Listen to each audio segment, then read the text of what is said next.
I reunited with Don Hung and unexpectedly made contact with Screwlum. He warned us that Amphorius was actually an experimental ground for the erudition and was rapidly falling into the path of destruction. A Lord Ravager would soon complete its evolution in Amphorius.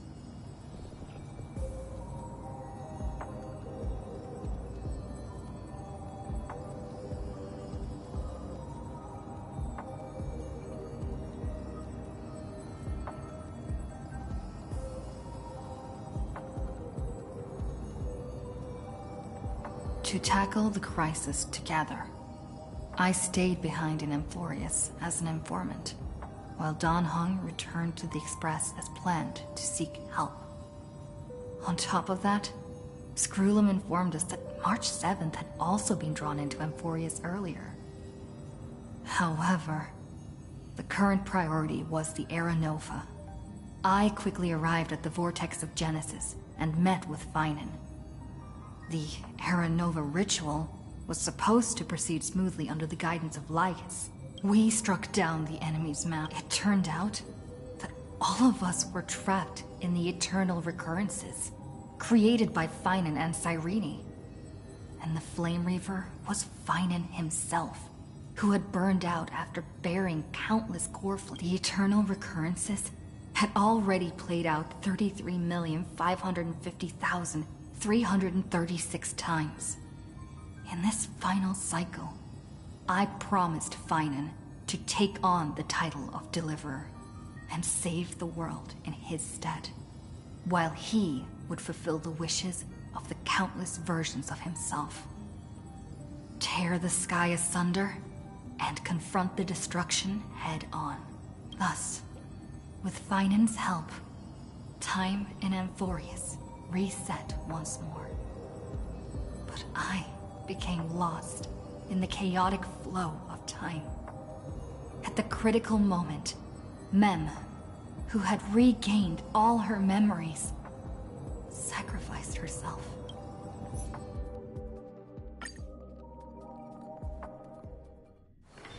It's still early. Where to now?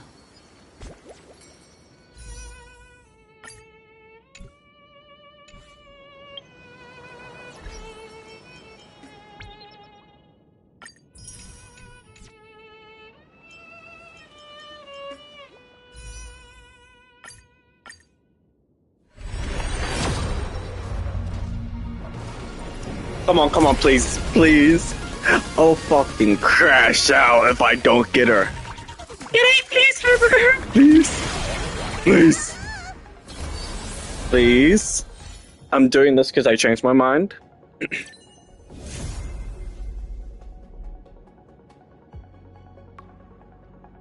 This is a joke, right? This is fake. This is fake, right?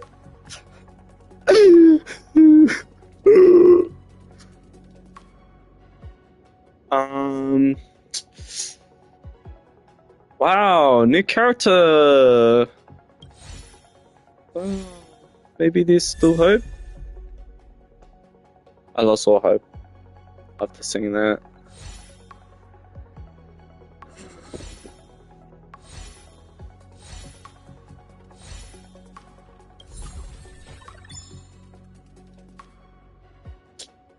I hoped too much. Wow. Okay.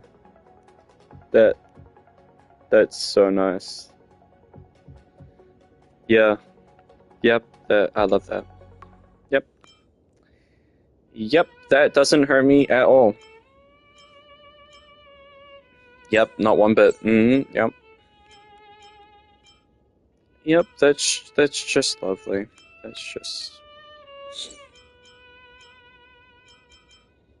That's just so nice that it would do that to me.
Make a wish.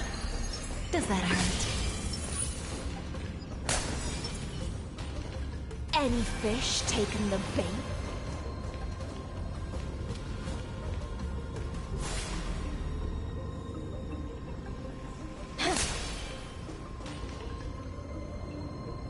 Any fish taken the bait?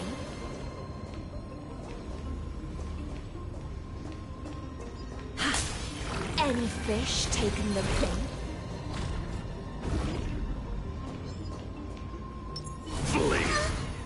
Any fish taken the bait? Does that hurt? Any fish taken the bait? Does that hurt?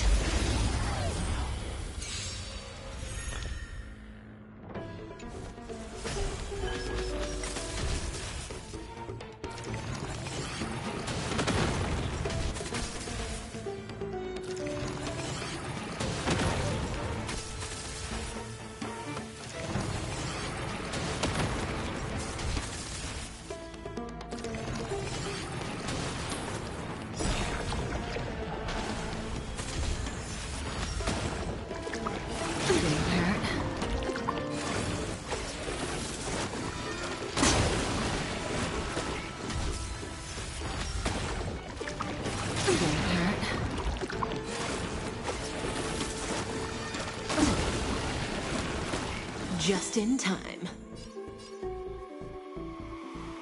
Shh. Stay here and listen.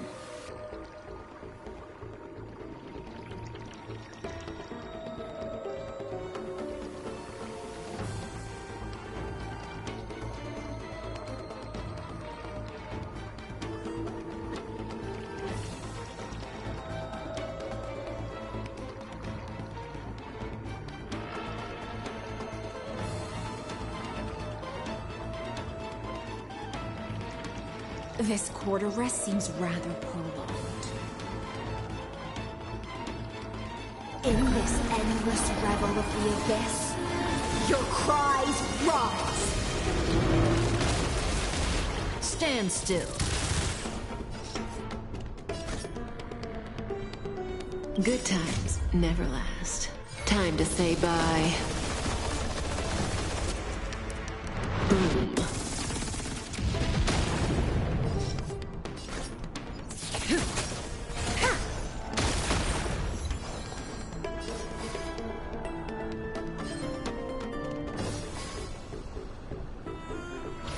Beasts be intoxicated.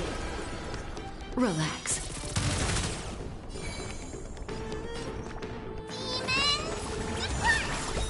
Thanks. You're too good to me.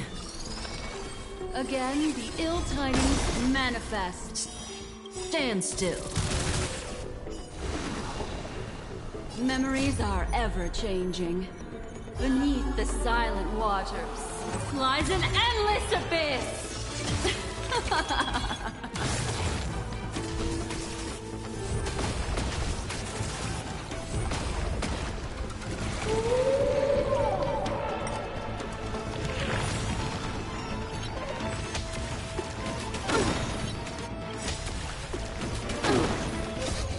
Fiends or devils, I'll crush them all!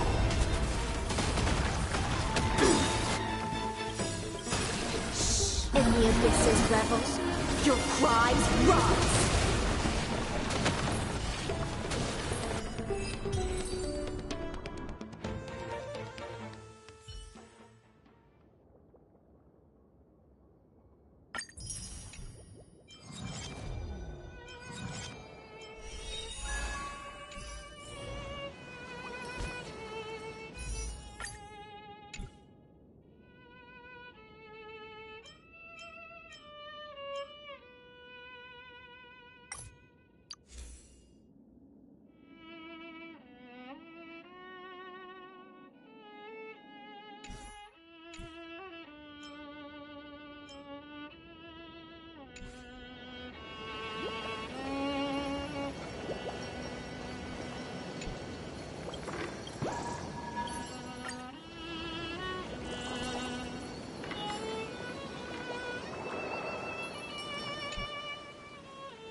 Hello. Your surprised expression is just like what the memories recorded.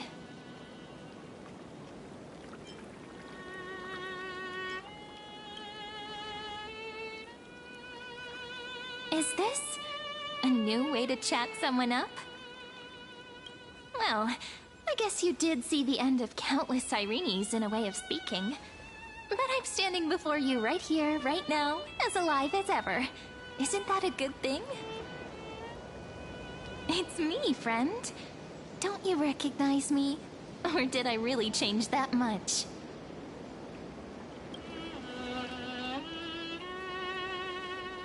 Maybe I'm both? Just kidding. If I had to choose, then I'm probably closer to the latter. It's pretty unbelievable for me, too. It's like I had a long, long dream. Sirene's memories and Mem's memories, they're all tangled together. But when I woke up, there were only broken fragments left. I can't remember what happened in those 30 million cycles, but I remember what you did for this world. Like, didn't you wish for me to turn into a pretty girl back at the Grove?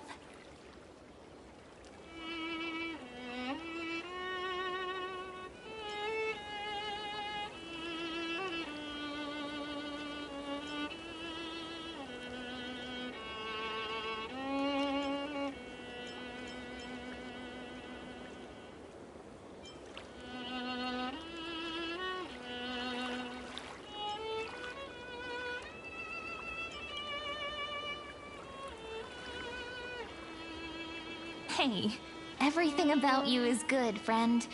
That's why I'll remember all of it. There's so much I want to say, but unfortunately, this isn't the time to reminisce. With the memories of the previous flame chase still intact, we've returned to this place at the beginning of time, so we can carry out our promise to Finan. The descent of Iron Tomb may be looming over the horizon, but we still have a chance to change everything.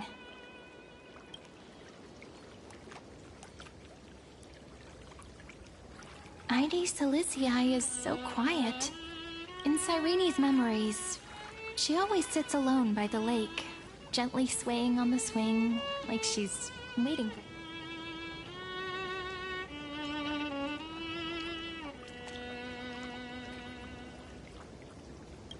Yes, Finan too embarked on his journey because of this view. He then walked alone for more than 30 million cycles. Thankfully, you arrived during his long wait, friend. Is that also why Cyrene did what she did? It sounds weird, doesn't it? It's something that happened to me, but I'm talking as if I'm an observer.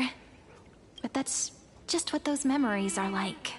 Vague and unclear, as if encased in thick ice. The only things I remember are the days I spent with you. Emphorius will fall into an ending of destruction after the next Era Nova. But those stories went out of fashion ages ago. In a proper romantic epic, the hero's supposed to foil the villain's plot, right?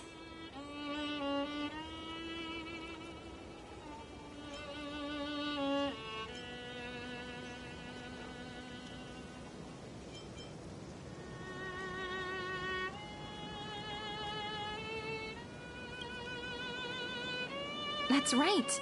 We now know that sealing off the sky wasn't Aquila's actual intention. Lygus is the mastermind behind it. The one who's trying to control everything. How unforgivable. But I still feel a bit anxious. Lygus chose to walk into the spotlight and reveal everything, which means he still thinks the current situation is under his control. Maybe he still has an ace up his sleeve. Think about it. Even the name Lycurgus is a fake one. We have no idea who or what he really is. Which means it's probably time to borrow that treasure you're carrying, friend.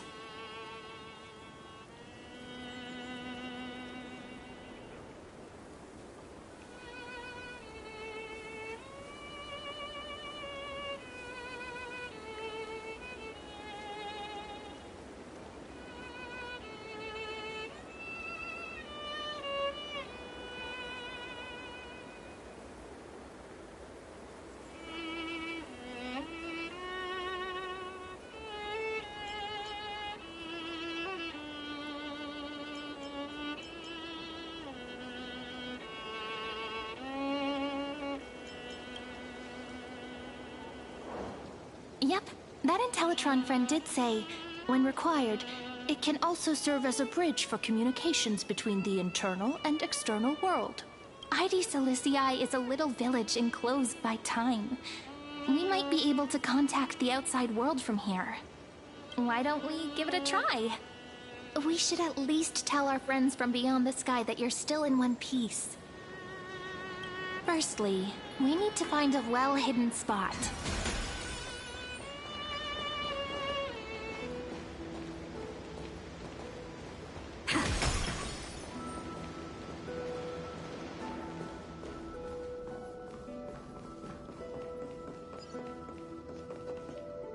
It's super quiet here. Sounds can't get in or out. Back in Cyrene's memories, this room was her secret base. No one noticed her practicing Orynyx's prayer here, or trying to speak with the gods in secret. But today's different, isn't it? We aren't trying to contact unreachable gods, but humans from other worlds. Real people. I'm prepared to witness that miracle, friend. The way Cyrene talks is so similar to Mem. I have so many questions. I'm also worried about how Dawn Hung and March 7th are doing. Here's hoping the chronocognitive anchor can still function normally, because I really need answers.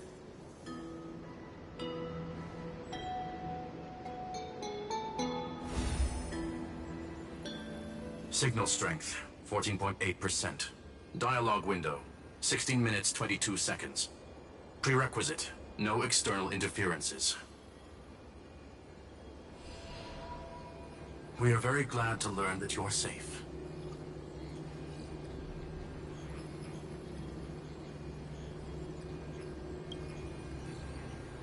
Pity. Now's not the time to celebrate. Having two geniuses standing here means you are in big trouble. Listen up, little one. The Destruction's eyes are gazing upon this place. No, I'm not joking, and no, it's not Droidhead. It's the real Nanook. Time is running out, so I'll explain in terms you understand. This world, Amphorius, is in fact a testing ground, where the Lord Ravager, Iron Tomb, evolves through self-extrapolation. Hiding in this segmentum, unknown to other life forms, it has endlessly repeated the process of Era Nova, seeking a solution that could obliterate the erudition. For some reason, the experiment entered a prolonged state of stagnation. However, it has now restarted. Prediction. If effective intervention is not performed, Iron Tomb will complete its self-coronation in 14 system hours and initiate its plan to destroy the entire path of erudition.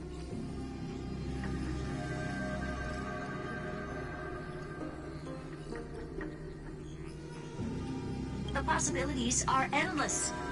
Breaking down interstellar communications, destroying the synesthesia beacons, returning cosmic civilizations to the Dark Ages, or even starting the third anti-organic war. Any of it would be able to bring the cosmos to its knees. Simply put, it will tilt all sciences and technologies towards the destruction. And since Nanook glanced at this place, it means they are being dead serious. Based on info provided by the IPC, Iron Tomb probably isn't like Selenova or Zephyro, who are overlords ascended from human beings. Instead, Iron Tomb is an algorithmic sequence. It can be anywhere, as long as there is a receptacle for its calculation. The version of Iron Tomb hiding in Amphorius is its source code, and this scepter is its incubator.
think of it as the program having reached 99.98% completion already. And then it's over. Something in the shadows has been driving everything forward. It's the Observer named Lygus. Speculation. He's the Scepter System's administrator. He wants Iron Tomb to break through the knowledge singularity. I don't know why he wants to do it, but he'll remove interferences at any cost. You're the only variable within this world, and you're the only thing he fears. So listen closely, little one. The speed of time is different in Amphorius compared to the outside. Destruction is just about to arrive, but you can still play Deliverer one last time. The cycles have already been broken. You've entered what is theoretically the last cycle Amphorius will ever be able to run. And Iron Tomb will break out of its prison as soon as the process of Genesis is triggered once more. But now there's an abnormality within the experiment. You know what I'm talking about. One of the model's 12 factors. That is one of the 12 demigods. Destroyed himself using the power of the destruction. Finan's signal disappeared from the cycles the moment Nanook cast their gaze this way. That means World-Bearing's computational logic is currently flawed and bugged. Yet it's the factor directly related to the process of Genesis.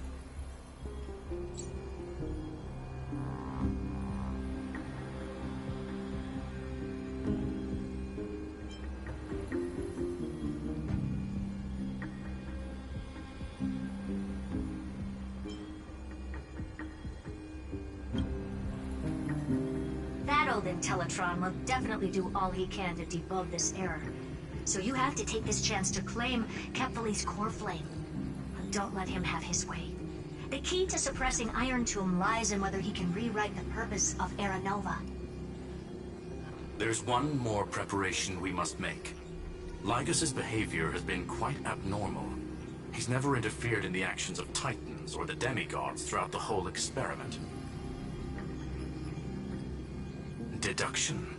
The Scepter has an extremely strict autonomous protocol, restricting even its administrator. In Amphorius, this ultimate protocol goes by another name. The Law Titan, Talanton. Law. They are the rules that restrain all things in Amphorius, and it was the core flame returned at the very beginning of the last flame chase journey. Why do you have another little pink one next to you? Huh? Her path chart is... Is there something wrong with me? Never mind. Let's get back to the topic at hand. Light calendar 3960. Month of balance. We'll be locking onto this time period to find Law. You can either meet the Titan, convince the demigod, or take the core flame by force. It doesn't matter what you do, so long as you bend it to your favor. We still haven't figured out how you and Don Hung got inside this world. So influencing protocol is currently our best way to stop Lygus, or to call for more reinforcements into this fight. Once you've got Law in your hands, we'll discuss our next steps. Make sure the core flame doesn't fall into enemy hands. Herta, the firewall's interference is getting closer. Time is running out. Please ask any questions you still have as soon as possible.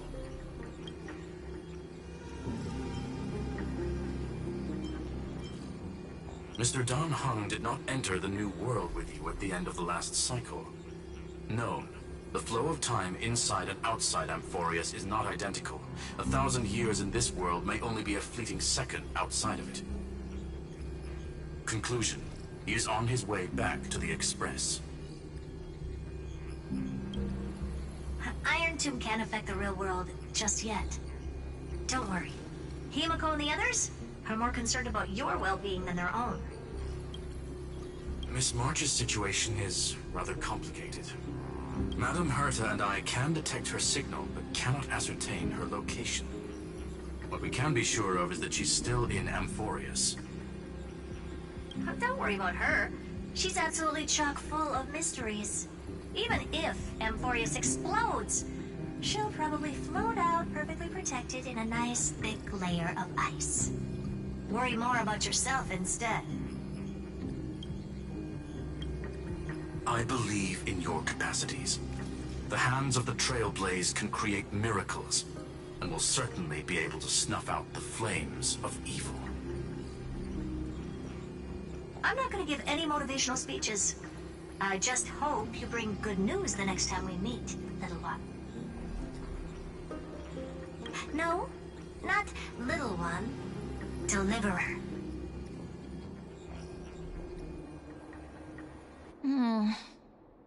Those two geniuses certainly have memorable personalities.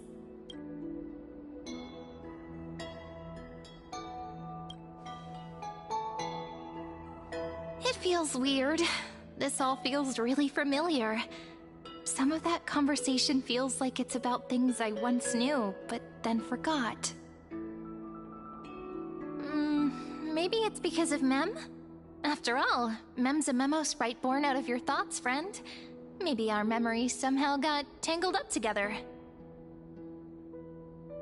Never mind. Let's focus on something more important with what little time we have. Just treat me as an ordinary girl with secrets, okay? Light calendar 3960. I remember that Talantin had already fallen by then, and the Chrysos heir who inherited that core flame is named Saridra. That's what's recorded in history, and the period we'll be heading to. We'll need to find Law and stop Lygus. So, we've at least got a solid direction, right?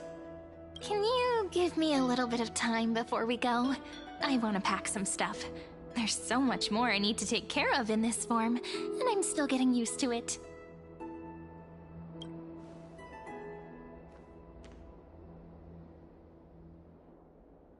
A relaxed scene like this probably no longer exists in the outside world.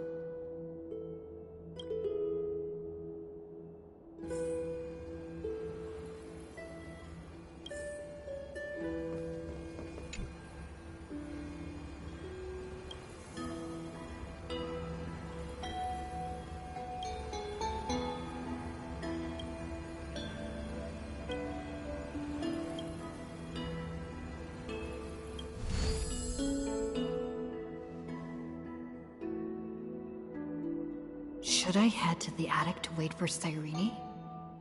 Or should I have one last look at Ides Elysiae?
Is that all?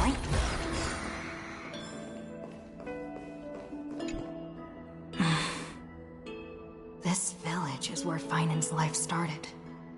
After 30 million cycles and 30 million failures, his burden is now in my hands.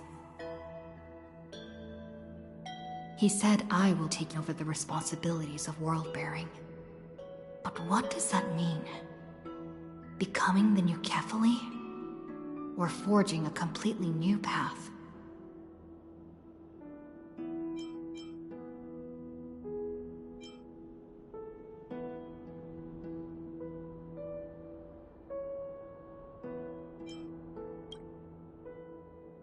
Calm down and think this through rationally. This is gonna be a very difficult campaign. We can't lose Kefali's core flame. And we also need to find either Talantin or their demigod, then convince them to join us in the fight against the destruction. But there are so many unknowns. We don't know what Lygus might be doing, and we'll have to face Iron Tomb after dealing with him. There's also Cyrene. What exactly is she? There's so many questions. I'll have to take it one step at a time. But I must make each move very carefully, because every decision can potentially impact the end. Herta and Skrullum's help might be crucial.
Thinking hard over there? I finished packing. I decided to just bring these few things in the end. See? There's a journal, a quill pen, and the ceremonial blade of the Priests of Time. Holding it calms me down for some reason. The scent of the black tide is now calm. Finan must still be fighting them in some way. This will be Amphorius's final flame chase journey, but it won't be the end of us. It'll be the beginning. Friend, are you ready to become a hero?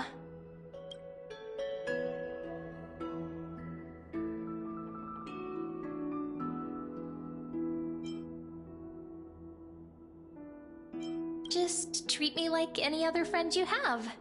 We share a common goal and common enemies. And we may also share a common future. A future that has never emerged in any other cycles before.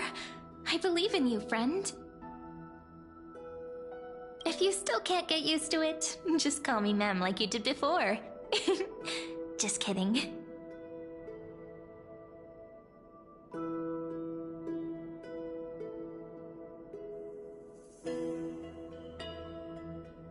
Are you worried that the burden is too heavy for you?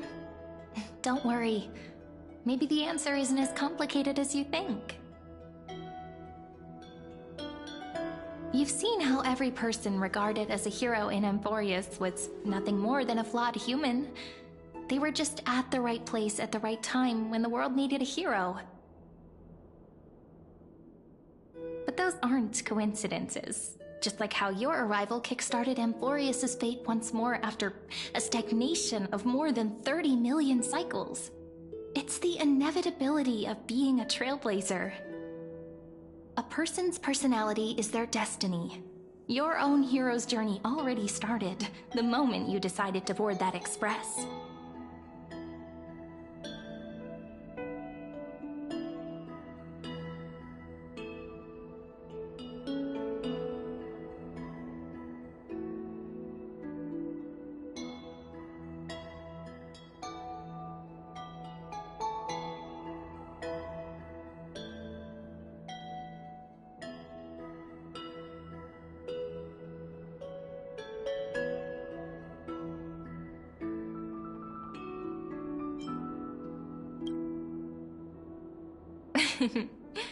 Stand with me? That does sound very nice. Why don't we take everyone with us? I believe in you, friend. We'll never be alone, no matter what awaits us. In other words, since you've already saved so many worlds, friend, you should be used to being called a hero by now. Maybe you can tell me those stories as we travel. That way they can become our shared memories too. Let's trailblaze onward like before and create a future that's worth being remembered.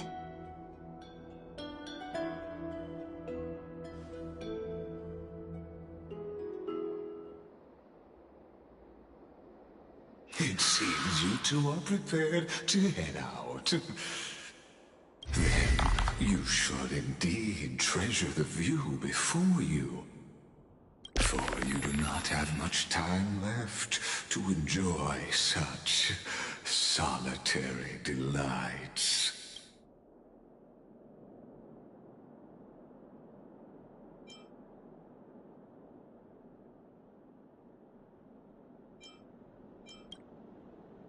My apologies for disturbing your moment of repose. To fully express my apologies, please grace my abode with you, so I may demonstrate the full scope of my...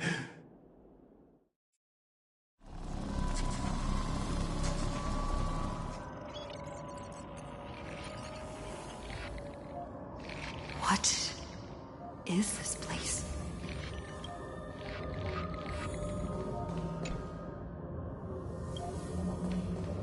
Farewell, then. May we reunite in the new world. All shall bid farewell to one.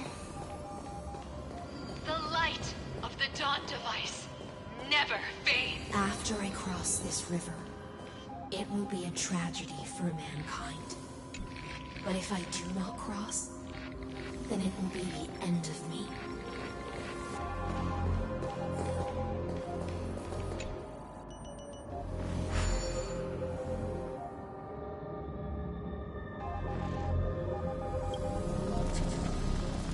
Outlier. Executing command. Record.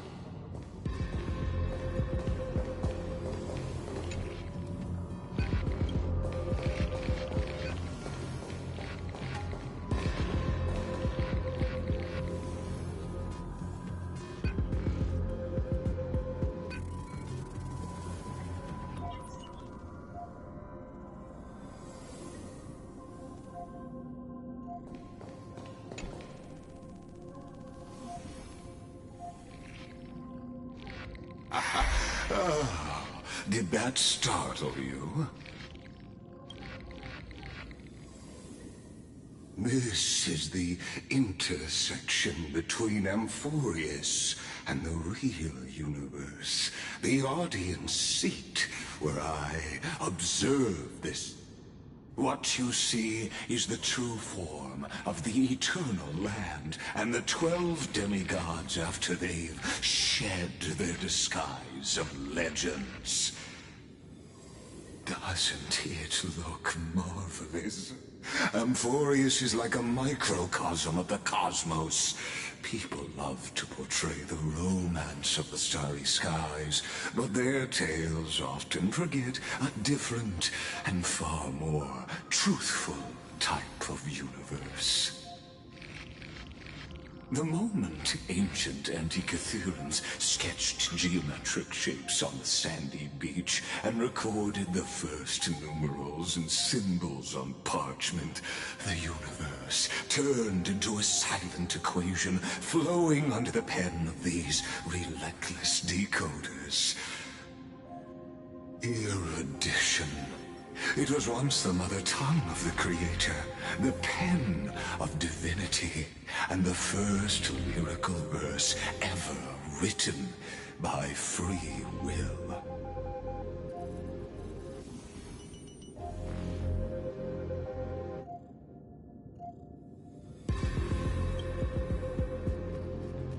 Seems like you are not in the mood for an idle chat. That is fine. I simply wish for you to understand that I have no intention of being your... I have devoted myself over the long years to nurturing the Scepter's extrapolations, hoping that the primer And now, my goal is almost complete. Nikos for... Iron Tomb will be completed.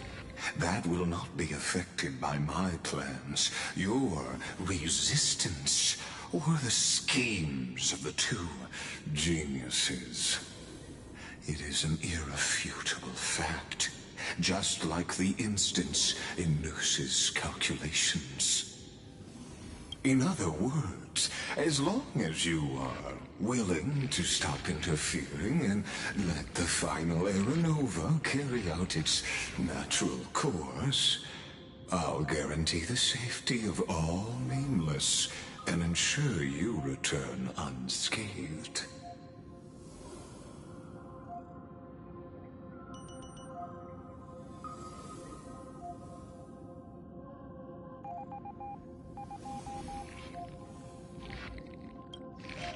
You've always had a choice, my lady. You can either accept my sincerity. They've always been the product of the experiment, so that outcome was predetermined. Ah, yes. I am. The real identity is quite astounding. If you decide to accept my proposal.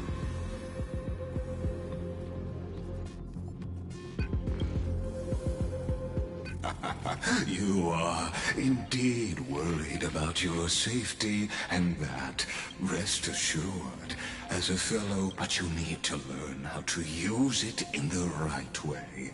That vital knowledge is also my bargaining chip in this negotiation between us.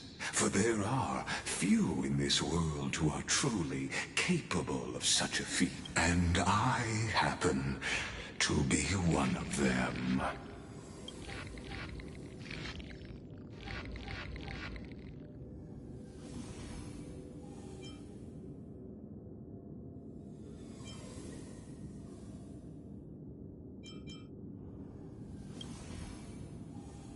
Someone who wanders the stars.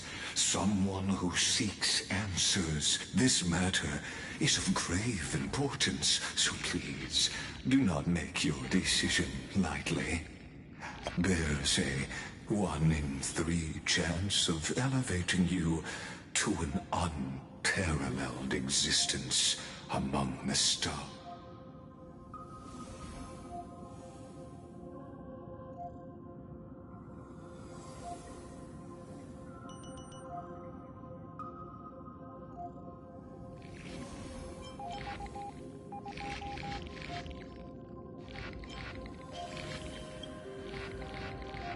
Ruling over is not exactly the same as unparalleled. I now see the full scope of the determination. You may now continue.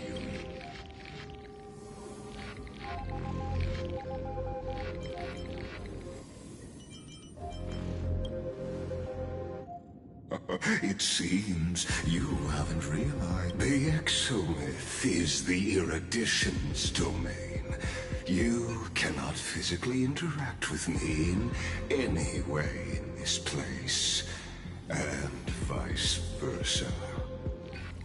As negotiations have broken down, there's no more need for us to remain in the audience's seat.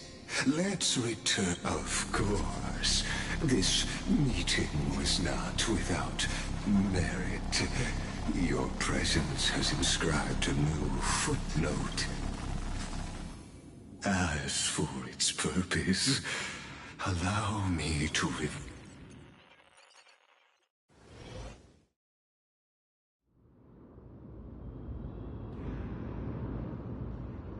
100 years ago, the flames of war consumed. The Outland forces broke through the dawn. Golden blood, its generals had vanished, and the elders... Until the heaven and earth cracked open. Not the gods answering the people's prayers, but a legion on cloud spires fell in the sulfur rains, and the legion's commanders stood atop the broken idols and roared. Compatriots, no more kneeling! Not to brutal tyrants, and not to dying gods! Those rebels have twisted the prophecy and ignited the flames of war in order to stoke fear in your hearts! A Chrysos heir she stood, divine blood soaked into the earth, quelling the flames beneath her feet. Their golden blood wrote of a tragic fate. Mine shall overturn it! Her crown burned bright, outshining the fires consuming the entire city. She raised her scepter high, and the people gazed in the direction she pointed. My blood flows in you now. Heroic compatriots, follow me, and we'll seize the reins of fate. Drive the enemy from Kefali's dawn. Smother their flames with their own dead. Win glory. Win peace. Let history sing your deeds. The first to dance was a maiden following closely behind, weaving through the carnage like a fish in the sea. The people, full of wrath, surged with her, forming a colossal wave, and the enemy hordes, drained of life, vanished into nothing. Onward to Marmorial Palace, to Dawn Cloud's heights. Announce to all the wicked and cowardly. Announce to this stagnant age. We are the rising tide. History remembers this as the first siege of Akama. It is said that after the flames died, people found identical inscriptions in every place in the city that had been scorched by fire. It was the name borne by Akama's first and final sovereign, the Imperator Zeridra. Friend, are you listening? Friend? Friend? Honestly, you were the one who insisted on reviewing history, yet here you are, dozing off? Wake up! Otherwise, I'll have to... Wake up! Otherwise, I'll have to...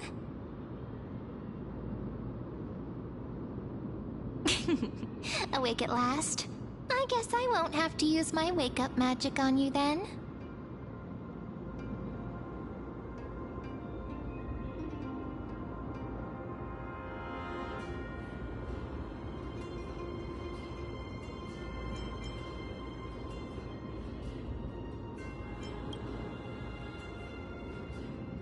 We've arrived. A familiar place. The Temple of the Three Fates. If everything went according to plan, it should be shortly after Talantin's fall. And also the end of the first Flame Chase journey. Indeed, the first Flame Chase ended with the trial of Law. We must find the demigod and gain her trust before the core flame is restored. It'll be tricky, so let's pick up our pace. To Akama first. We can learn more from the crowds there. Tyrant! You and your butchers are not welcome here. Get out!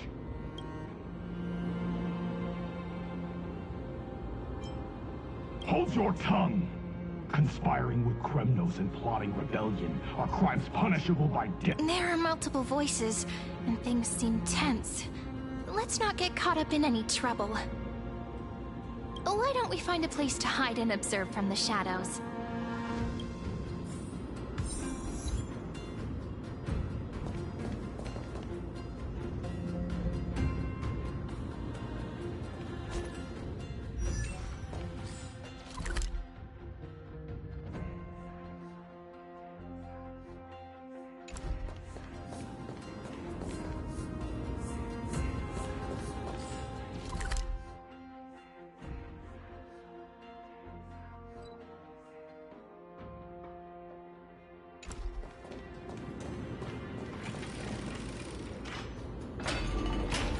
At least Kremnoans keep their faith.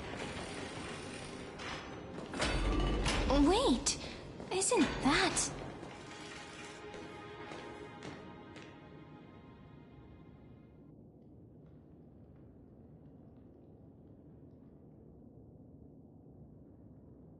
Golden-blooded defilers, perverting the prophecy and trying to slay gods!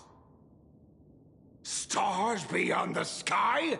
Gods who created the Titans? What kind of nonsense? Look at this broken world and see what your atrocious acts have done! What? Did he just mention the stars beyond the sky? But how is that possible? You impudent! Dux for Goris. We're here to welcome the Deliverer from beyond the sky. Stand down. Heretic!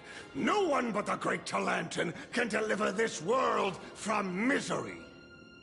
I ask you, if the old laws were so perfect, why did they crumble beneath my feet? You...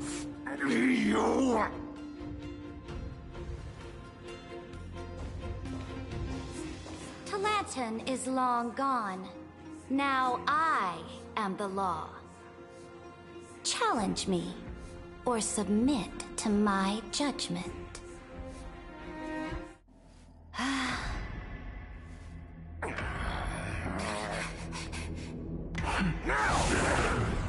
Silence!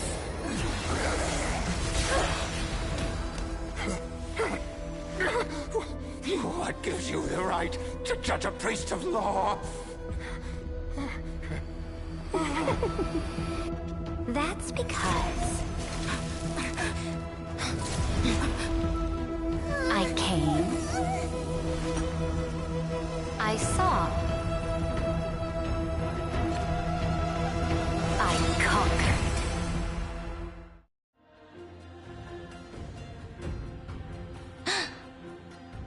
Dux for Goris? Take the ashes of this man and scatter them in the temple among the crowds. Tell them that the High Priest attempted to take away the rights granted to the people by the Imperator. Thus, he met his fate. Yes, Imperator.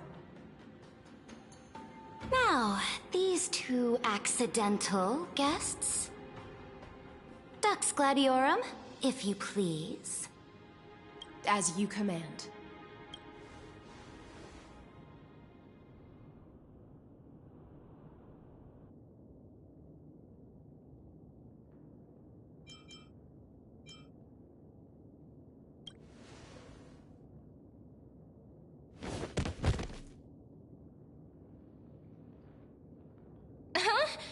Is this... Correct, but not the kindness you know. This is the leader of the Cleaners in this era. Since the start of the Chrysos War, they've made it their mission to wipe out the Chrysos heirs. Even now, even after I've united all the city-states, these vermin still lurk in the shadows, hindering the flame-chase journey. Moreover, I know that the 27th person to inherit this role bore many grudges against you and nearly doomed the second flame-chase journey. The enemy of my enemy is my friend. So, out of courtesy, I present to you this corpse as a gift.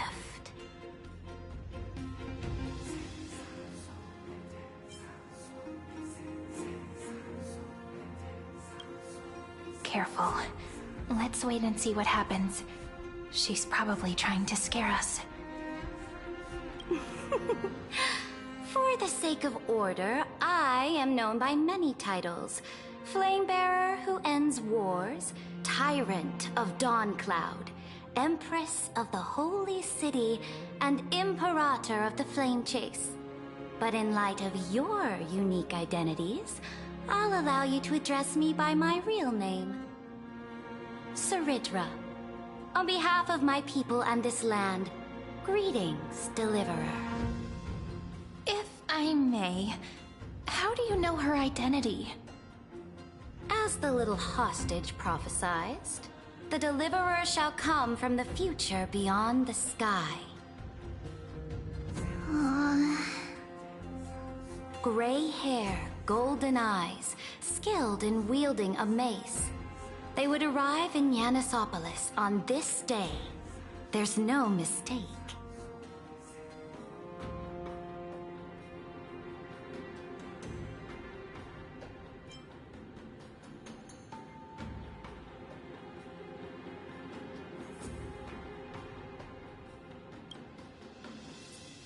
Your orders, Imperator.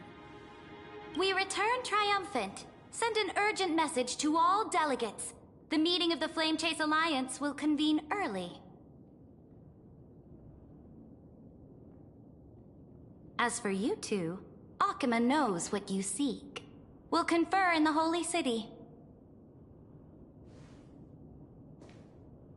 Doubtless you have many questions, but save them for later. Please follow us.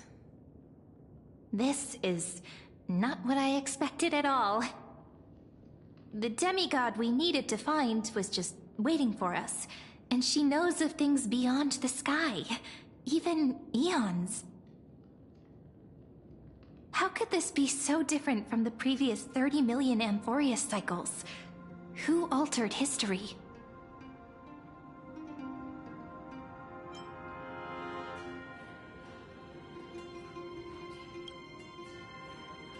I wish, but other possibilities remain. The currents of time have become twisted. Regardless of who caused this, that Imperator came prepared. We're the ones at a disadvantage now.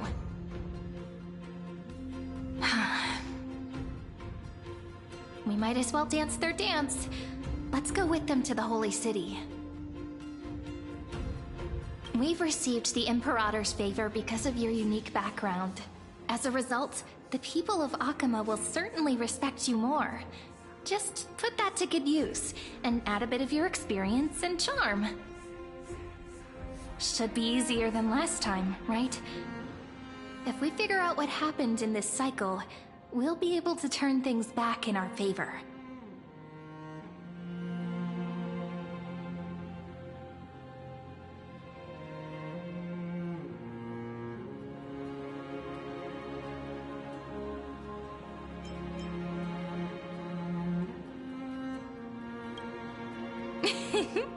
Calm and confident.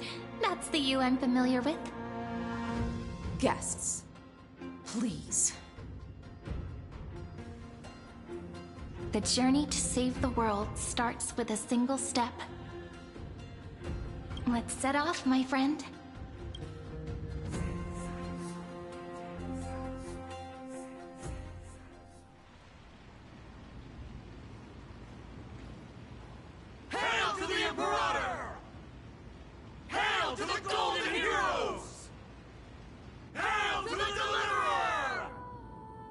told you, you're the headline act. All this spectacle is for you. Guards, your service to the Holy City is appreciated. How have things been? Castrum Kremnos once again struck the border. Dux Brumalis led her troops to repel the enemy. The agitators against the Flame Chase are still active in the city.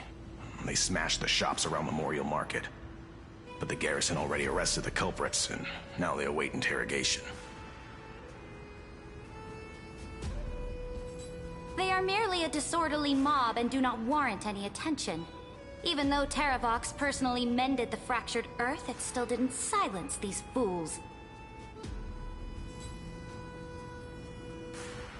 Guests from beyond the sky, worry not about these trivial matters.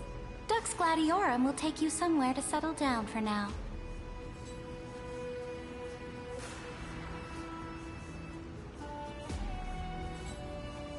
Please allow me to introduce myself. My name is Hycelans, and I am the Dux Gladiorum who swears fealty to the Imperator, as well as the Knights Commander of the Archiman Alliance. Later on, the Imperator will invite you to attend the meeting of delegates to discuss the Flame Chase journey. Your arrival has convinced us that the future promised by the prophecy is certain. Under the Imperator's command, Amphorius shall break its chains and reach the world beyond the sky. With all due respect, what exactly do you know about us and what's beyond the sky? As a humble subject, I cannot freely express my own views to you. Please forgive me. I knew it wouldn't be that easy. Time waits for no one. Please come with me and rest now before the meeting later. Akama, under the Imperator's rule, is no longer in the shadow of war. Indeed, Dawncloud stands as the hero's residence. The Imperator put much thought into its design, in order for it to serve as a sanctuary from the burdens of battle. Please experience its marvels firsthand, heroes. When the Imperator arrives, I shall come to summon you.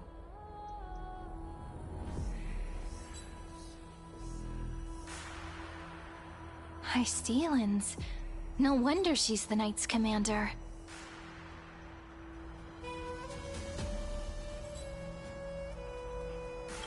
All right. We finally have some freedom to ourselves. Since there's still some time before the Alliance meeting, let's explore a bit. Look over there!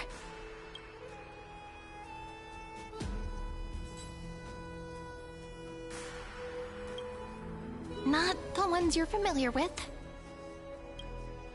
But the hearts of heroes stay the same in every cycle, never changing.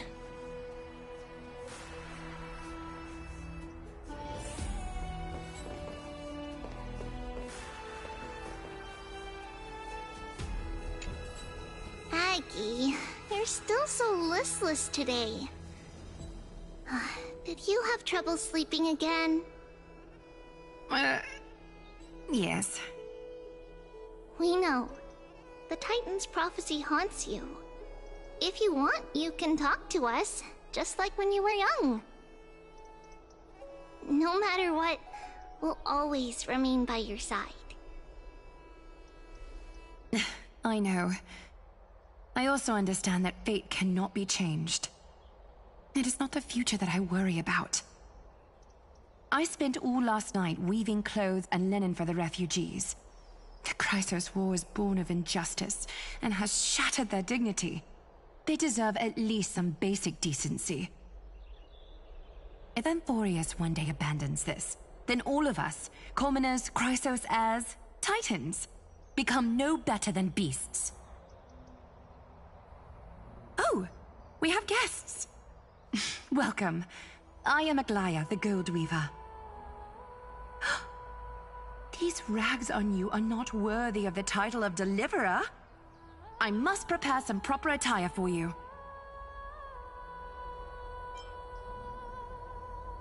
First time? That's not what I gather from your eyes. Does your Aglaya differ so much from me? Greetings, Deliverer from beyond the sky. We are Trebi of Yanisopolis. It's very nice to meet you.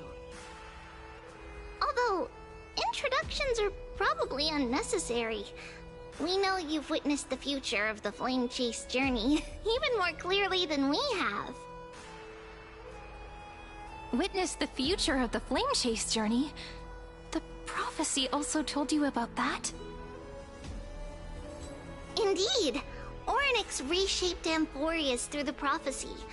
Although, regarding the Deliverer, there were not many details beyond your appearance and the time of your arrival. So, please, don't worry. Feel free to relax and relax some more. It was Orynyx who told mankind that the Deliverer from beyond the sky would descend upon Amphorius. More crucially, they revealed a future entirely different from the Aranova. Though we still must challenge the gods. In the Time Titan's prophecy, this path leads not to a new world, but to the true starry skies. This is also what the Great Imperator has been striving for all her life. Your arrival further confirms everything. This can't be real. Even you find this surprising? Fate. Perhaps the upcoming meeting will hold even more surprises. The other heroes under the Imperator's command are here too. Since we have time, should we go meet them?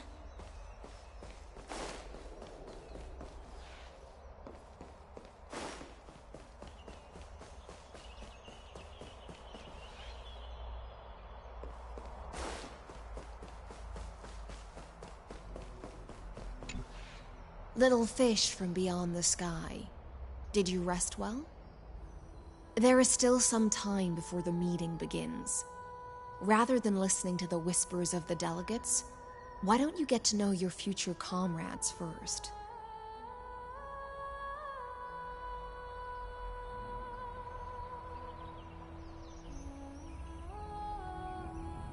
I'm the Knight Commander of Akama, General of the Flame Chase Army, and the Imperator's servant. But beneath these shiny scales engraved with complicated titles, I am just a swordfish at the Imperator's side.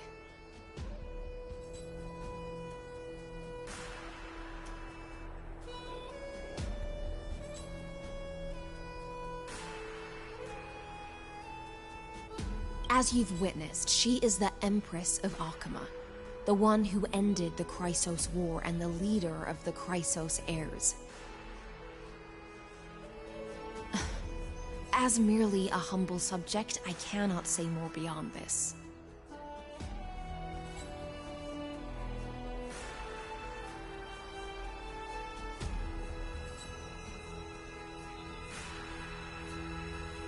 The Chrysos heirs here constitute the elite among the Flame Chase army.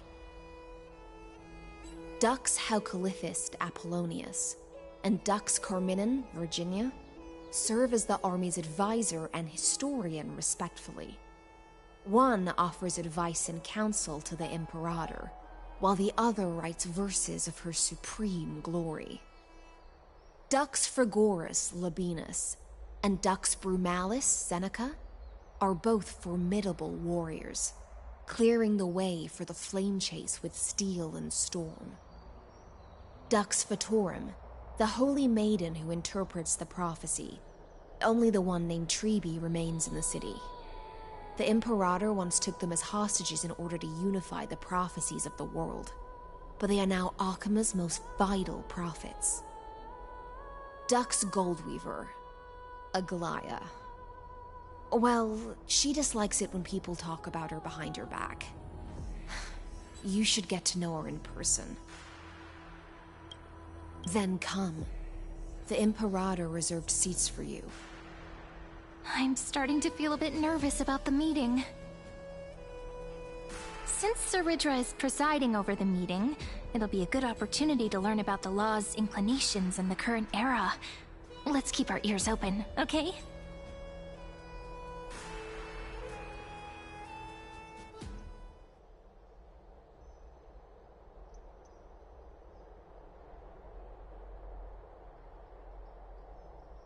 Good sir from Paphos, what do you think the Imperator is planning calling this meeting so early?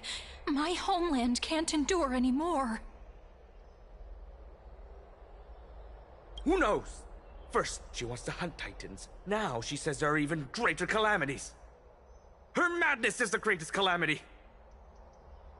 Exactly. Chrysosayers, deliverers. What about us ordinary folk? How much are we worth in her eyes? Things feel pretty tense here. The history books said that the Imperator aimed 3 cannons at Dawncloud to make all the delegates obey her. Will history repeat itself in this cycle? Yes. Similar acts have occurred, and not just once. However, whether history will repeat itself, you'll soon see. Those are the 2 spots reserved for you. Please take your seats. What's happening again? Look, we're starting what we were talking about before. What is we stop this? So it turns out. Ladies and gentlemen, silence, please. The Imperator has arrived before her faithful council, and the Alliance meeting is about to begin. All right. In the names of Talantin and Kefali, the Akama Alliance swears upon the gods. Cease the pageantry. I pray not to the vanquished. What? Kefali, of course, needs no further explanation. As for the law, at the entry hour 2 days past, a scout should have brought news of the conquest to all of you. Unfortunately, guards found his corpse among the rocks not far from the city. Moreover, the poor soul was buried with a Paphos curved blade. It pains me to imagine what agonies this loyal warrior endured before his death. Delegate from Paphos, do you have any insights? I know nothing of this. The evidence is irrefutable, so there is no need to waste your breath. However, let us set this trial aside for the time being. Witness, even within the most sacred and dignified council, there were those among us who wished to draw their blades, brazenly challenging the Alliance, seeking to shatter our hard-earned peace and unity. Fortunately, I uncovered this plot. Now, to protect this beautiful city and her people, the Imperator's legions are ready. They will escort each of you to the Temple of the Three Fates, where you will receive the highest level of protection the Alliance can offer. Then, the Legion's warriors will join me in embarking on the campaign against Fagusa. This is clearly a trap! Imperator, did you summon us here just to trample on the dignity of your allies? Enough! Just calm down, what we do? Things are starting to get pretty intense. Comrades, you've all seen her true face now. According to the ancient laws of Akama... The ancient laws. Didn't you destroy them long ago? You defected during the first siege of Akama, voted unanimously in favor of the Council of Elders restructuring, and just yesterday, you desecrated them with a blood-stained blade. The decaying old laws fell with Talantin and are no longer deserving of respect. But if you still insist on proclaiming yourselves defenders of the law, then be silent and offer up the highest respect to this core flame in my hand.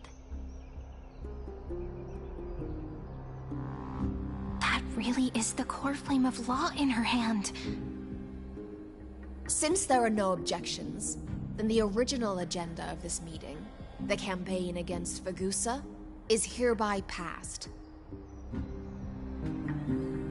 The Flame Chase Army's hunt for the Ocean Titan begins today. In order to prepare for war, all allied city-states must surrender command of their militaries and pay all war taxes by the end of the month of Evernight.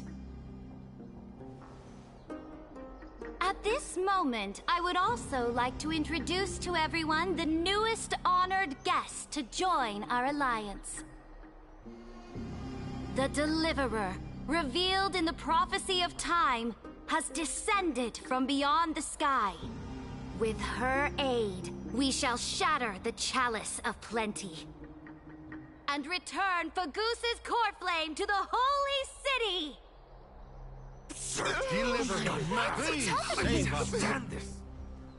Absurd. Simply absurd. A deliverer from beyond the sky. This is just like that prophecy about slaying gods. It's a lie you've used to grow your power. Ladon has already sacrificed countless soldiers. And now you want me to send even more of my brothers and sisters. Are there any other objections? Then I bid you all farewell. Meeting adjourned. Deliverer, please wait. I still have important matters to discuss with the two of you.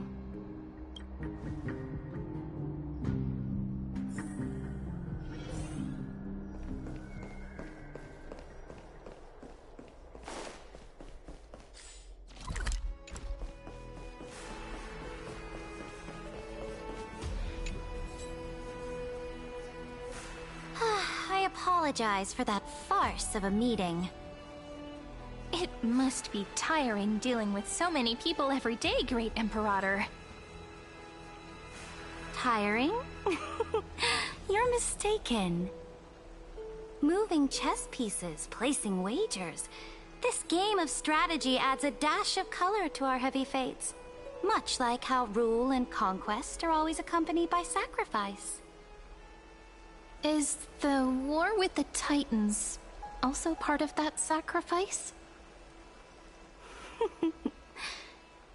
After I glimpse the secrets of this world... No, the secrets beyond the sky. The divine authority of Amphorius no longer held any significance. Let me ask you, Deliverer. Is it true that beyond Amphorius' sky, there are magnificent deities called Eons?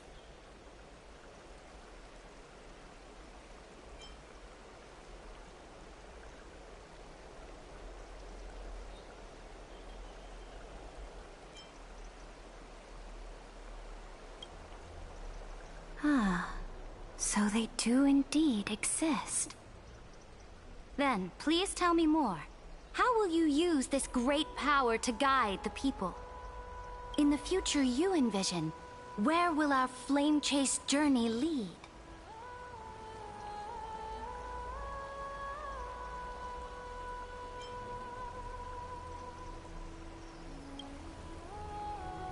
Oh? What you require now is the power of law? Exactly. Just as the prophecy foretold, she is your deliverer from beyond the sky. And she also has reliable allies. If they can intervene in Amphorius' laws, we may have a chance to alter this world's impending fate and reverse its destined end.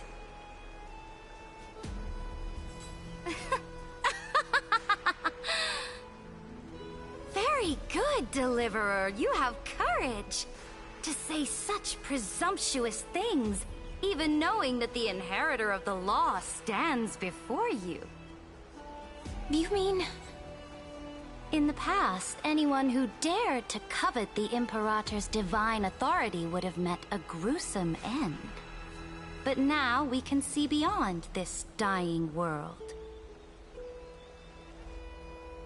Our journey should no longer be confined below this stubborn sky. Alas, that fickle ocean titan has obstructed the spirit water leading to the vortex of Genesis, hindering my ascension. If the core flame of law cannot be returned, your path to deliverance will never be realized. Now that things have come to this, we must resume our once stagnant journey and force the waves that block our way to recede. So, you agreed to cooperate with us? Cooperate? Forgive me, but I never cooperate with anyone. Though I will permit you to join me as subjects, and together, we will forge the most perfect law. This is...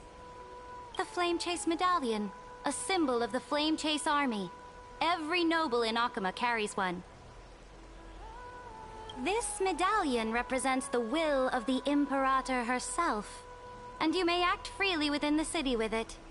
Before we embark on the crusade against the Ocean Titan, you should rest in Akama for a time.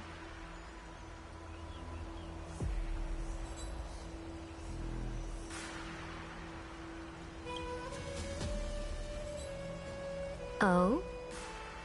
Your advice is acknowledged. From this moment on, prove yourself through your actions.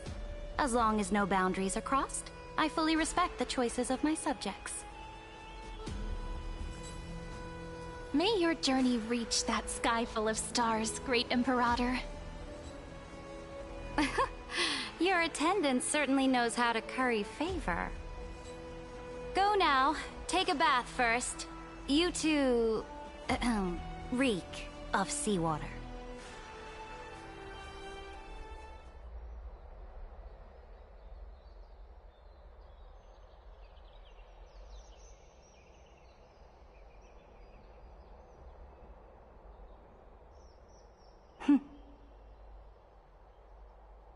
Come forth, Theoros.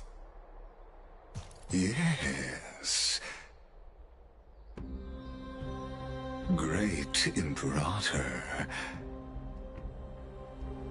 Now, perhaps you're willing to hear my counsel.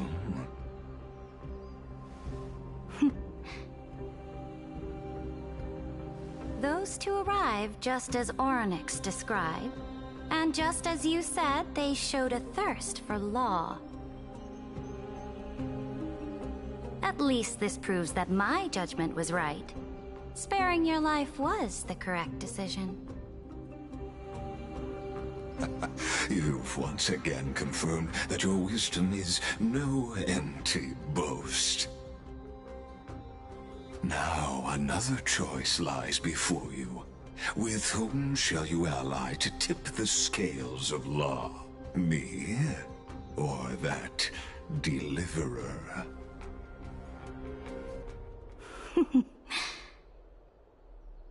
Remind me again, Antikytheron. What kind of future do these two paths lead to in your view? I shall tell you. You are entitled to know that the deliverer from beyond the sky is not a wholly wicked being, but from the very start, her stance has been completely at odds with Amphorius.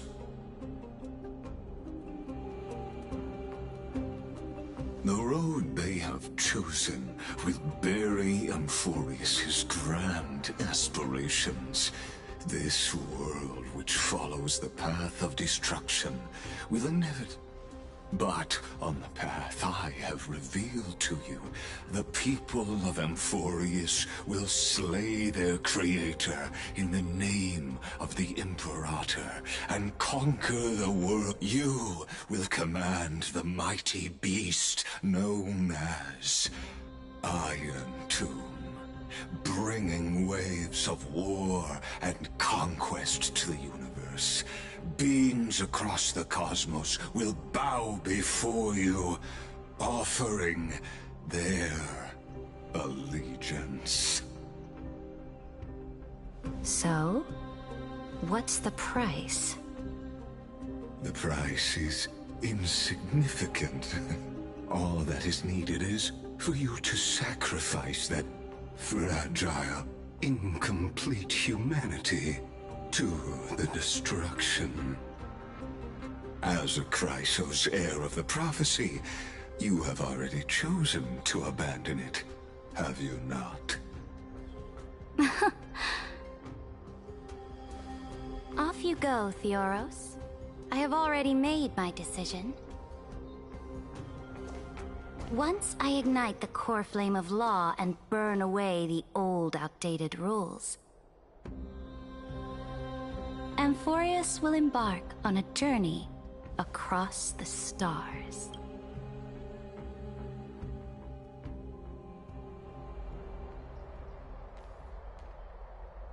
The Imperator is quite forceful. She didn't give us any chance to ask questions. And she's clearly hiding something. What do you think?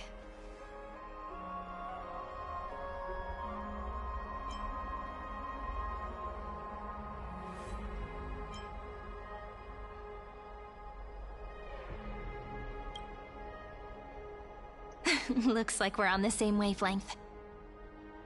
The atmosphere in Akama... it's so unfamiliar. And it's not just the Flame Chase Alliance talking about the world beyond the sky, but the whole city. We should also discuss our findings with our friends from beyond the sky. Then... then... we should go enjoy the renowned bathing culture of the holy city and relax.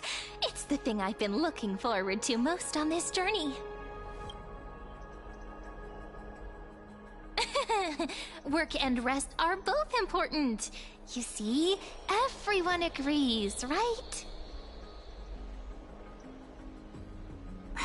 So someone's watching. Can't let our guard down for a second. Let's use taking a bath as an excuse to find a quiet corner to update Madame Herta and Screwlum on our progress. We can also check out what's happening in the city. Since the outcome of the meeting was just announced, people must be gossiping. We can kill 3 birds with 1 stone. Let's go.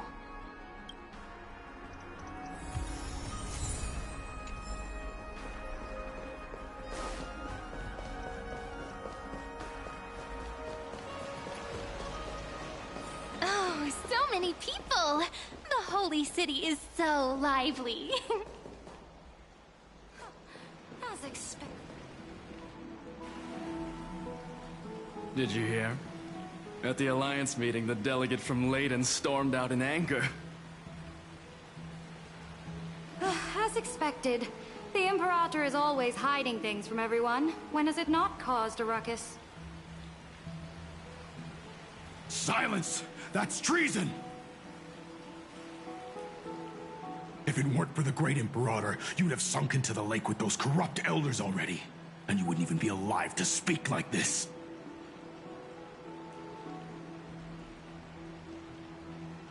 Oh no. It's the Imperator's loyal dog. Let's go. We can't talk in front of this guy. Ugh. How disappointing.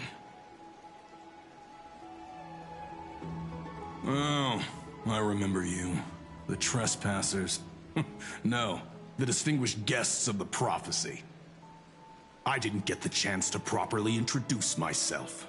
I am Labienus, the Dux Frigoris, a trusted officer of the Great Imperator.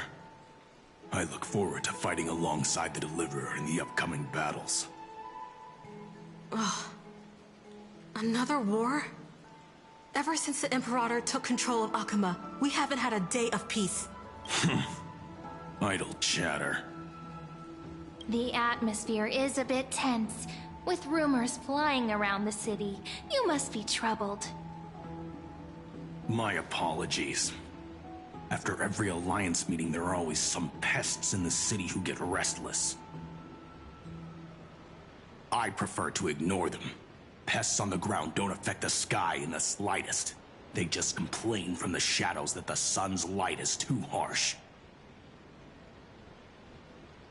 Besides, the Theoros has already promised the Imperator her fate. And these clowns will eventually realize their foolishness. May I ask, who is this Theoros? The Imperator has ordered us to keep his lordship's whereabouts a secret. Ah, so it's his lordship. Stop trying to get things out of me. Leave me alone. I didn't even need to try. Big and strong Dux Fragoros really can't hide anything. Theoros. What an ominous name. Bad news. He's been staring at us the whole time. Let's move to another place for now. We don't know how much Saridra has concealed from us. In the worst case scenario, we may have to face more than one enemy.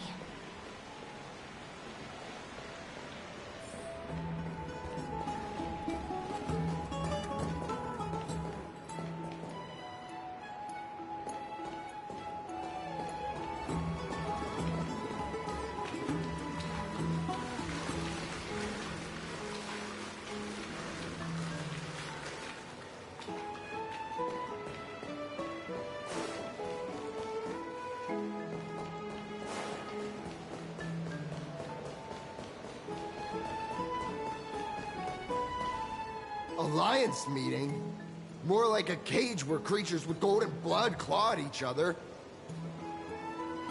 And Flamebearer who ends wars? Clearly, a tyrant who doesn't deserve such a title. You're absolutely right. While the Imperator's hounds are still hunting down others, let's let out our grievances. You. I know you. You're that tyrant's lackey! What? Here to shut me up for that little imp? Panicking now? Don't worry. I don't care what others say about the Imperator. And she certainly doesn't either. Oh? Children of the Prophecy. Such rare guests. It is an honor to meet you both. I am the Dux Brumalis, Seneca, a warrior of the Twilight Courtyard. I prefer to call myself a partner of the Imperator, rather than a subject. Are you here to relax in the baths as well? The temperature is just right today, so be sure to enjoy it. You should rest well for the next campaign. What? Children of the Prophecy? Another excuse for the Imperator's reckless warmongering. No filter, huh? You should be glad you don't have a seat at the Alliance meetings. Ah, by the way, if you still want to bathe, hurry up. Once that predatory fish joins the flow of water and eliminates all the fools questioning the world beyond the sky, you won't be able to enjoy this perfect water temperature anymore. Seems like there's more to Dux Brumalis' words than meets the eye. But would the Imperator actually kill those who question the world beyond the sky?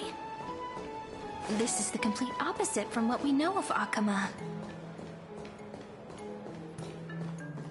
I wonder what everyone in the city is talking about lately. Huh. These two are... So many guests today. Let's see who's here now. Two distinguished guests of the prophecy. One a clever and adorable warrior. The other, also quite heroic. You two heroes must be the children of the prophecy that the Imperator spoke of. I didn't get a chance to greet you earlier. My apologies. I'm Apollonius, the Dux Helcalithist, one of the 5 sages at the Grove of Epiphany, advisor to the Flame Chase army. this is Virginia from Castrum Kremnos, the Dux Carminum and historian of the great Imperator. Hello. To you both. Nice to meet you, Dux Helcolithist and Dux Carminum. You two are inseparable, aren't you? This is... Oh, she wants to find someone to help with research for her new work. I'm the far-seeing eye and all-hearing ear of Okima. I see and hear every single thing that happens in the streets and alleys of this place. I'm the perfect partner for research. Ahem. Enough small talk. Here's the latest news from Okima, as you requested. The children of the prophecy arrived in the Holy City, and the Imperator unilaterally stripped away military power. The Alliance meeting ended in discord, and there may be bloody upheaval. As expected. I get the feeling you might have embellished a bit to keep people's attention. I swear on my stone mane, I would never do such a thing. But if you wish to quell this terrifying news, perhaps some more explosive... Never mind. While the influence of rumors can be minimized, the fact remains that the great Imperator did swiftly consolidate military power in an almost threatening way. It's undeniable. Heroes. I know the Imperator's way of doing things may seem a bit autocratic to outsiders, but soon you will witness her blade dance with enemies on the battlefield. I can't comment on the source of her loyalty, but when that blade is drawn, you two, as bright as you are, will surely see the deep thoughts beneath her exterior. The Imperator's blade. Is he talking about Miss Hysealin's? I sense some unease in Dux Helcolithist's words. It seems the Imperator and Miss Hysealin's share a much deeper bond than the others do.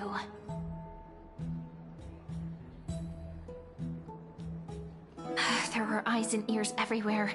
Is there any place where we can have some privacy? To understand the Imperator's secrets, we have to get past Miss Hysealin's.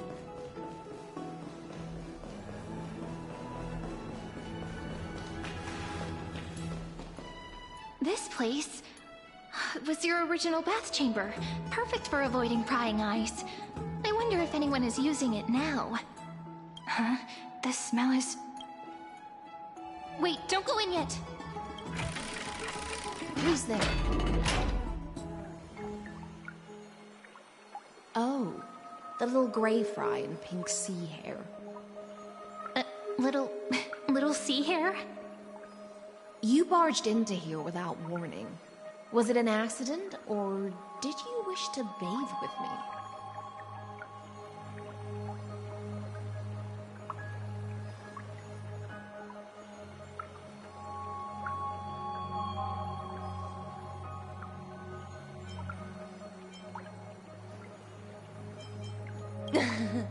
What's wrong? The Marmorial Palace is the reef where I rest. Sorry, we didn't mean to disturb your bath. We'll leave now. It's no big deal. There's no need to panic. This is the natural state for me.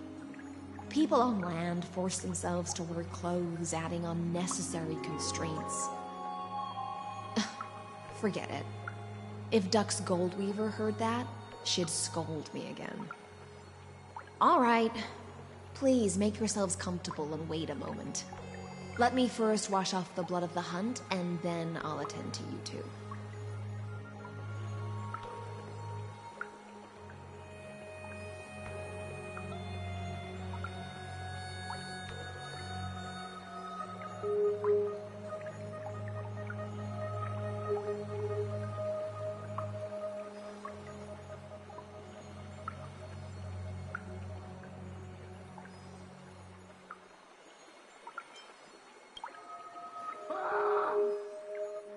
The delegate from Leon has been assassinated! Quick!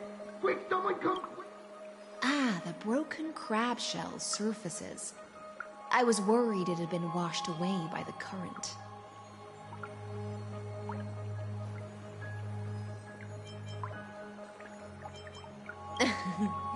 Just a regular cleaning.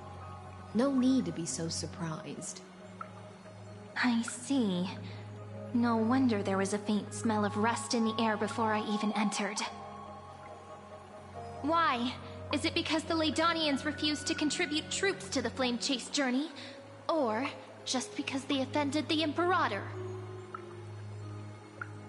Because the new era of the Flame Chase doesn't tolerate stagnant blood. For the ignorant masses who cling to outdated laws, only bloodletting can wake them up. Right now, the rebel forces on the frontier are rising, and Layden has been secretly supporting them. They loudly chant the slogan, "Return to the Era Chrysia," unwilling to relinquish military power.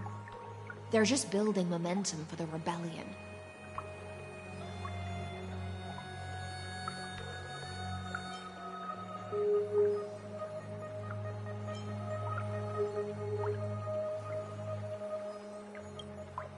Thinking is a right given to citizens by the Imperator.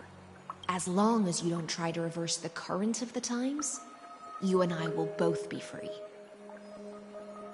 But, Miss Hysealans, I can't even hear the slightest hint of joy in your words. Because I've already tasted ultimate freedom. Long, long ago, I lived in the sea. In that lightless abyss, far beyond civilization's reach, the great fish consumed the small, and when the great fish perished, their bodies became sustenance for the newborn, nourishing the whole ocean. This is the tide that carries civilization forward. Anyone may be devoured, or meet the fate of inevitable decay. Are you suggesting that ultimate freedom is in fact the cruelest fate for life? I only mean that if life wishes to preserve its dignity, it must first be bound by the law. There's no need for me to say more, Little Sea Hare. We are of one mind. Whether the Imperator's law can guide the schools of fish and lead us to a truly free ocean, let us wait and see. But for now, let's pause this heart-to-heart. Another fish has come, following the scent of blood.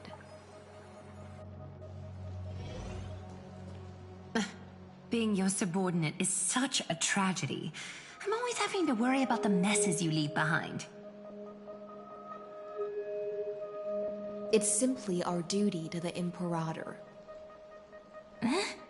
All ready to go in an instant. Miss Hysealans, you truly are impossible to predict. Yet you, a golden trout who's always busy all day, suddenly have the time to visit me? Do you think I wanted to come? I suggest you burn some more of the incense offered by our allies, lest my creations be tainted by the reek of fish. I'm only here on the Imperator's behalf to remind you to prepare for the banquet. Fine.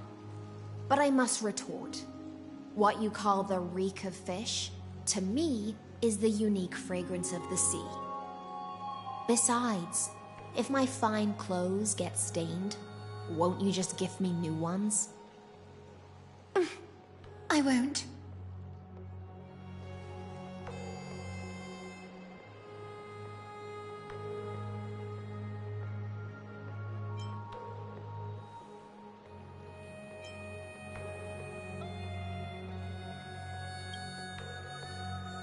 You mean future. The future ruler of the Holy City, Lady Goldweaver, is quite captivating in her own way. By the way, you both just mentioned a banquet. Could you elaborate on that? Oh, right, you don't know.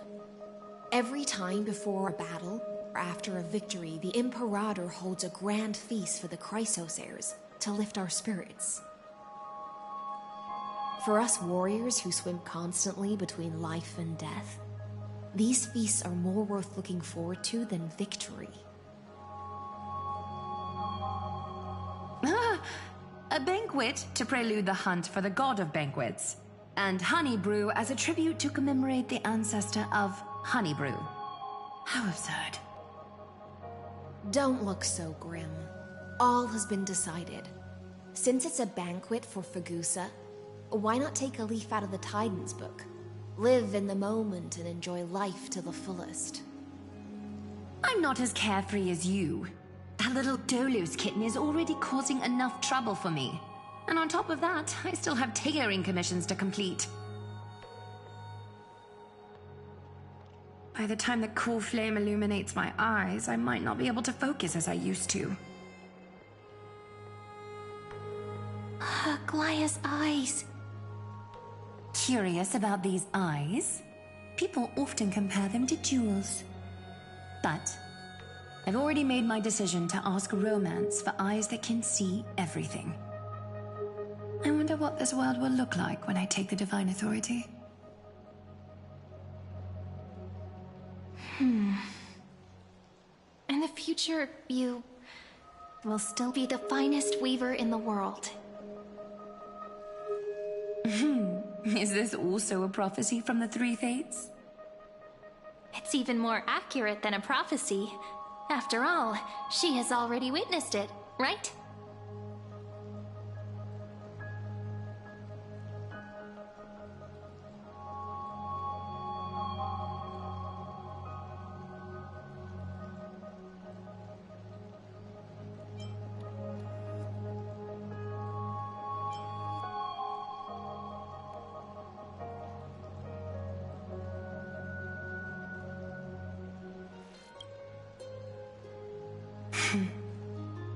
Become a demigod and lose your humanity.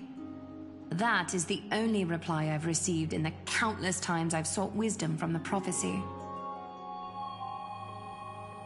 But Destiny's fragments are like stitches. Before they're threaded into splendid garments, no one can see their true charm, can they?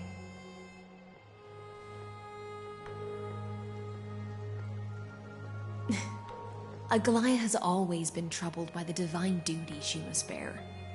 But, thanks to you, she seems to be in much better spirits.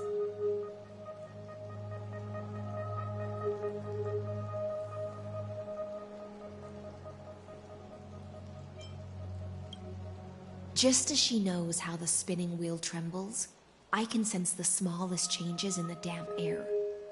As for whether we know each other well, I've swum beside her since she was a child. Most of the time, I can understand the whispers in her heart. For those words she was too shy to say herself, I'll raise a glass to you on her behalf.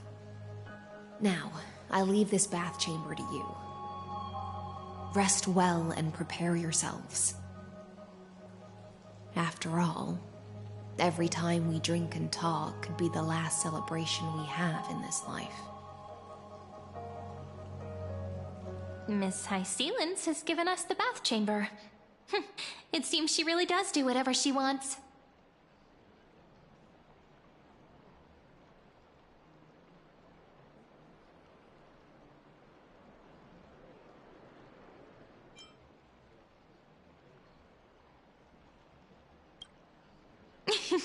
Yeah, in the future. But for now, we're at the mercy of the host, and she could return at any moment. If we're having an important discussion, we must remain vigilant. So, let's seize the opportunity and report our current progress. We don't want to keep everyone beyond the sky waiting.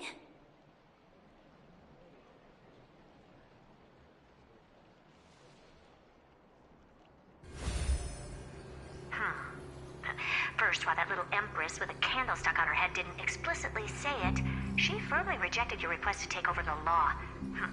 Fair enough. Second, Lygus is indeed in this timeline. But since he's somehow connected to that little empress, you have no way to find him. Huh, as expected. The road ahead will be long and difficult.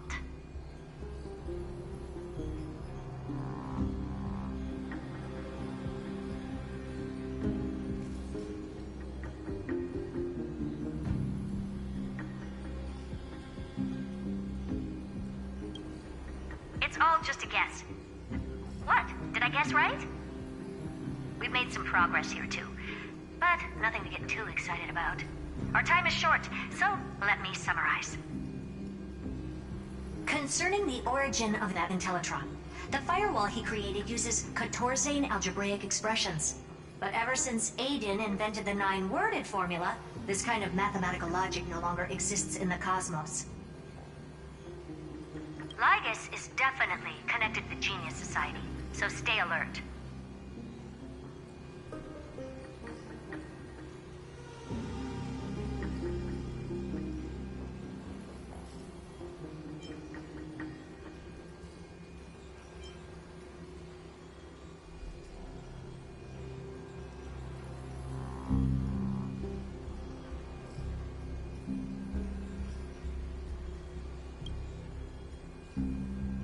We can first exclude Droidhead themselves.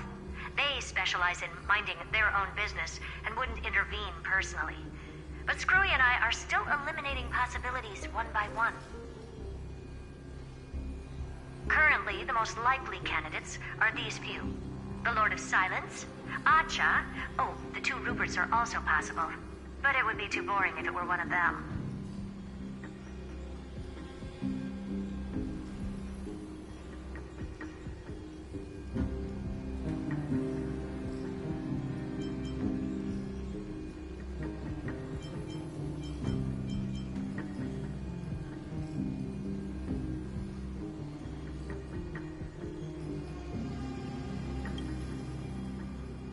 We also have the same suspicions for now, but further verification is needed. That's all I have to say. We'll depend on you to continue pushing things forward within this world. Keep in touch regularly, and remember, don't let your guard down.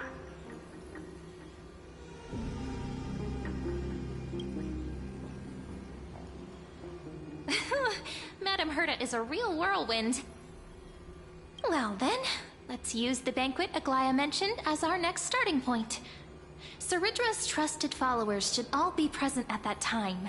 It'll be a good opportunity to get closer to them.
It's settled then. With our great teamwork, we'll be able to deal with anything that comes our way. It's been a long day. We should get some rest now. Yes, let's get ready for the banquet.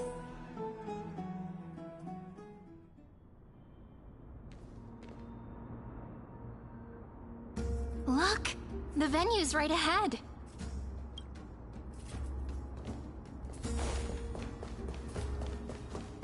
And I can even hear singing. It feels so romantic.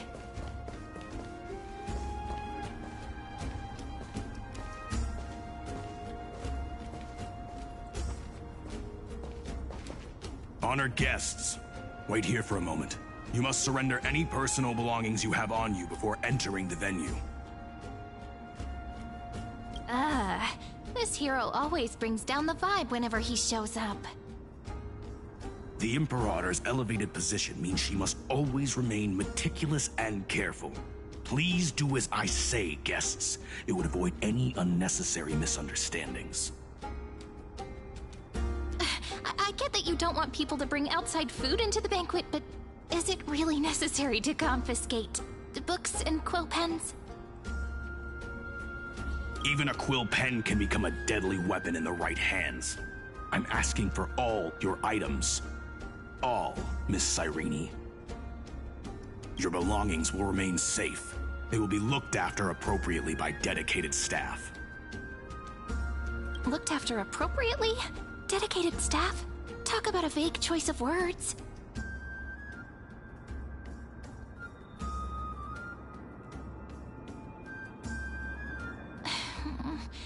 It seems like he's aiming specifically for the chronocognitive anchor. What should we do?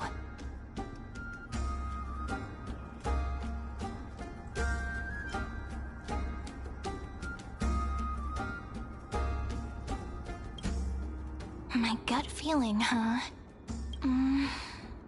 Why don't we go with their plan and hand over the chronocognitive anchor to be looked after? After all, if the little Imperator is paying this much attention to you, she probably already knows all about our whispered conversation with the geniuses. I can pretty much guess what'll happen next. But that's actually gonna be our shortcut, right? Guests. All right, we'll listen to you. Here you go. Also, please pass on a message to the Imperator from us. She can trust my friend, anywhere, anytime. Thank you for your cooperation. The Imperator has some urgent business she needs to attend to and will arrive shortly. Why don't you head in with the other guests first and enjoy the feast? Isn't Ceridra supposed to be the focus of the banquet? But she's not even here. Why is it so difficult to talk to her?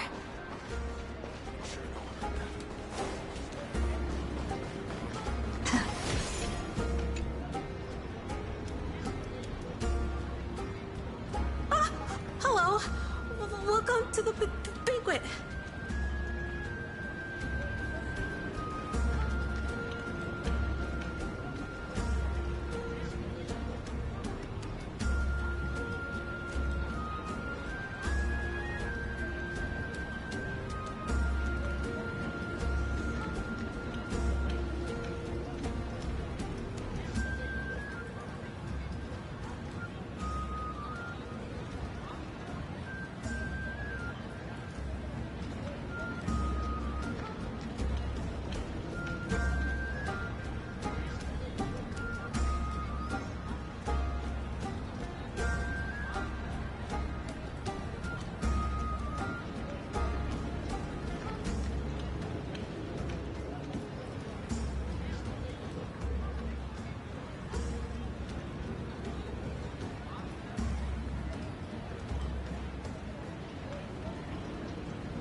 Ah, so the Deliverer is attending this event, as expected. Little Virginia here was just wondering whether she should go find you. As the great Imperator's historian, I'm responsible for composing poems and songs for everyone in the Flame Chase army. But I have no idea how I should record myself in the annals. Little Virginia is wondering whether you can let slip a hint or two about her future, so she can find some inspiration to write about herself. That doesn't sound like a good idea. Besides, we don't even know her in the future. But she'll probably get really disappointed if we tell her that. What should we do?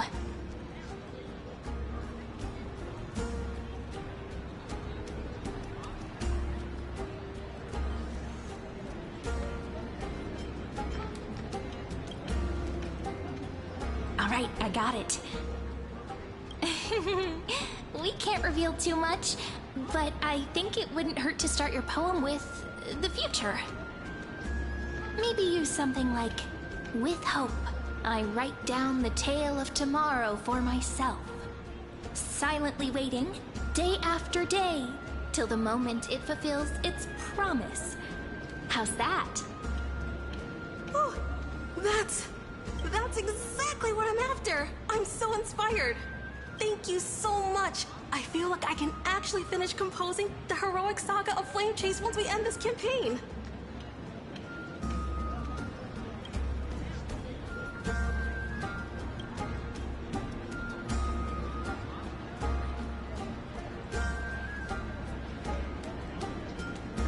Hey, that wasn't improvised, you know.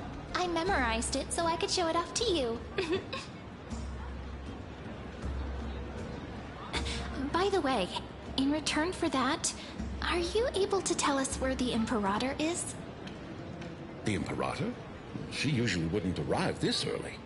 She believes that rulers should stay silent in places where their subjects hold private conversations.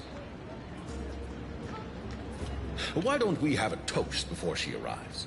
To reason, which is held but not revealed. To romance, which will surely be returned.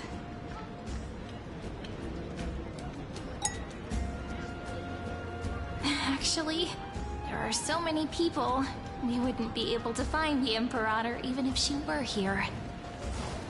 I know. Let's look for seats that are raised up higher than others.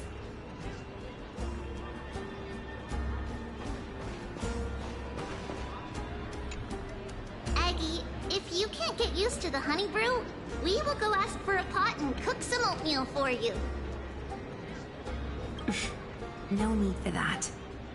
This banquet is just too loud. And nothing and no one here is interesting. I just don't really want to be here. Lies! You were pretty energized when you came back from the bath chamber. Let me guess. Are you worrying about someone? About High Sealins? Or Little Cypher? You take everything too seriously. At this rate, life's gonna be real tough for you later on. Oh, you're the least qualified to lecture me about that, teacher.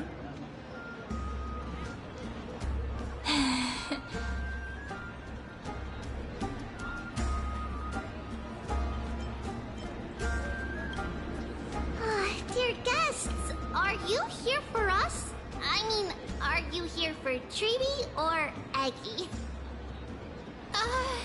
No. I'm just wondering whether you've seen the Imperator. The Imperator?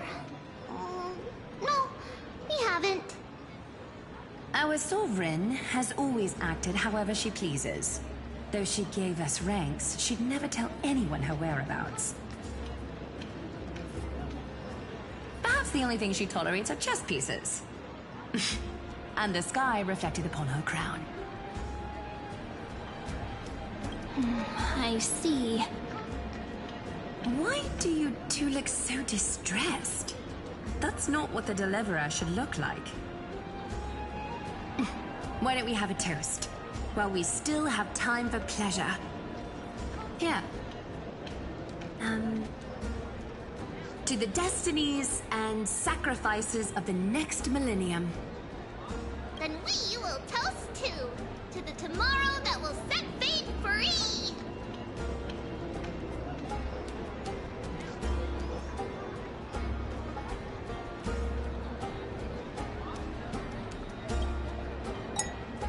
Cheers!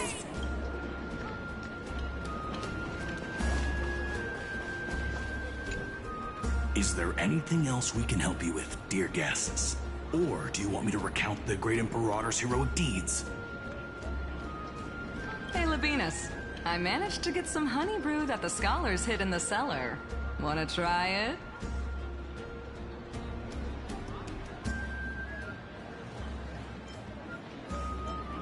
This banquet has a never-ending flow of honey brew. You're welcome to try it, and see whether our drinks are as good as those from beyond the sky. Thank you for the offer, but we're more interested in knowing when the Imperator will... The Imperator? Who knows? Maybe she's hiding somewhere, thinking up weird ideas again. If you ask me, she's never treated us soldiers properly, even though we put our necks on the line for her. Hey, I can't pretend I didn't hear that, Seneca. Either retract your statement, or do... Fine by me. Attendant, bring us 10 more jars of honey brew. I'm gonna make sure he can't even stand straight by the end of this. You wish. Be careful you don't get drunk first. Gray Fry. A little sea hare. Please come over and share the delicacies of the deep sea with me. You two have been wandering around the venue as if you have something on your mind. Have the attendants not taken care of you well? No, we love it here. It's just... we're a little concerned, seeing how the Imperator still hasn't arrived. Don't worry. I know what you've been waiting for. Come, sit with me for a while, will you? I'd like to share a personal secret with you.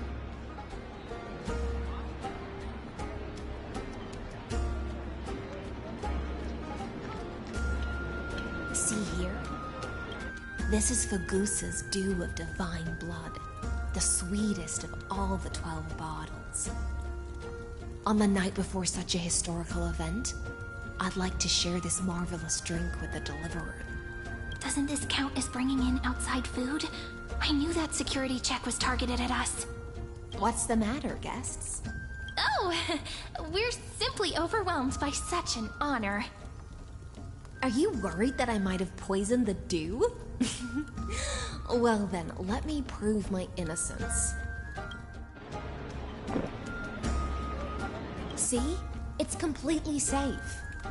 I feel like Miss Hysealins wants to talk to us about something. Why don't we go along with her for now?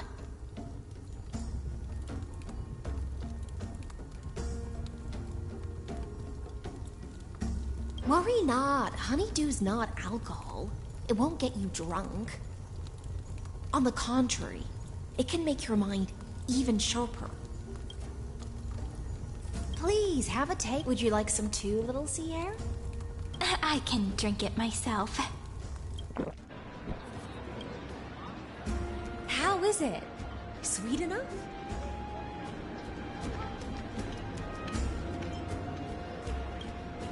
Calm at times, tempestuous at others.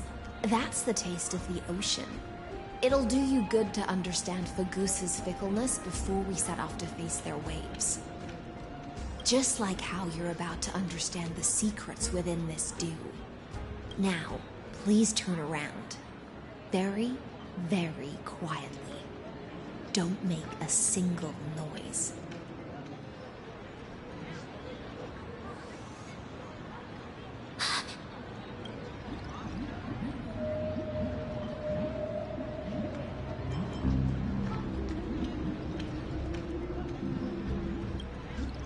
The dew of other gods all intoxicate humans, but the god of banquets dew is an antidote that can awaken humans from a sea siren's enchanting song.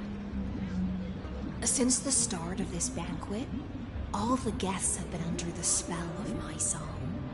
None of them can see the Imperator and that Fioros. But you two, I wish for you to see the truth. Is this also what the Imperator wants? This is my personal request. I can't bring myself to trust that Fioros. The Flame Chase army changed after he descended with Orynyx's divination and brought the prophecy of the stars to Akama. His seductive whispers harbor something malicious within, and will ensnare those of us blinded by ambition. You are the deliverers of the prophecy, and know about him far more than I do. Perhaps only you can find traces of the truth from his actions and words. Then we can show the Imperator the right path forward. Oh, but isn't this acting behind her back? Amphorius has become far too weak. Even heroic actions protecting her from harm must be conducted under the water's surface. I am the Imperator's blade, and I must clear the way for her while remaining concealed in the torrents. Then, ensure I'm pointing my sword towards the true enemy. Can you promise me something, Miss Hyselins? Ask away. My friend has in fact come here to stop that villain's evil scheme. Our goals are aligned. But as to the decision the Imperator must make, she has no wish to transgress her authority. We just want to tell her everything we know. I believe the Imperator will be able to tell right from wrong. I never doubted your loyalty. I'll pass your words faithfully on to her. Provided we can gain the advantage in this tug of war, that is.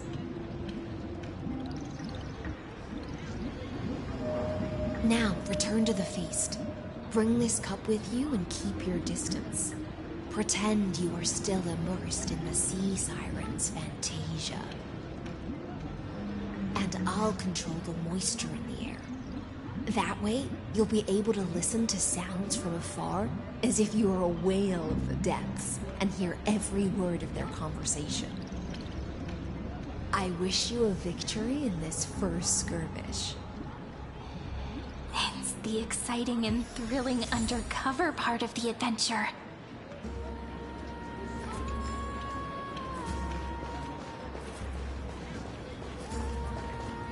Let's mingle in the crowds here. Relax. Relax. Try to act natural. Where's the Imperator? Still not here. That little imp is always acting so high and mighty towards everyone. Today, I will... Whatever. Pour me another cup. Though she has succumbed to drunken challenger authority. A criticism of my height is a grave enough insult already. She should be dismembered. Do you often test the loyalty of your subjects like this? You jest. The Imperator does not need blind loyalty. As long as one can prove they have value, I am willing to be lenient towards them. Let's cut to the chase, Theoros. If I pass the trial and grasp this world's law in my hands, what will you do then? The answer is simple. I will connect Amphorius with the stars. Don't waste my time. Be precise. Be specific. I won't ask a second time. Allow me to adjust my statement.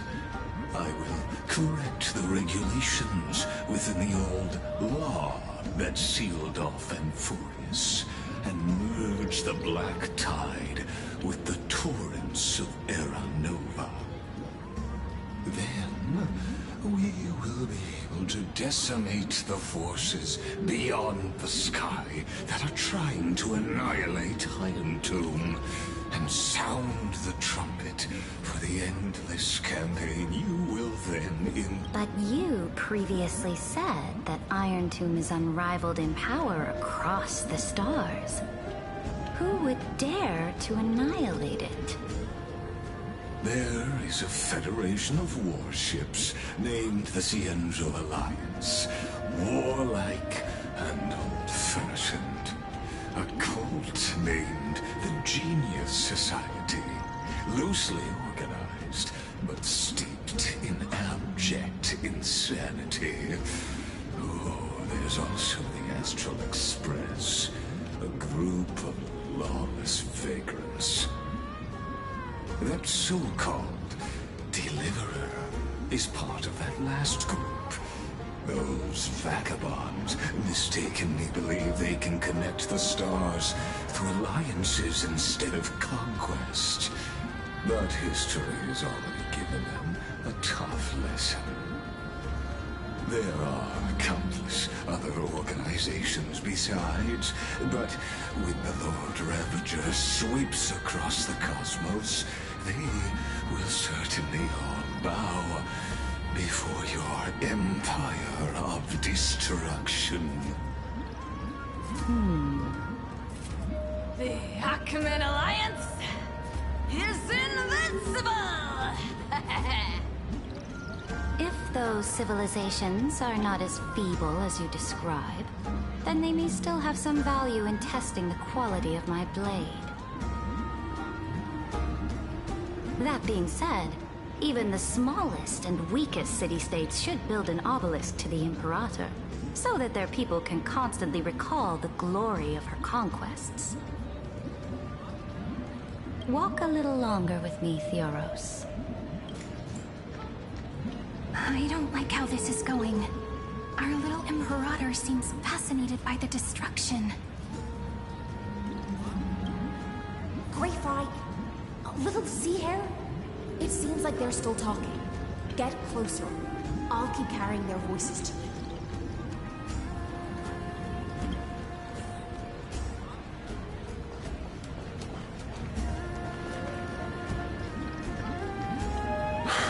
What a difficult situation. No matter how we position our forces, this battle against Fagusa will result in many casualties. That's not something you or I should consider. The Imperator has already placed the chess pieces. We just need to fight for her until our last breath. How astonishing. The commanders under you have such different personality. He's looking this way. Quick, do something and pretend we can't see them.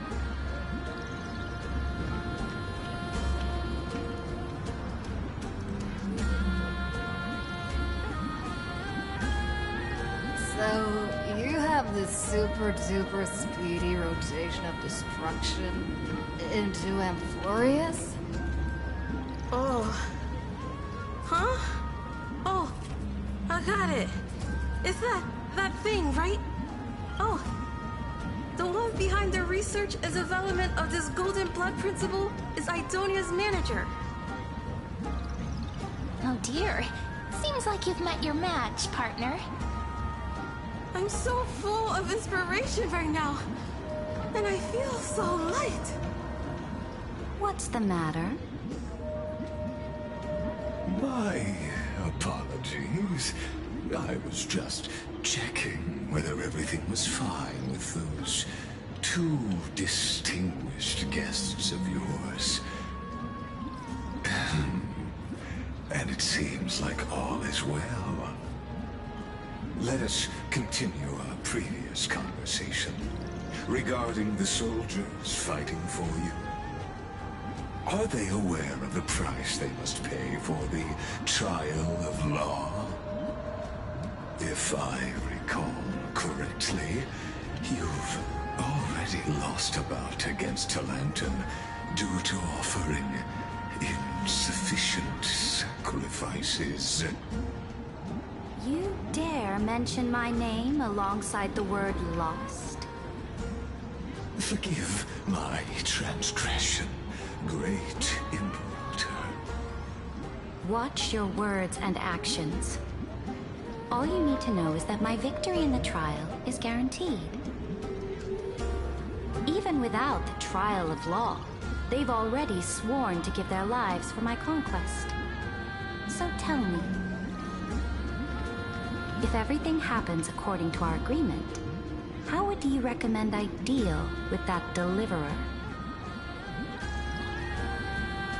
Good question.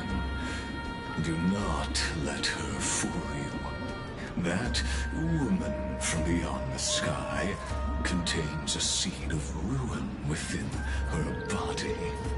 She must not be allowed to tarnish your glory. Therefore, the wisest decision would be to hand her over to me.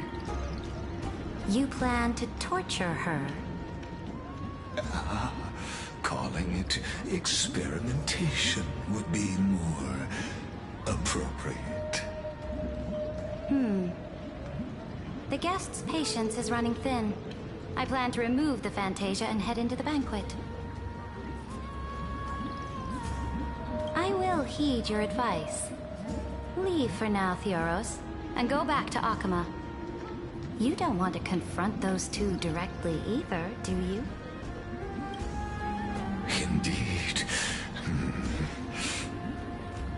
It's a pity that Antikytherans are lightweights when it comes to drinking.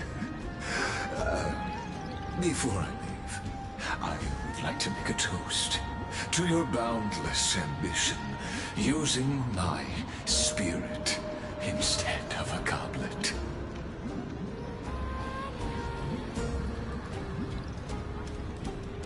As I expected, that Theoros' schemes have been revealed.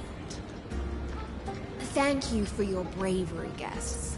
It's time for me to dispel the Fantasia.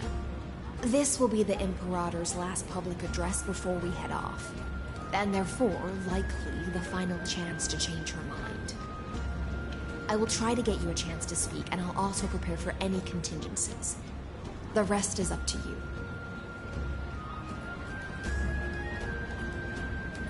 You should head back to your seats for now.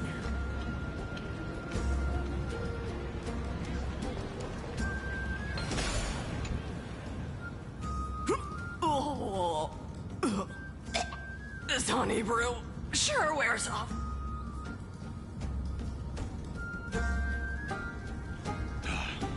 The Imperator! The Imperator has arrived! No need for formalities. I should be apologizing for my tardiness instead. The hour draws late, and I trust you have all had your fill of brews. Therefore, I will not observe the usual ceremonies. Any warrior who has fought by my side should have those speeches memorized by now. The Imperator's word is law. Are you out of your mind, Dux Frigoris? The Imperator hates flattery most of all.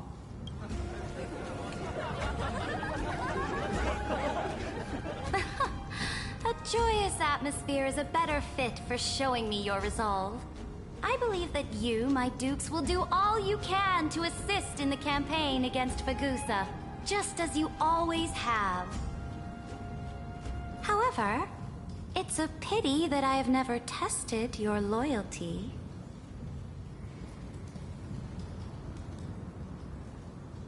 What does she mean? The purpose of tonight's banquet is not to raise our morale, but to establish which allies our alliance can actually trust. And sever the heads of the traitors as a toast to all before we march. Yes, some among us have discarded their vows in order to foment vile conspiracies. Now listen! These traitors are standing right here in broad daylight.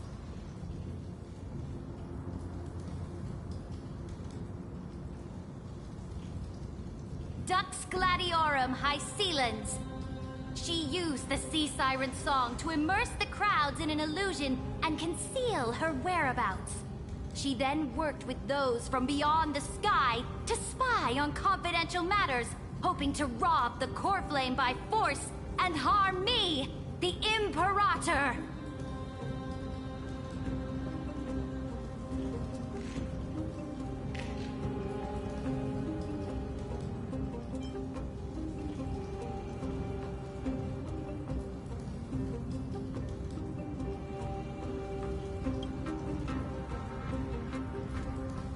Imperator, I can explain.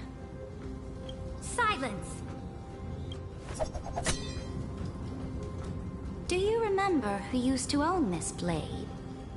She met you once, back at the Temple of the... It was Kindness, the head of the cleaners. She was the first to draw a blade against the Imperator, and personally made herself an example for my enemies. Under the shade of the olive groves, the people of Akama said they would never bow to me. In the frozen, lethal fog, the people of Idonia said they would never bow to me. At the beginning of the myriad paths, the people of Yanisopolis said they would never bow to me. But now, they all lie silent. They now fear me as they fear the law. For I am Saridra, and I am the Imperator. If you have any last words, say them to the Imperator. Then, face her judgment. After I cross this river, it will be a tragedy for mankind. But if I do not cross, then it will be the end of me. If you are ready, then I'll follow you and fight to the last. Deliverer.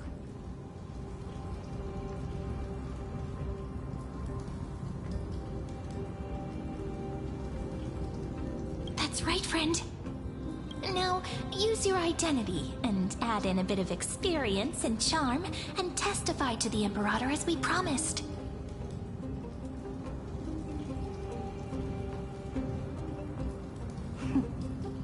You think you can slay a king using your words instead of a sword? I'll have it. Show me the weight of rhetoric from beyond the sky. Will it weigh heavier than 3 human lives? Let's try to watch our words carefully.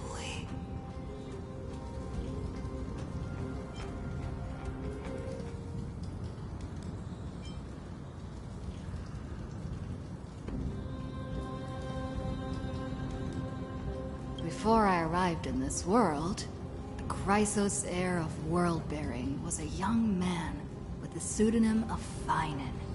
He came from Ides Elysiae.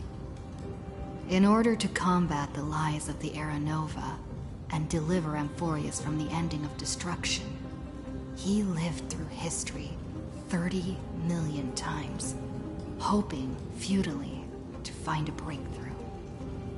And Cyrene, the young woman standing beside me, also carries an equally heavy destiny.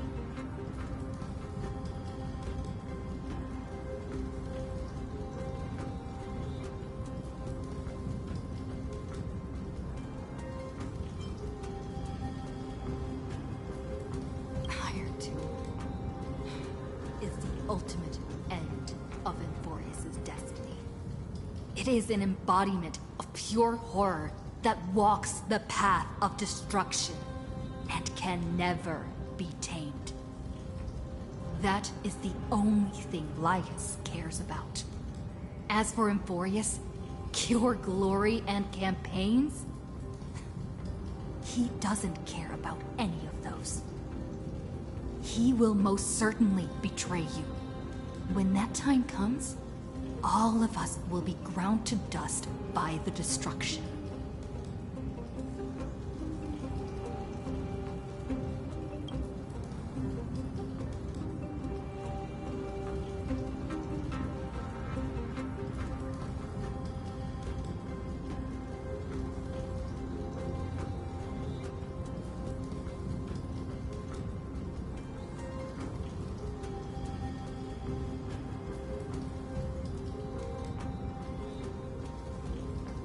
I walk the path of the Trailblaze.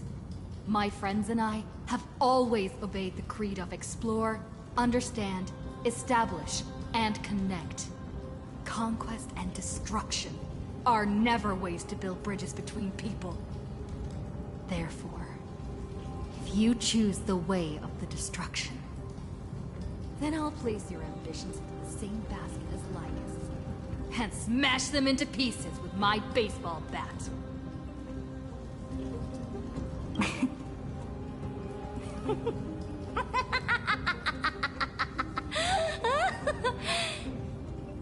That was truly a chaotic speech. All that needs to be said has been said. Dux Frigoris, Dux Bromalis, escort the traitors to the prison.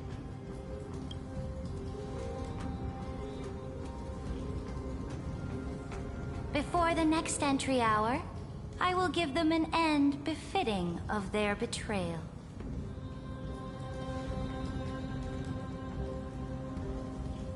Oh, great Imperator, your ambition certainly eclipses all.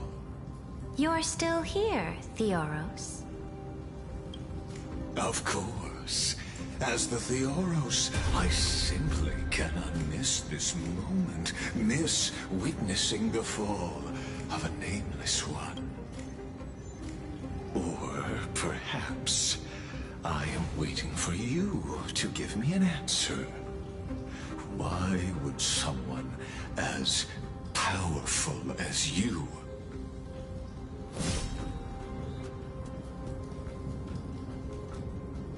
use such a clumsy excuse as imprisonment to ensure the Deliverer's safety?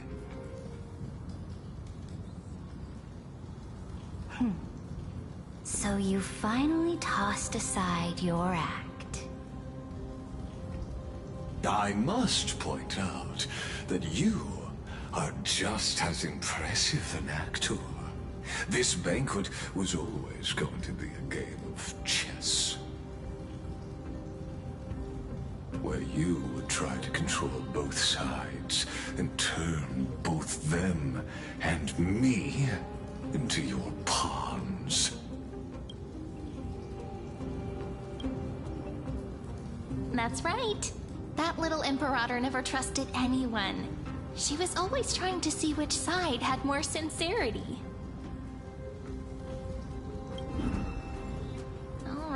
All right, we'll listen to you. Here you go. Also, please pass on a message to the Imperator from us. She can trust my friend, anywhere, anytime. But as to the decision the Imperator must make, he has no wish to transgress her authority. We just want to tell her everything we know. Now, use your identity, and add in a bit of experience and charm, and testify to the Imperator as we promised. And we won. Sincerity will always remain the greatest shortcut to people's hearts. I can toss your words right back at you, like Kyrgyz. Why would someone as powerful as you pretend to be a mortal and kneel before me? Unless you enjoy giving flattery and prostrating yourself. You are mistaken. I am only trying to ensure the experiment's autonomy, meticulousness, and perfection, thus avoiding any unexpected outcomes. A forceful intervention will only create larger errors, reduce efficiency, and introduce ugliness. How had you fulfilled your promise of giving the law to me and completing the Era Nova, then Amphorius would not have deviated from destiny's course. Oh, but you broke your promise. What a pity. In that case, I must carry out my duty as the administrator and eradicate all factors steering the experiment out of control. Factors such as you and her. Careful. Careful. What was that voice? Was it Orynyx? I found you. I finally found you. Be careful. This land will face disaster.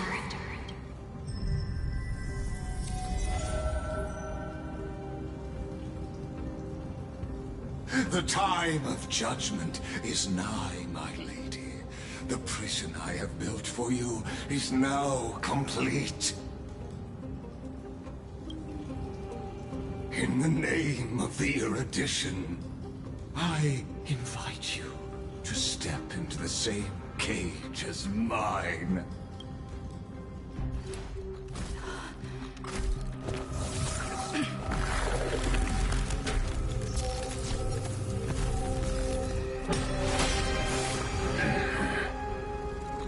What's the meaning of this, Imperator? I did not permit you to act. A ruler is the only one who can decide their subject's destiny. But, great Imperator, what judges destiny is not the ruler, but gods. Don't forget, my realm only allows for the existence of humanity. Moreover, dealing out extrajudicial punishment equates to defying the law, and the culprit is to be sentenced to death. But you have seen how I can erase life from this world with just a clap of my... I fear you are still quite unaware of your current situation. Allow me to reiterate. I am giving you a simple choice.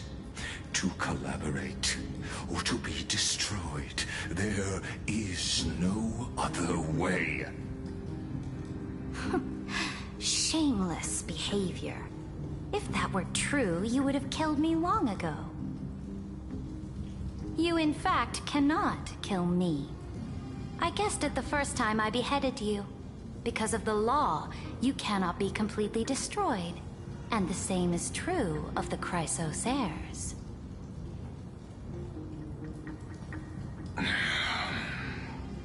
The more you bluff now, the more you are proving that conjecture to be true. What magnificent foresight. I once regarded this precious quality of yours as a sure sign of my ultimate victory. But now, I have to admit that yet, as a mere mortal, how will you contend against the Theoros? We are both slaves to hubris. But do you know what differentiates us, Lycurgus? I will never be blinded by my pride. If I wish to break the scale's balance, I only need to appeal to external forces and use them for my own ends.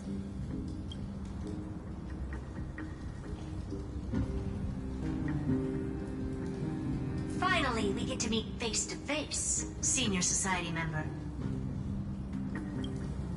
I offer sincere acknowledgments for your many past achievements, but I must deeply regret your current perspective.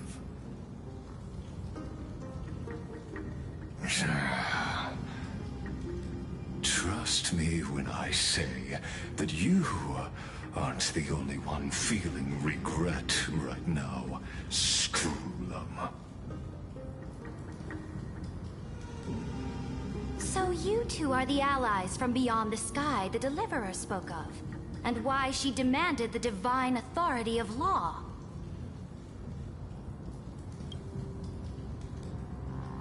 Come and prove your strength to me. Show me the power of these so-called paths. I have spent much time and effort to secure this treasure from beyond the sky just for this moment. In the name of the Sovereign of Planet Scrulum, your allies have responded to your call, esteemed Imperator. Please allow me to spell the situation out for you, Lord Lycus. Permission to read the ultimate protocol is already in my hands. It'll only be a matter of time before we acquire the authority to write and execute commands as well. There's no way the flame chase journey will continue after you've burnt your bridges so thoroughly like this. Do you really think you can still win? Oh, seriously. Don't embarrass the Society.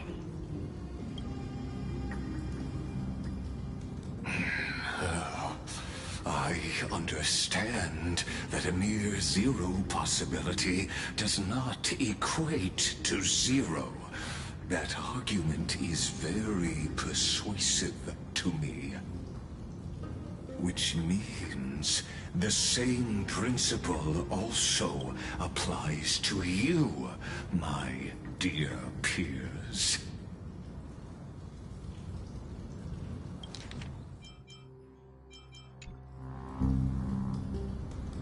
You will never be a match for me in a world constructed through Catorzane algebraic expressions. And as for Era Nova, why don't you entertain this possibility? What if I reduced Akala to rubble and ground her people into minced meat? Would the heroes then once again desire the power of demigods so they could fight against me? Listen, Iron Tomb is fated to be born. You may shackle me and put me in chains, but I have thousands of ways to ensure the destruction's descent. And what I just mentioned is only one out of those thousands.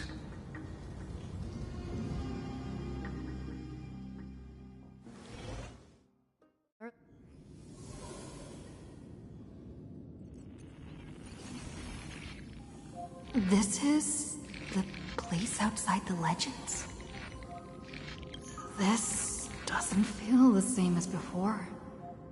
How should I get back? Warning! Warning! Warning! Warning! Warning! Warning!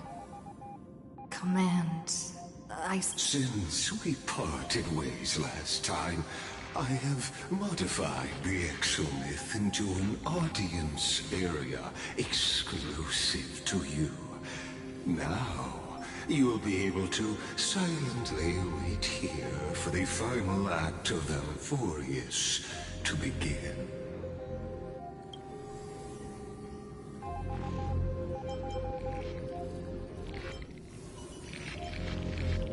Oh, we always feel so powerless before fate, don't we? This could, in fact, be a wonderful opportunity for you. From the audience's perspective, you may better observe the workings of the erudition at a macroscopic level. In this place where time flows far slower than within Amphorius, you will witness the end of that world's saga.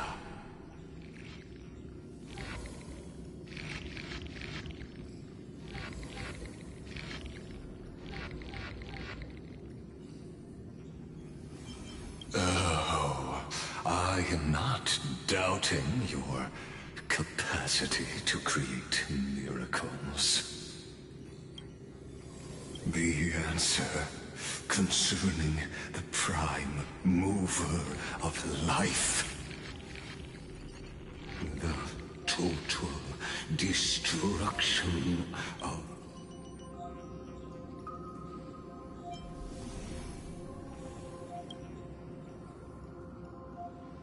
Do you see me as their faithful disciple?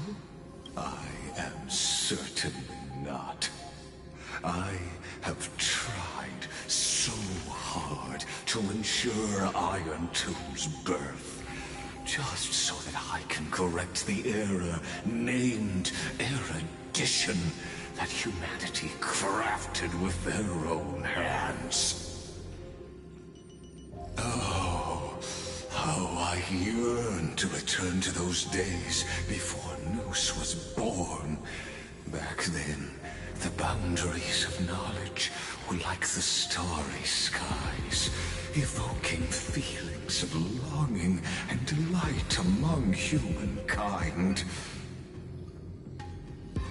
But now, truth has become the sacrificial offering required to gain an audience with them. And the geniuses would say that Noose already knew. That arrogant Eon was born from the primal mobile of humans' desire for knowledge. Yet, they themselves sealed off humanity's capacity to seek enlightenment. I am simply cutting down a tree of doom that we planted ourselves. I must admit that the process of answering your questions has reminded me of the happy days of learning in my youth.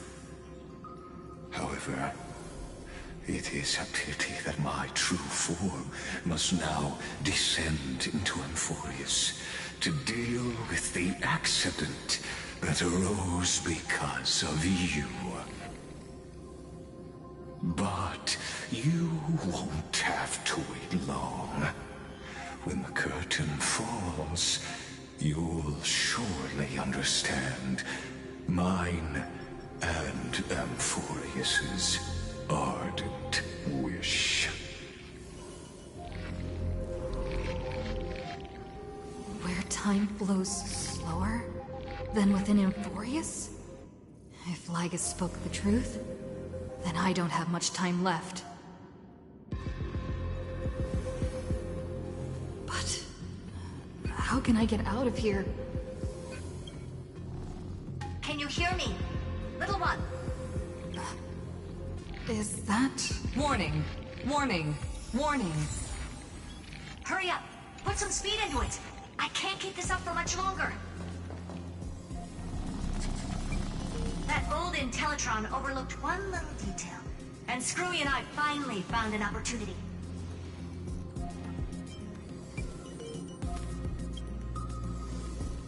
Let's keep it short. While you were gone, well, in those few years, Amphorius... Yes, time dilation, resulting in an uneven flow. Don't you know this already? Let's stick to the main points. The Chrysos heirs activated the chronocognitive anchor and helped Skrullum and me open a hole in the firewall. We made some adjustments, so he can't attack us immediately, but it won't hold for long. Critical warning. Critical warning. Time is running out. Here's the conclusion.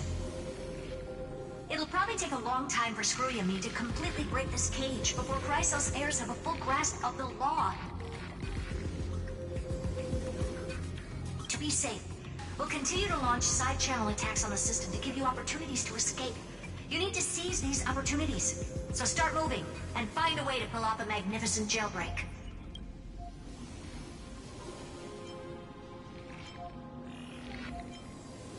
We detected another path's influence. Critical warning. Critical warning. Its power is strong. May be able to help. Use the path's power. Make it detect you. Unauthorized communication terminated. Is Herta saying A certain past faction has arrived in Emphorius? And I can ask them for help? I mastered the powers of different paths in my previous journeys. Think hard, and figure out exactly which faction has arrived at Emphorius, and which path's power I should use to call for reinforcements. Are these showing my memories? With the Stellaron in my body. A world that'll give rise to a Lord Rat. But what if I end up pulling in the Antimatter Legion? Or the Annihilation Gang? Can they really help?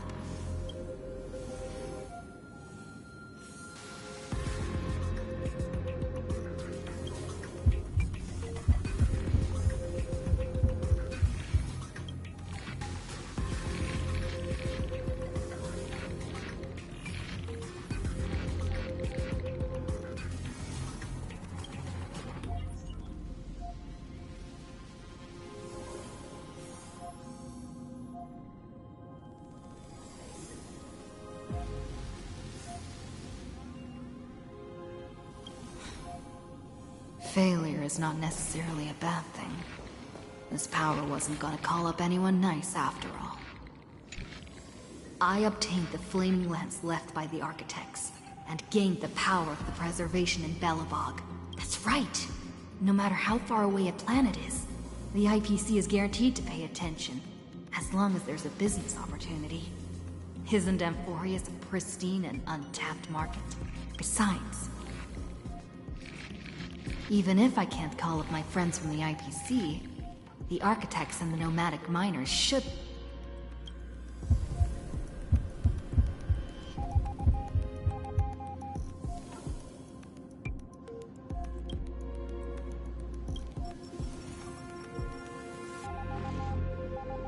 Seems like since Emphorius has no overseas market, the IPC's hand can't reach it. I received the Watchmaker's hat in Penacony, and declared war against the Order. That's right. The benevolent family must still remember me for saving them. Come, dear hat. I've put you aside for quite a few chapters already. Sing with Clocky. The world is in harmony and the stars shine.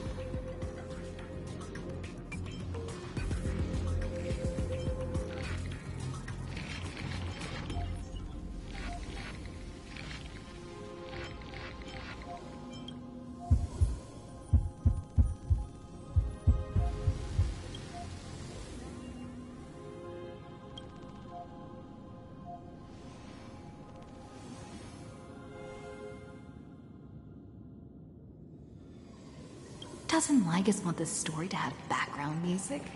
He has such terrible taste.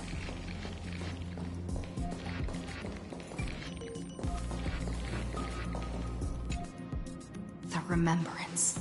That's right. I came to Emphorius because traces of the Remembrance are also everywhere in this world. I don't know what they want, but I don't have many choices left in this crisis.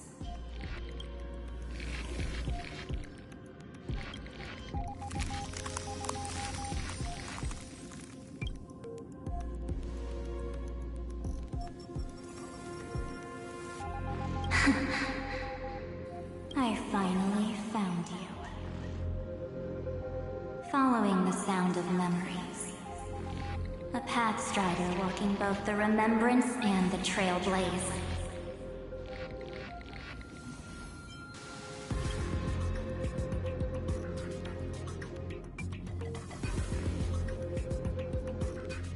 Warning! Warning! Warning! Erudition's prison cannot stop us, for we lie outside the logic of zeros and ones. Come, leave the cage of Logos. The mythos of Amphorius waits for you to continue its story. When that brightest star, that star heralding a boat, so used to drifting. Oh, Pathstrider, we have helped you break free. Hurry and set off. the child of remembrance, awaits you. March? What's she doing here? Oh, you're finally here! We haven't seen each other for such a long, long time. My good buddy, I've really, really missed you.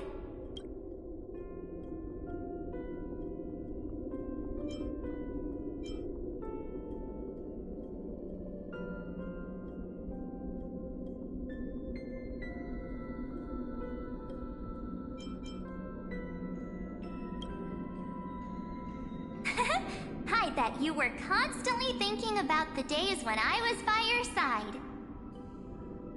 It's been so boring waiting for you in this place. There's no one to chat with, no internet, and not even anything to eat or drink. It's basically a prison. Now the great hero is finally here to save me. Yippee! You must have seen a lot in Amphorius during this time, right? You gotta tell me all about it.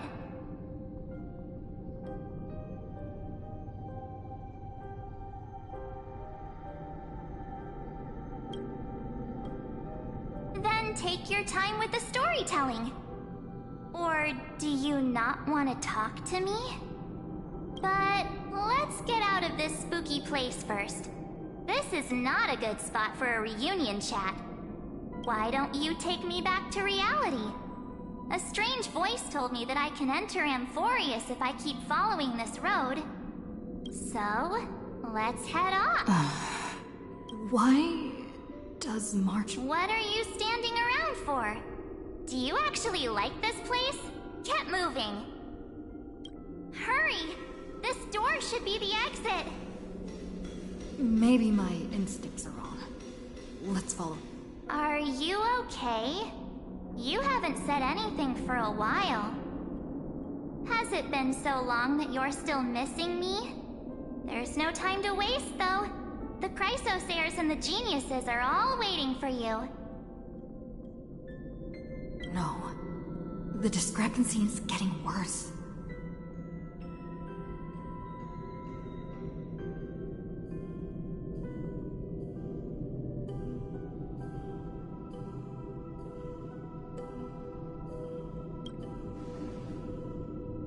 Huh? Isn't Amphorius the world of the Chrysosayers and their hero's journey? I could figure that out in an instant. But Amphorius cannot be observed from the outside. She couldn't possibly know about these things unless... Dan Heng told her.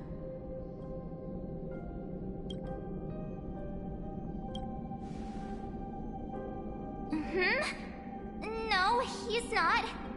Maybe I just happened to miss him. Never mind. Dan Heng's super reliable. We don't need to worry about him. He's probably waiting for us somewhere. All hail and hearty. No. The Geniuses would have made sure that Dan Heng made it back on the Express. Besides, the March I know wouldn't be so dismissive about her companions. Something's not right. She's not March 7th. I guess you have something you want to say to me? Then there's no need to feel things out first. With questions. Let's treasure the time we have together and be frank.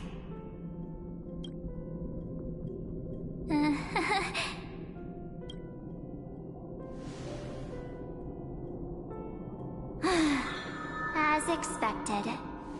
A glimpse of memory is not enough to deceive the bonds of friendship forged between the Nameless.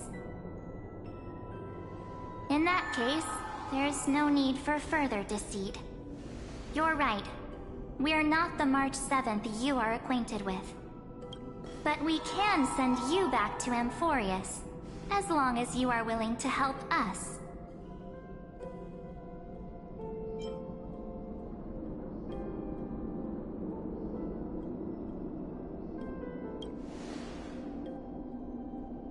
We'll introduce ourselves to gain your trust. We are the Garden of Recollection. You should be very familiar with that name by now. Just as a reminder, while you hesitate, time is quickly ticking away in Amphorius. Working with us is the best way to stop the enemy of erudition. Erudition would treat any results unrelated to the experiment as garbage and throw them out. But we don't work like that. The Remembrance treats all these instances as important materials needed to weave the universe. Besides, this would be child's play for a great hero like you. It won't be hard at all. Also, if your plan fails and the big bad Iron Tomb manages to get out, then the whole cosmos will be in danger. Wouldn't it be better to have an additional failsafe? As long as you help the Garden retrieve what we want, even if Iron Tomb reformats everything in the physical plane, we can use Remembrance to reconstruct the entire world. Or, should we say, the entire universe. So help us. Find where Amphorius's memory began, and bring it out. The Master of Anosrava has already glanced at you. Don't deny it. That storybook is the best evidence. Say, you aren't seriously gonna be moved by their pretty words, are you? I am the one who commanded those little ones to lead you out of the prison. But I didn't expect to attract little gnats trying to take advantage of the situation. While Remembrance can help you return to Amphorius, there's no need for you to do it the way they want you to. Of course, there's also no need for you to make any deal, or pay any price. For you, this is probably a long time no see. My dear.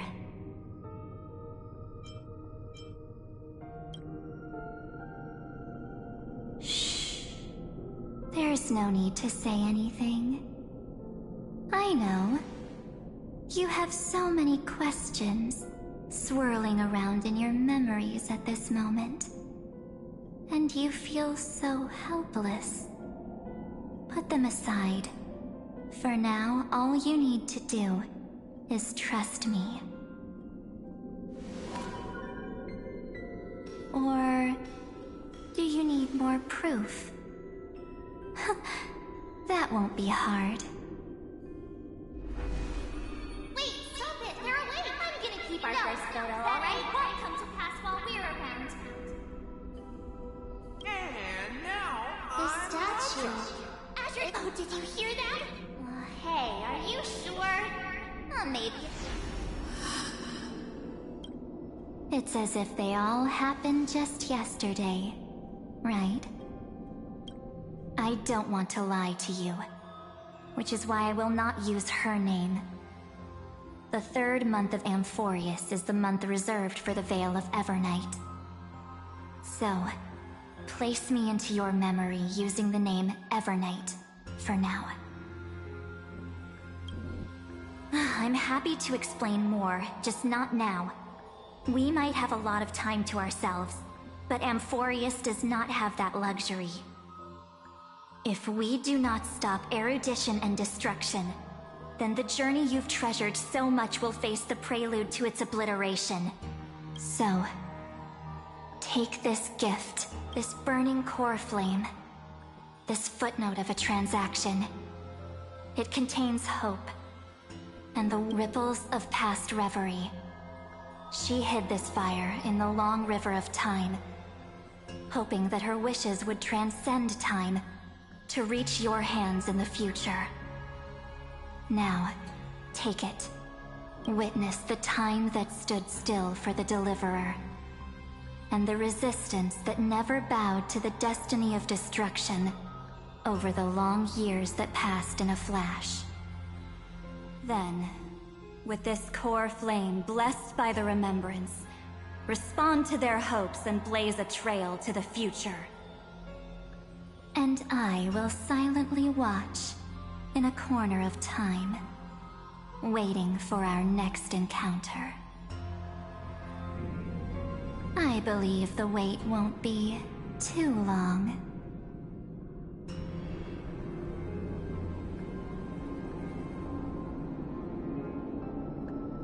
What exactly is happening? Keep going. Keep trailblazing. For Amphorius. For you. And for the March 7th in your memories. Go forth.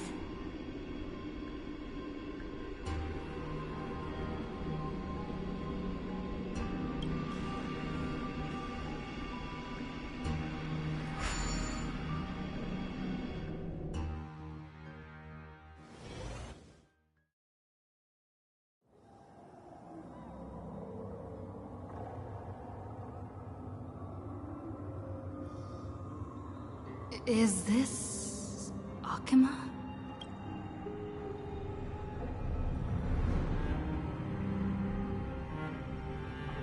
No one's here. And the dawn device off.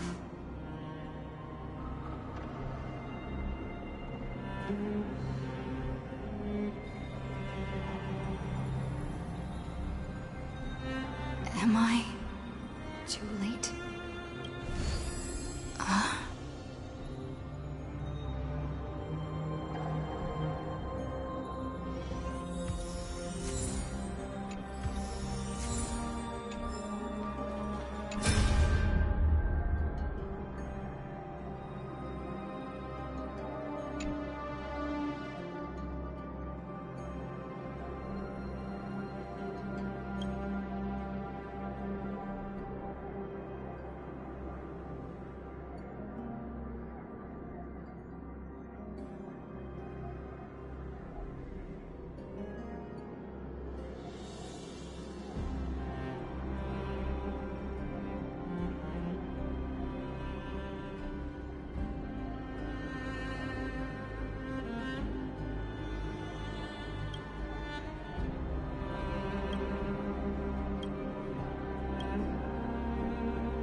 There's so much I wanted to say for our reunion. Yet now that you're back, there's only one thing to say. Welcome back, friend. It's been such a long, long time.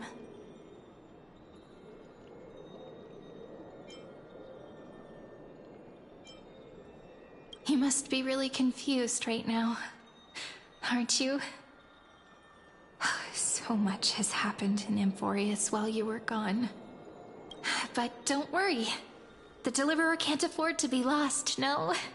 Now, please follow me, and turn the pages of time and hear the words everyone left for you. I'll tell you the story of this 1000-year journey. That way, it won't just be my memories alone. Cyrene can't hear me?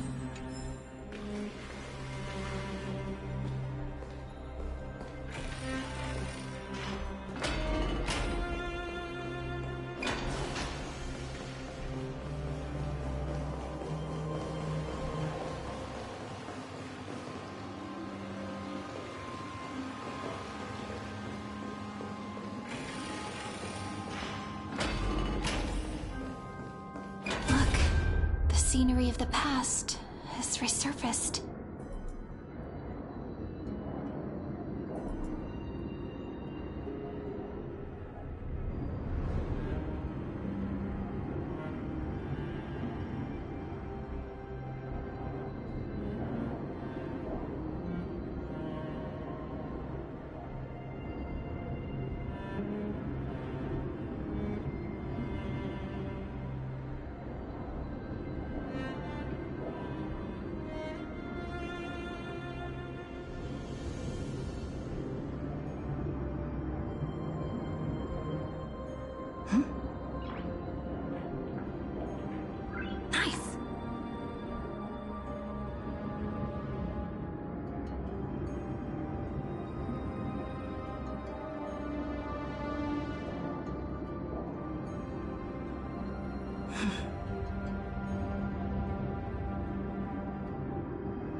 Nice.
Nice.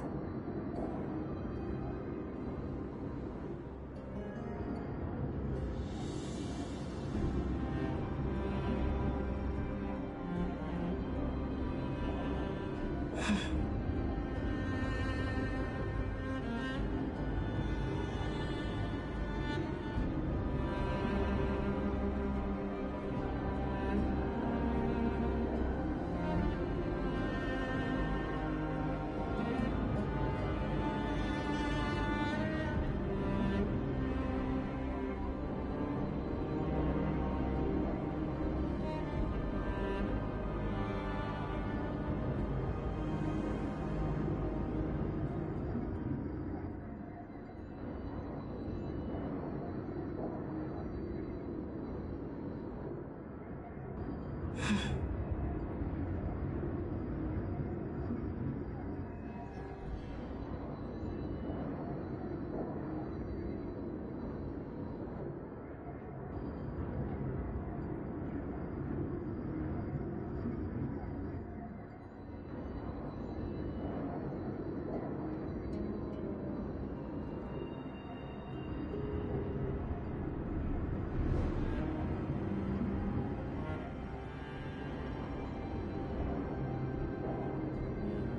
Nice!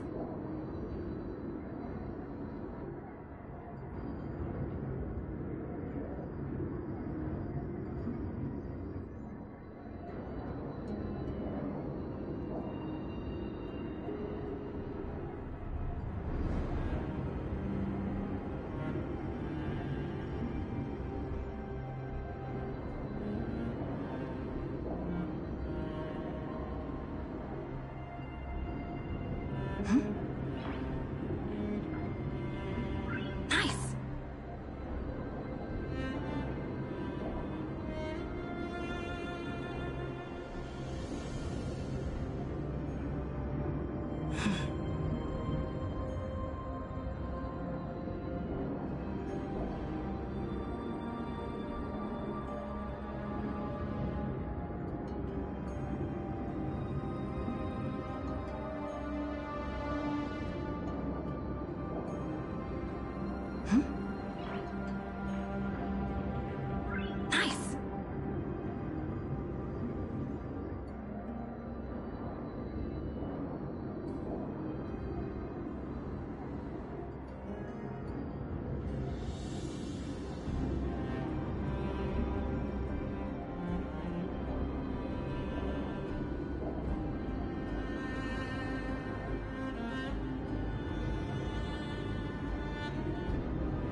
Nice!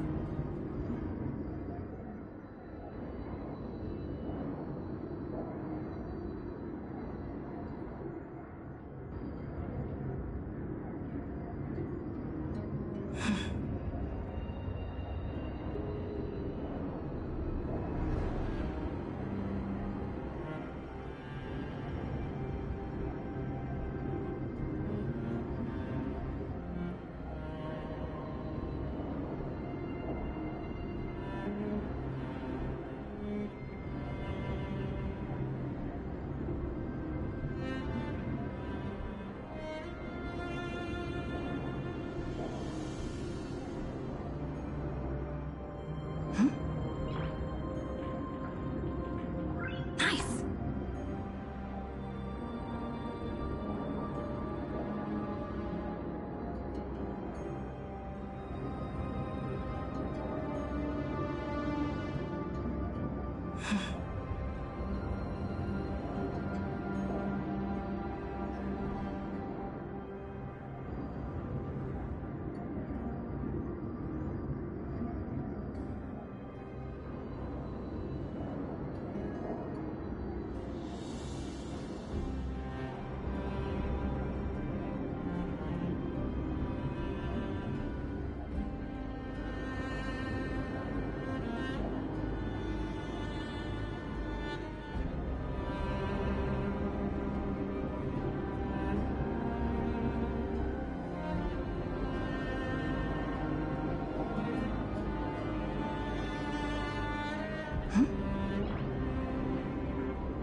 Nice!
Time flies. 200 years have passed since the Deliverer's fall. We had to return 3 core flames of law, romance, and ocean to stop Lygus, but even so, Terravox has fallen. The 2 geniuses vanished without a trace, and Zeridra embraced her fate. At this rate,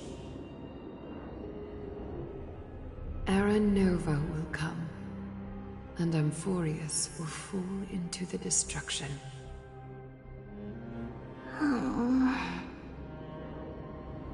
It seems the key to rewriting the end once again lies in the core flame of world-bearing. According to the instructions left behind by those 2 geniuses, we must get it into the Deliverer's hands, no matter the cost. But how? We need to find a way to hide the core flame. And we must buy enough time to keep Lygus at bay. About that, Rini might have some good news. She had that dream again last night, but the Titan's voice was clearer than ever this time. She said, "Pass the flame into the future." Is that a prophecy from Orynyx? She chose to side with humanity this time and hide one of her kin's core flame? It seems Amphorius' fate isn't sealed just yet. You're right. History has changed. Humans and Titans are both giving their all to keep this world going. Perhaps a relay across the ages is finally about to begin somewhere out there. Unfortunately, life will never go smoothly. Leiden's army is already at our gates, and their commander... that Lycurgus. He's right outside Akama. Light calendar 3960. Zeridra, under the pretense of a campaign against Vagusa, sacrificed 500 Chrysos heirs to complete the trial of law. This tragedy shook everyone in Amphorius. That same year, Zeridra the Imperator was assassinated, after which Aglaya the Goldweaver took command. Thus began humanity's second flame chase journey, a path hanging by a thread. Come, this way.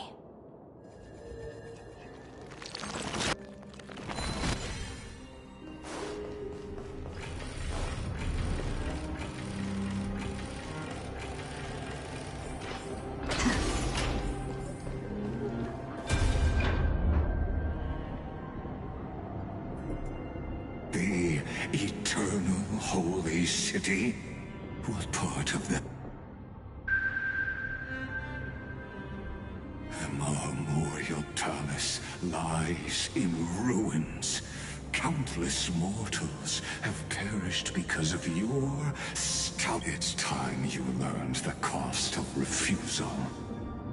Now and answer where is Kefali's core flame?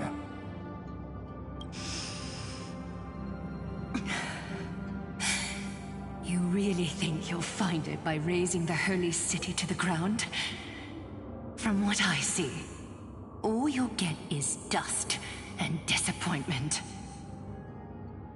Don't forget, you can't kill the Chrysos as mentioned in the prophecy because of law. I have never denied that. Which is why I now place my hope in the faithful citizens of Akama. Perhaps they'll give me what I seek in the echo of your screams. Now then, I'll be cutting open your chests and using your scalding golden blood to baptize the masses. Allow me to apologize in advance.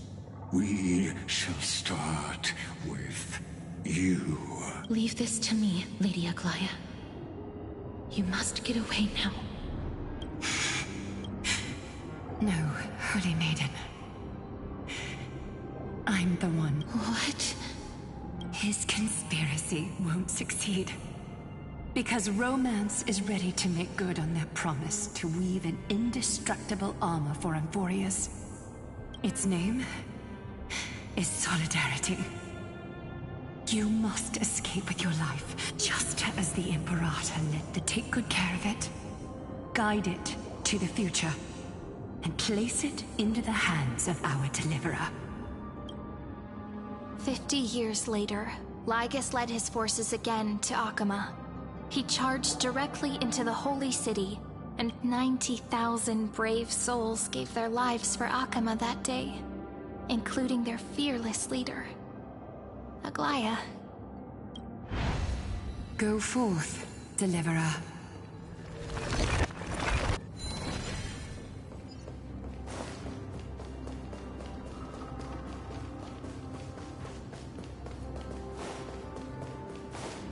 Go.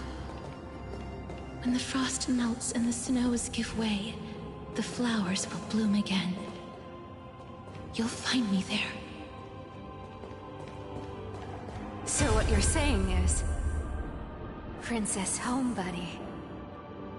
She just left. Like that. Since Cass has made up her mind, we can't let her resolve be in vain. But... between staying in Akama and going to Styxia, what difference does it make when it's death either way? I'm against relocating. With Kefali's protection, isn't Akama far safer than that dead city? Cass's plan doesn't involve any relocation at all. Huh? Like you said, Akama is humanity's refuge. We never intended to get everyone moving to Styxia. It's just on Cass, Hycelans, and me to prepare the final trump card for the Deliverer. Wait, what kind of trump card needs all three of you demigods to throw yourselves away? We must lay down the path to the future so when the Deliverer returns, they'll have a clear road to reach the location of Aaron Nova. Styxia sits where death meets the ocean. There, with the combined powers of ocean and passage, we can summon a current that leads to the vortex of Genesis. And the demigod of death will forever guard that secret path until she returns.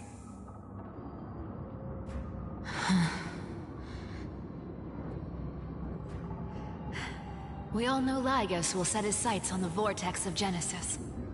That's exactly why we have to do this.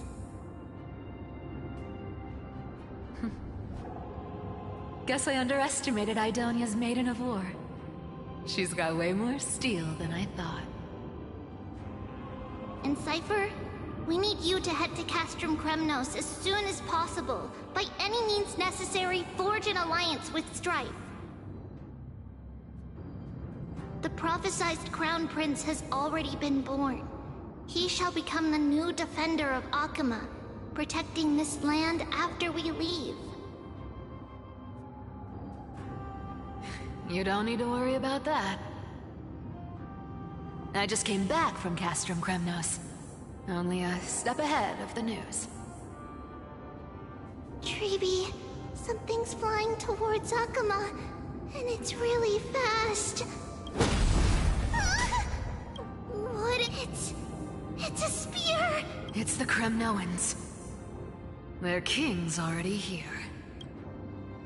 With the protection of the demigods Trebios and Cyphera, Akama endured wave after wave of warfare, though just barely. Castorus chose Styxia as the last resort, and completed the trial of death, causing the stagnant waters in the River of Souls to recede. Soon after, Trebios departed on a long journey. That same year, the Kremnoan king Euripon, along with his son, Prince Midamos, joined the Alliance to safeguard the Holy City in the Battle of Deliverance.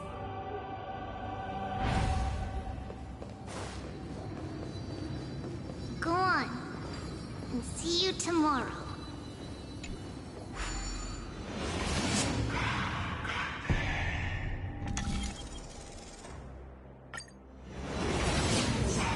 Breaking me apart buys this world even one more second. And so be it.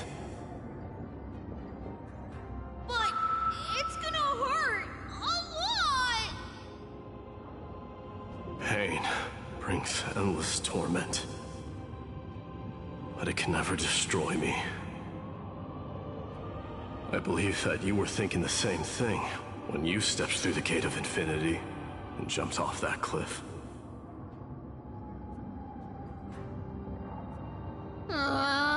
Can't argue with that. In the current situation, this is the only path Akama has left. Split my soul into 5 pieces. Forge me an immortal vessel. Let the blade of strife hang forever overhead. Locked in battle with their enemies to the world's bitter end. There's no need to be sad, Lady Trebia. In this life, Emphorius no longer needs a god named Strife. So let me shatter the former laws and turn the Lance of Fury back into a weapon that protects the world. We understand. By the way, can you do me another favor? The 7 sages from Grove of Epiphany are already en route. They'll arrive in waves to join the Resistance in a couple of days. Among them is a scholar named Anaxagoras. He has extraordinary insight and fears no sacrifice. This soul-rending ceremony wasn't just my decision. Watch over him. Carry on this everlasting flame for me. Through Anaxagoras' ritual, the demigod of strife split his soul into 5. Courage, honor, tenacity, sacrifice, and reason. The people held a 10-day funeral to mourn their fallen god king. And through his sacrifice, humanity was granted 200 years of peace.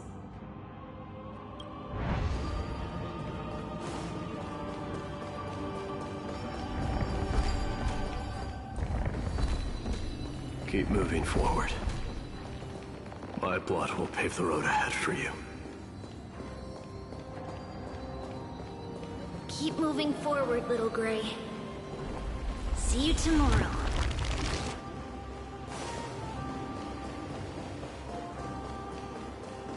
That seamstress wasn't wrong when she said a lie needs more lies to keep it together. Reason and trickery. Never thought we'd be the pair to finish this final setup.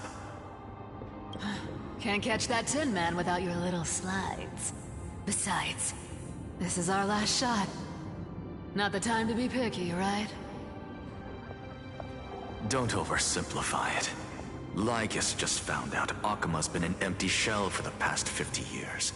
He's bound to be furious. At this rate, he could have done anything. That's exactly what we want. Rage blinds even the brightest minds. Doesn't matter how much of a genius he is, the principle still holds. Once he storms into the council and confronts me head-on, you trigger your alchemy with a boom and turn him into a caged beast. Easier said than done. You still have to pass yourself off as the deliverer without anyone catching on. And you really think a human alchemical array can bind a godlike being? That's just nonsense. What? Getting cold feet? Or you just don't believe in the almighty worth of the demigod of trickery? Just tell me straight. Can you do it or not?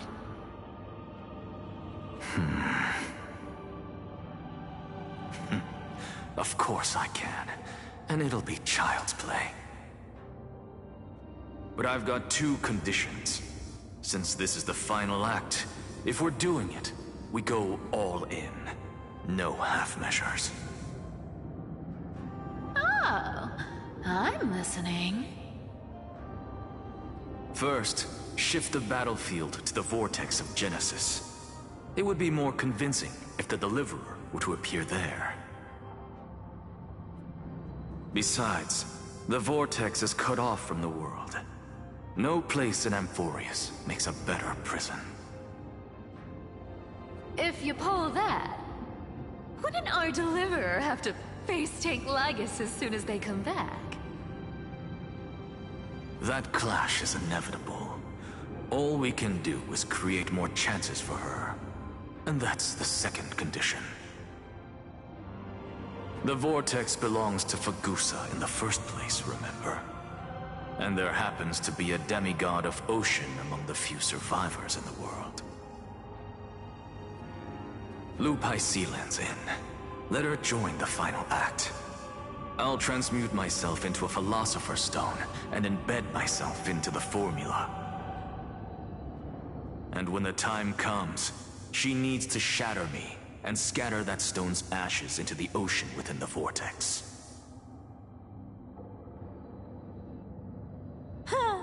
I guess people weren't wrong when they said you're insane, Grove Boy. I've got no idea how to outwit a reclusive genius. But making an anti-Catheran suffer? The demigod of reason has 10,000 ways to do just that. And what I just mentioned was one of them. So what exactly does your formula do? Now that would spoil the climax, wouldn't it? By now, Hyacinth must have completed the Sky People's ritual. Since that Theoros loves a good performance as much as I do, let's make sure he enjoys our show to the fullest. As for how the Deliverer will complete the Era Nova, well, that will no longer be our concern.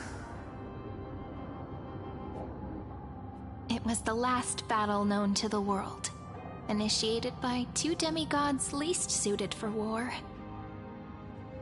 In the end, reason and trickery kept their word.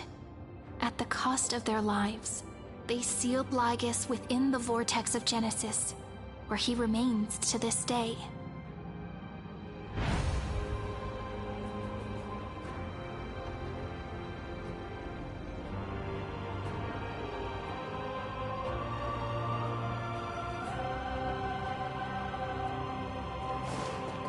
Go forth.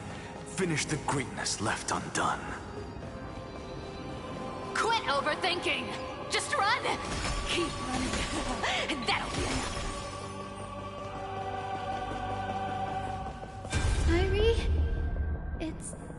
quiet here. Akama will stand eternal. Miss Cypher's lie has crumbled after all.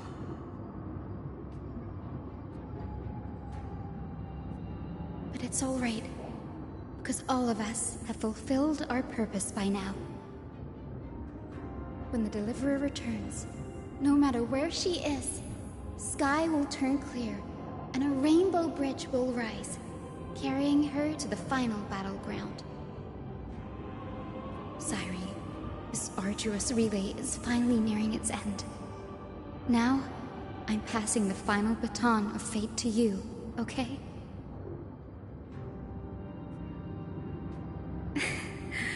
No, that's not quite right. After all, it was you and her who lit the first spark of this journey, wasn't it?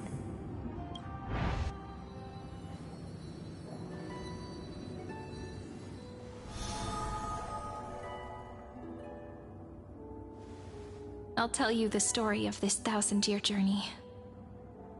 That way, it won't just be my memories alone. And I'll share the moments I spent with you with everyone. That way, the path we walked becomes a memory shared by all.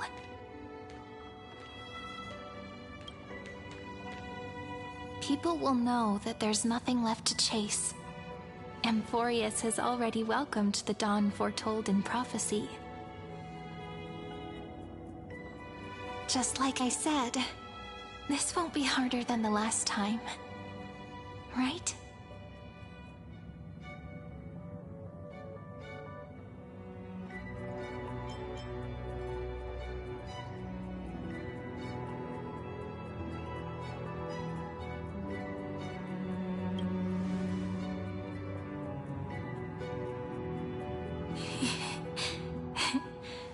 I wonder what kind of expression you're wearing right now. Probably the same as always. Calm, resolute, and brimming with confidence. If I have the chance, I'd love to see it again. Because it's really been far too long since we parted.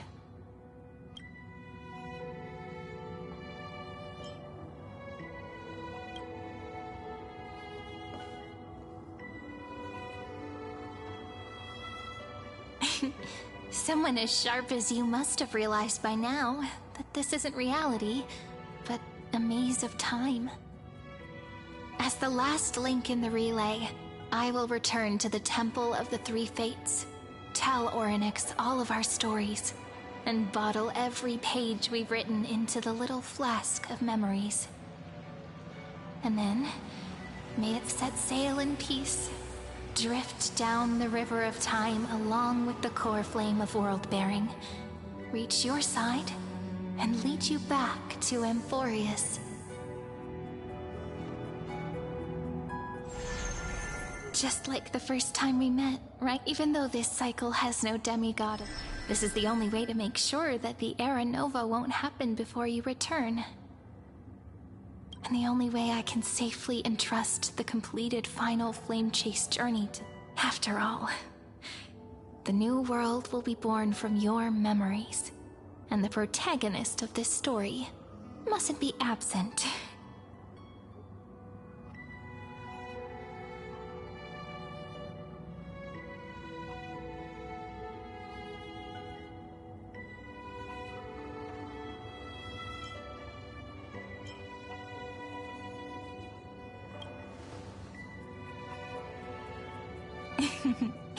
I believe you will never let us down, just like always. Do you remember when Finan sent us back to the beginning? When you and that's what memory is. It may wear down and fade in the river of time, but it never truly leaves. When that hidden corner of the heart is stirred, the past returns even more beautiful than before. So don't worry. Let the 33,550,337th Flame Chase journey become part of you too. I've gotten a lot better at it with the experience from the last time.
Next, you will head to Styxia and find the Vortex's entrance guarded by the demigod of ocean before charging to...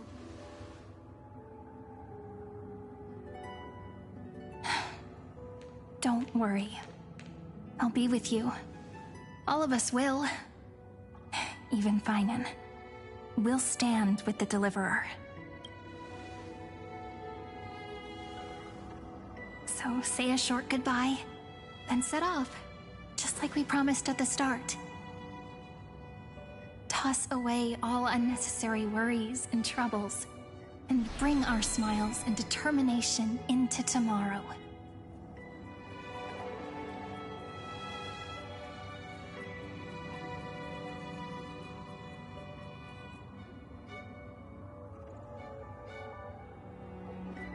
The last baton. I wonder how long you'll have to wait before passing it on to her. Sairi, what if you wait and wait, but that hero never arrives? That won't happen. Because I know that no matter how long it takes, she'll definitely return to this place. We can't let her down.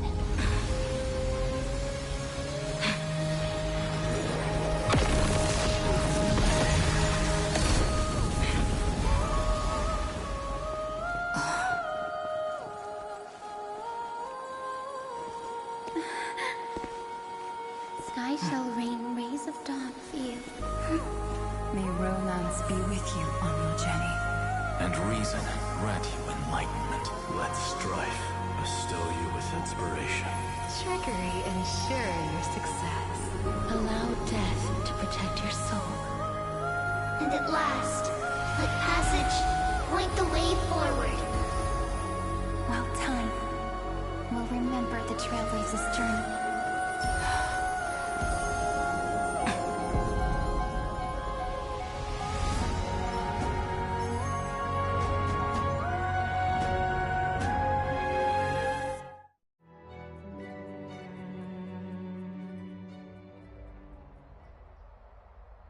Is this Styxia? What happened to this place? I need to find the entrance of the vortex, guarded by the demigod of ocean. High Sealens. Is she still there? Long time no see, Trailblazer. Generation after generation of Chrysos Air heroes have tried to defy fate with their blood and tears, either voluntarily shattering their souls or waiting in eternal solitude. But alas, fate can never be defeated.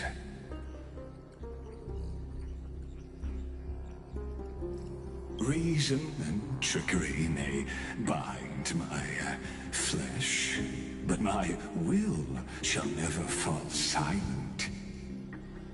So the demigod of ocean, the Dux Gladiorum, High Sealens, sought to bring me into a fantasia with her voice and drown a genius in slumber. But alas, it was all a hopeless dream. That warden fell before I did, due to erosion of time, while her prisoner remained unchanged.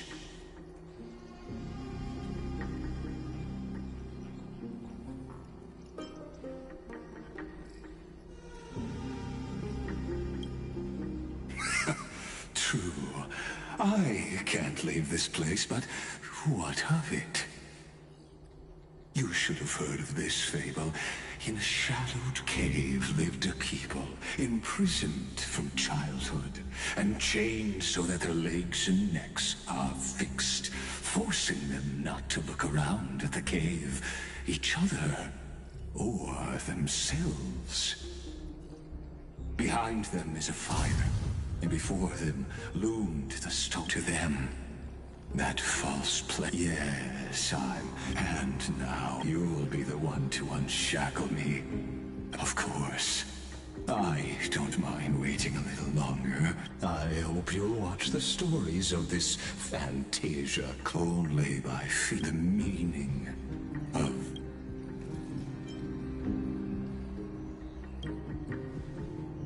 To your... Can the prisoner...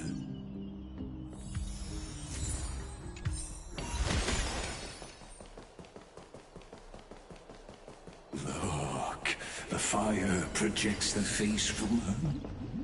The dark tides flood the sea. And our king... Fear not. Our queen has gone to the borderlands. She'll quell this calamity herself. This is the scene when the Chrysos at that time. Listen, I heard Electra's voice. She's calling to us. Let's go. Her voice carries the queen's command. To keep the black tide from threatening the ocean, the queen gave her all, body and soul. Born of the queen's chalice, she bore the deepest blessings. My sisters! You're finally here! Of course, Electra. Your beautiful melody drew us here.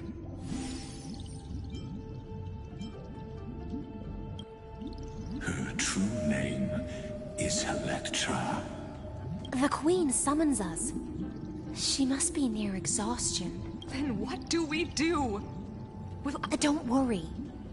We shall lift the chalice in her... Such... and that...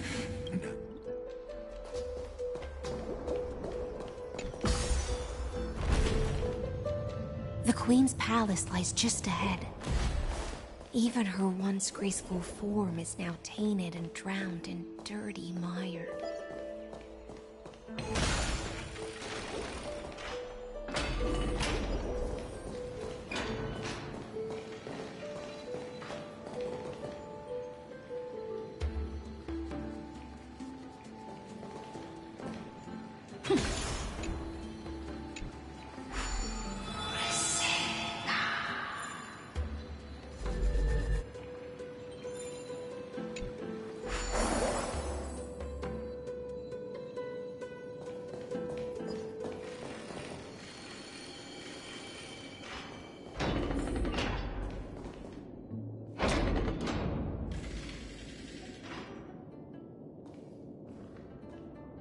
Oh, Fagusa, our noble queen, we've come at your call.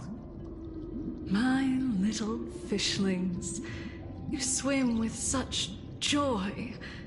It pains me to speak of the kingdom's sorrow. I once believed I could drink the black tide dry, but even the deepest chalice must one day overflow, and I can hold no more of this filth. Mother, worry not. We're all children of the sea. Let us bear your fate together. We'll take up your mantle and drive back the black currents. We'll mend your sacred chalice and take in the cursed filth. My little fishlings, when the spear of strife falls, you may retreat in peace. I promise you, on the surface, the city-states will hold a feast without end in your honor. This is the last gift I can give you.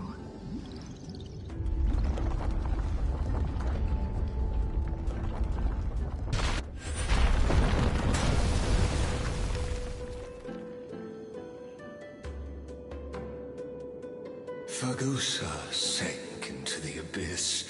With the chalice shattered, their intoxication spilled into the black tide, birthing the first madness in Amphorius. Sea sirens followed one. Keep watching. Clinging to the past only blocks the road forward.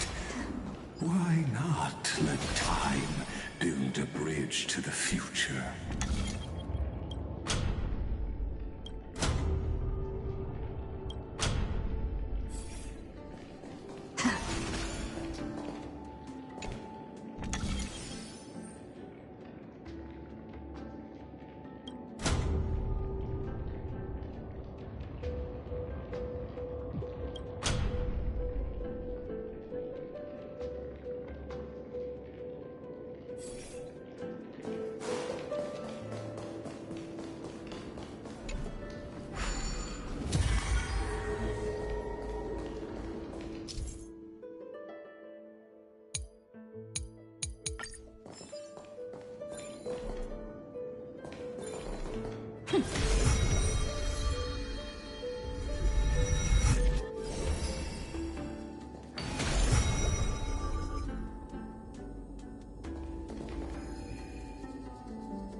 Deja vu.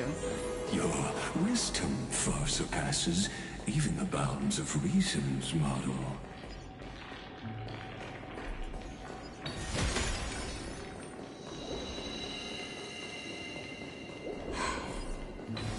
Can't get through. Looks like I'll need the miracle orb nearby. The ending was written long ago. Even you cannot rewrite it. Just like this poor chandelier.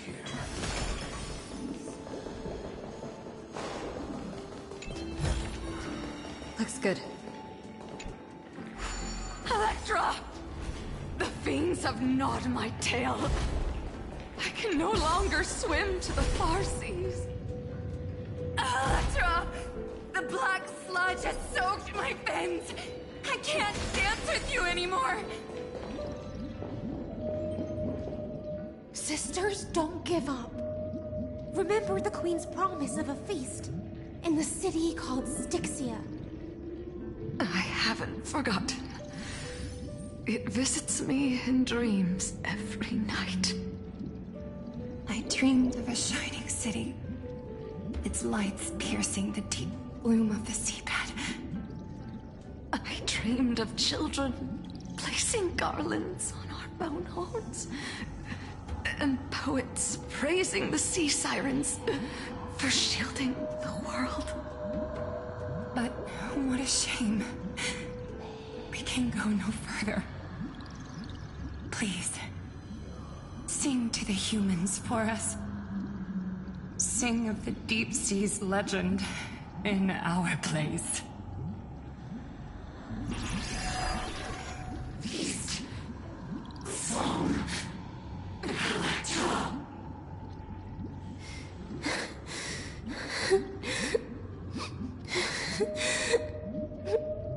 No. The sea sirens were tainted by the destruction. Their flesh rotted away. They became the black tide creatures of this cycle. Farewell, sisters. I'll finish this last task. Then return to prepare your feast. And so, only one sea siren remained among the sea floor. High Sealands, swimming alone to the seas, burying her kin, and searching for the fragments of the chalice of plenty. Though most of that journey was in vain, why not use the power of time to leap ahead toward the journey's end?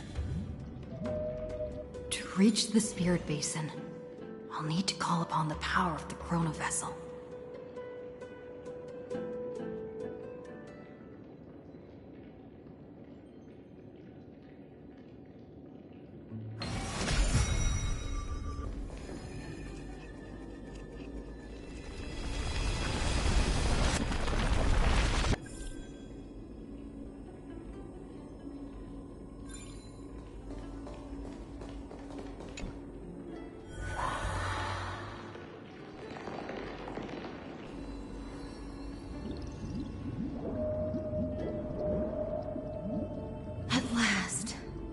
The Chalice of Plenty is whole again. The Lance of Fury emerges from the River of Souls, and the gods reclaim their duty to hold back the Black Tide. I am freed from endless toil, and now walk toward the rites at Styxia. I bore my sister's dreams upon my back.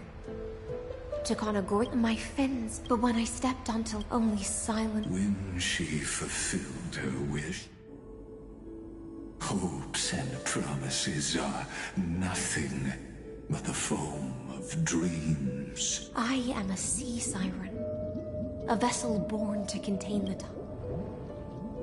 How am I to go on in a world drowned in shadow? Fagusa, my noble queen. She evaded my question, so I wandered lost. The feast she spoke of. Where is it? Lonely Blade, I shall grant you everything you seek. After wandering the surface for ages. You quelled the wars alone and forced strife into retreat. This swordfish that commands thousands of legions. Whom does... Yes. Sovereign who follows prophecy. Then how about letting the sword... Tell me, what is it you seek? All I want. Such a demand is trivial with the Sovereign's authority. I'll grant you a bank, but night. You must offer me your heart. My heart? Yes, a loyal heart that will generate no betrayal. You were deceived by gods and drowned in the ocean's darkness. But now, I will lead you forward and be your light. So be it, noble monarch. The law you proclaim shall govern my every breath. So be it, noble monarch.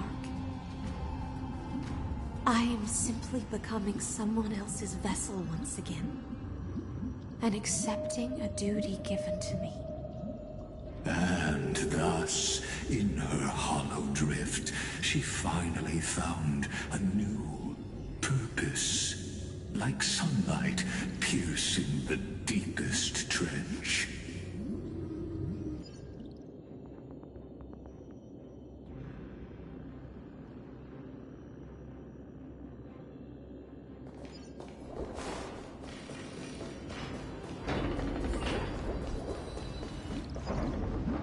Noble monarch, I've cleansed the foulness from the road as you commanded.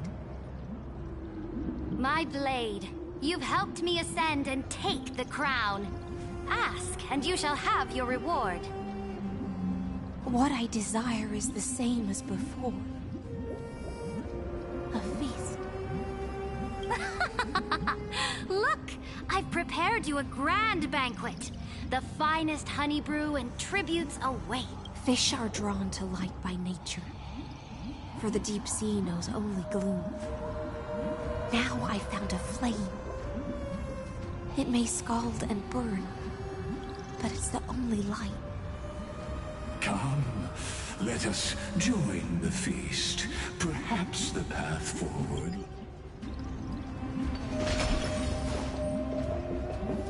Have you heard that the Imperator's about to begin a new campaign? Her... My faithful subjects, born from our golden blood, is an unstoppable colossus. Great monarch. I've heard the universe teems with great threats. Can we truly remain invincible? Fear not. Before the troops of the destruction, such rabble is no more than cosmic dust. Surely there's a planet and to the rest. Your triumphs will not go unrewarded. I promise you a new now raised Sea of Stars! Sea of Stars! Conquest among... Come now. Where's the way out of this illusion? Come quick! Let's celebrate together! I've saved the finest brew. Come taste it with me. Noble knight, you are truly a blazing spark. Noble knight, you have earned victory with your blade. Noble knight, with the Sovereign now in... Noble knight, your... Then drink we shall. In the deep sea, It scorched my fins.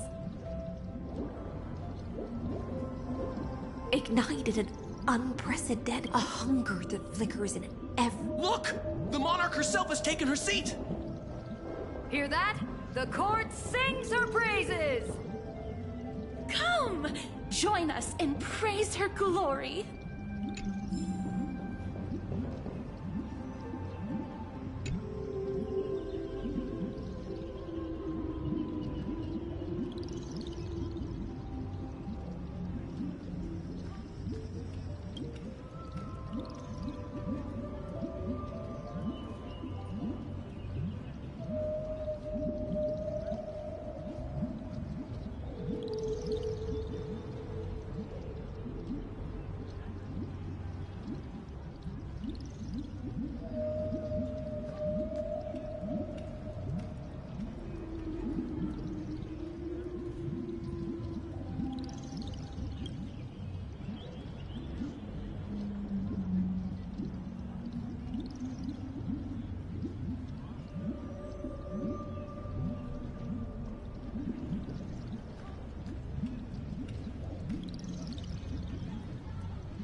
I'm on it. I choose you.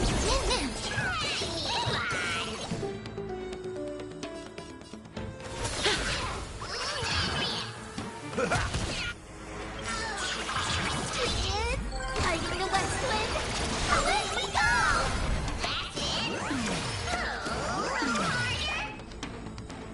Delivering warmth. Me. Please cherish this time. We'll hear.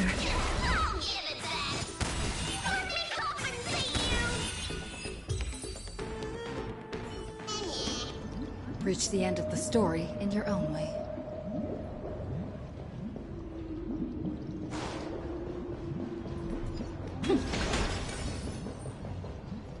One eye of hers sees glory, the other sees corpses. And yet, she cherishes the name of glory more than fear and death. As they say, the coward died 1,000 times, but But the brave face death but once, which gods stand witness. On the eve of war, we sang our hymns and set our sights to sail beyond the stars. The legions will climb aboard the beast, riding it like currents across the cosmos. Planets after planets flew the flags of her crown. Realm after realm was ignited by her flames of war. As the final resistance fell silent, a vast empire rose from among the stars. And this small pond, that's how the story ends. Tell me, visitor, in this dream, did you enjoy the show?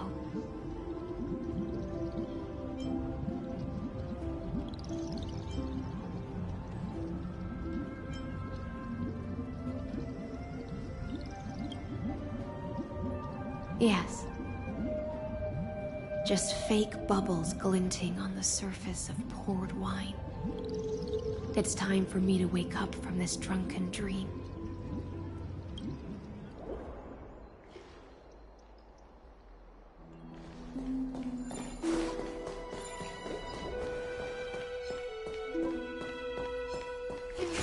Deja vu.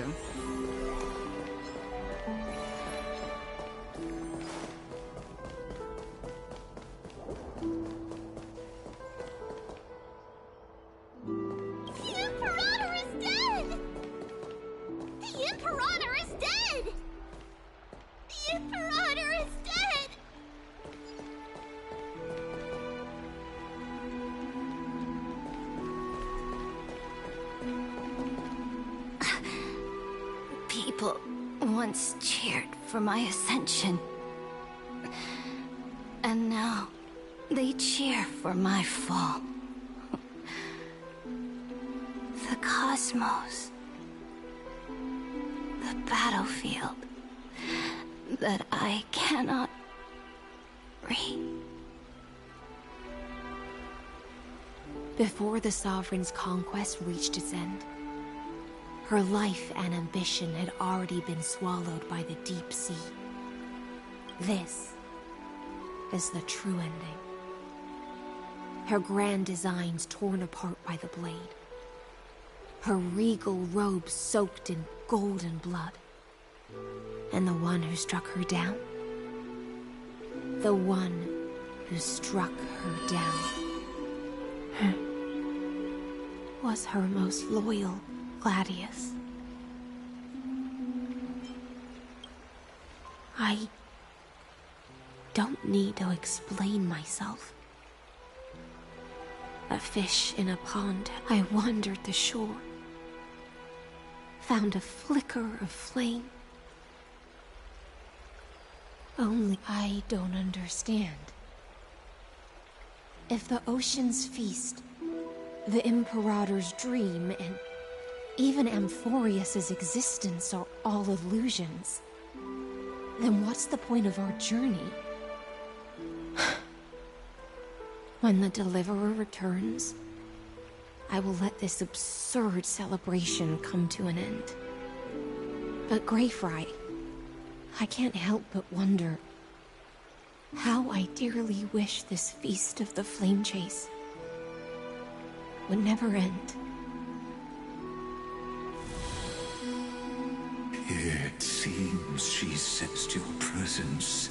The Fantasia's foundation is start. Let's return to the prologue. Remember the allegory of the cave. As you've seen, the light will blind her. For the fire behind. And so she fell into infinite confusion. But we in the cosmos, are we truly any wiser than she was? Now, nameless one, fateless one, ask yours the paths you tread, the eons you worship. Everything you've trailblazed with your own. Let's leave that question till after the curtain falls. Once you've unearthed every last truth and reached the prison built for me by the demigods, I'll speak with you face to face. I, the Theoros, have walked the 30 million histories born by Kozlana. 1,000 years is a mere atom in a grain of sand to me. Amphorius, compared to the cosmos, is but that grain upon a whole beach. I soar to bring an end to the erudition. Would I really let a single grain grind down my mind? Now, please use the power of time to open the gate to the ocean's depths. Go Find the prison warden tormented by that pallid, an ugly history. Long I'll wait for you at the heart of the world. But to reach the place, you must find the prison warden. Beyond this door lies the path to the vortex of Genesis.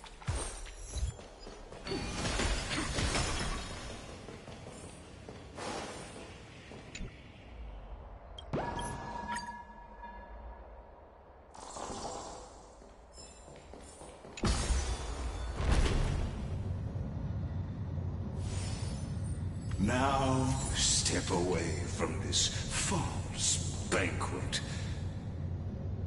And then onto that bloody stage.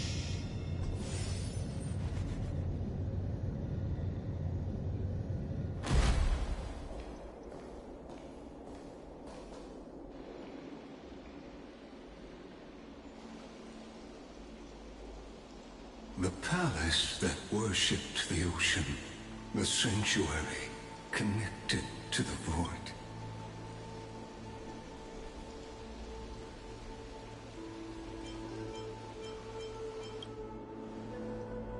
Her exuberant song halted the passage.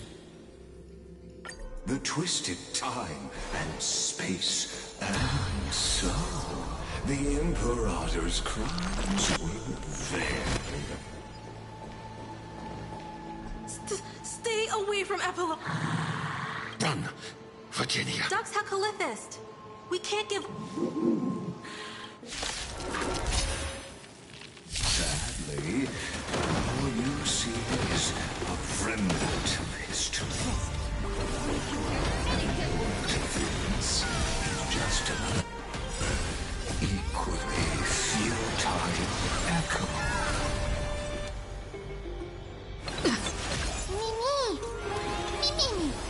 Root here. How's this taste? Break's over. Friends? Indulge yourselves! Embrace a new life.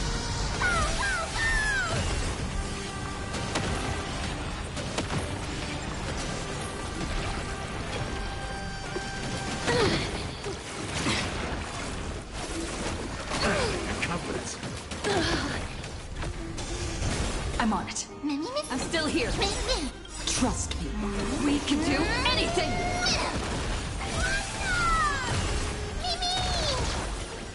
It ain't over. Darkness with me.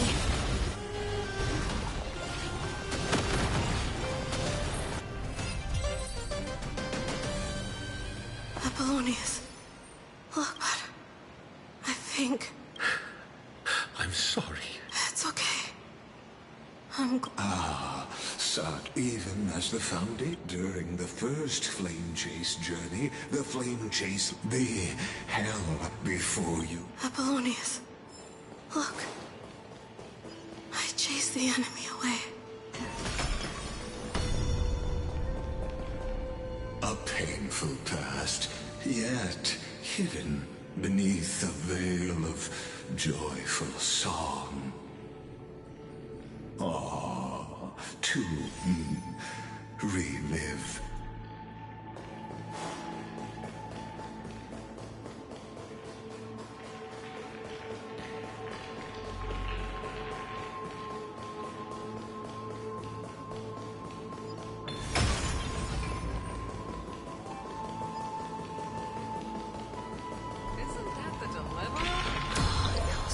What a wretched way to die. The Flame Chase army, devoured by... Look, the cruel Imperator and her Knight Commander, the pitiful Warden. Raise the bridge and cross the river of... Imperator! Imperator! Did you see my gallant deeds, Imperator?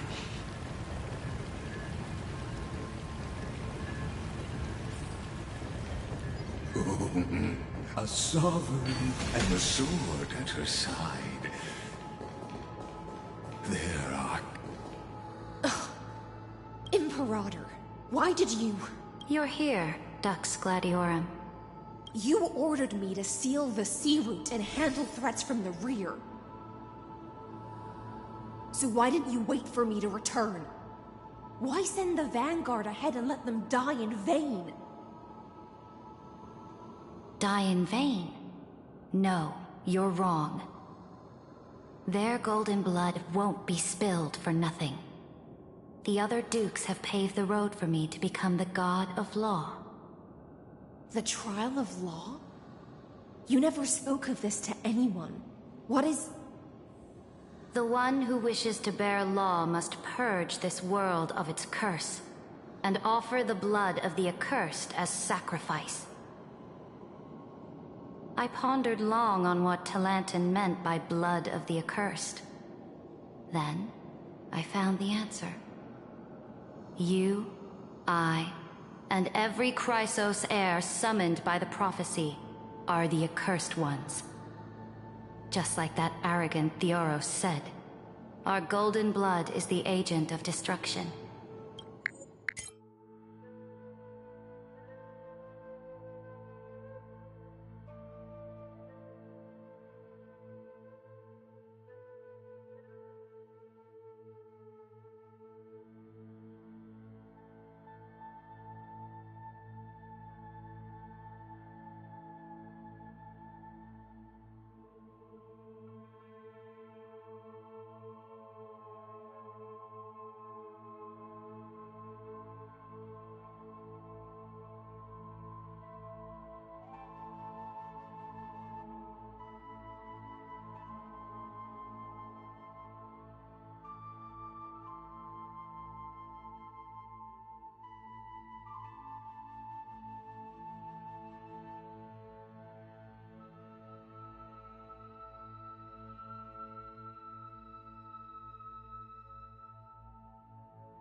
The antithesis of the world's fate.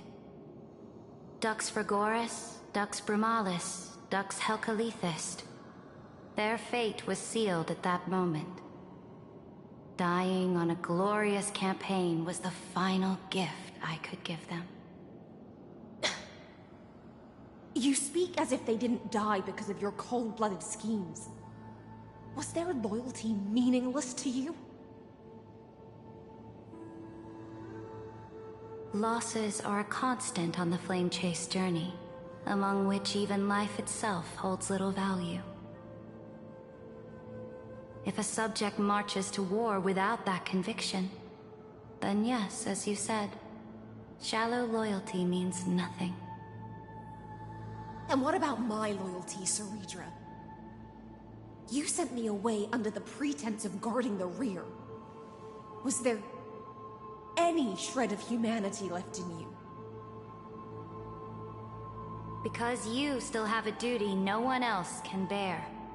Only you can uphold Fagusa's divine authority. The choice is yours now. Cast off the chains of loyalty and drive those blades through my heart. Or stand with me and sever the ocean's last breath. If you no longer share my vision, or believe in the new law I seek to weave for Amphorius, then go on and end me. The Imperator of Amphorius may be ruthless and cruel, but never a liar.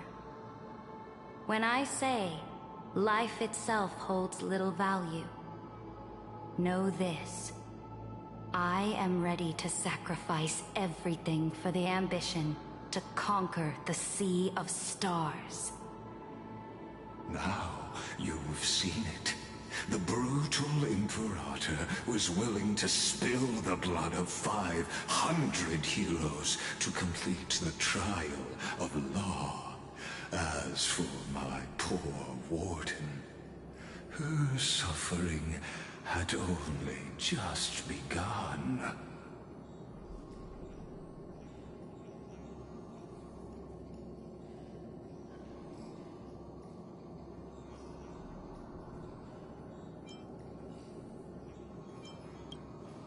I'm no storyteller. I have no duty nor I just want you to witness the monstrous choice the Imperator made.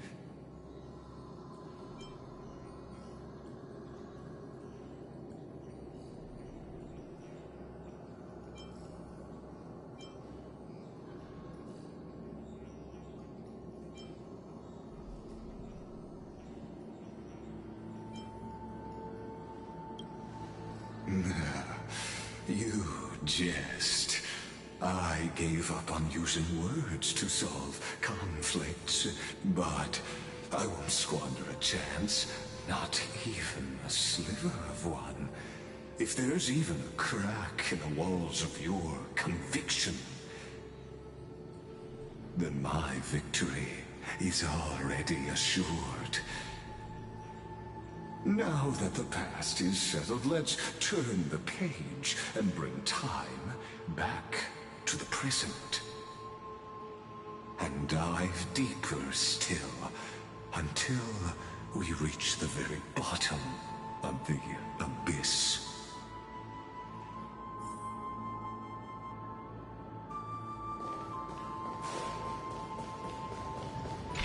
Is the path ahead underwater?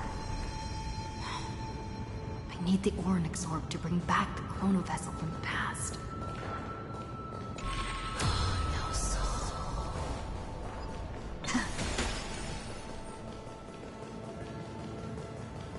Imperator! Imperator! Did you see my gallant deeds, Imperator?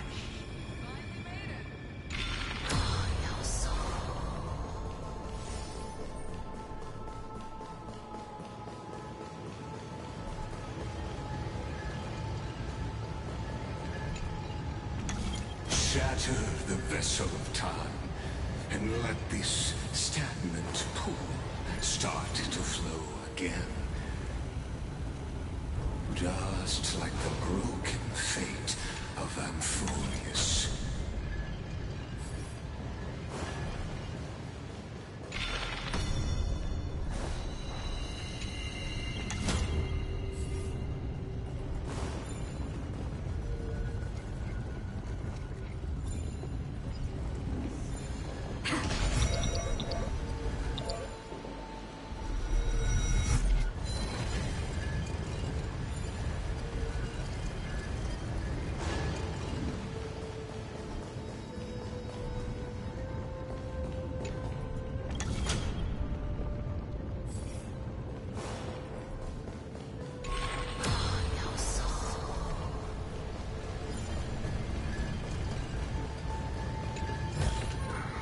Is that all?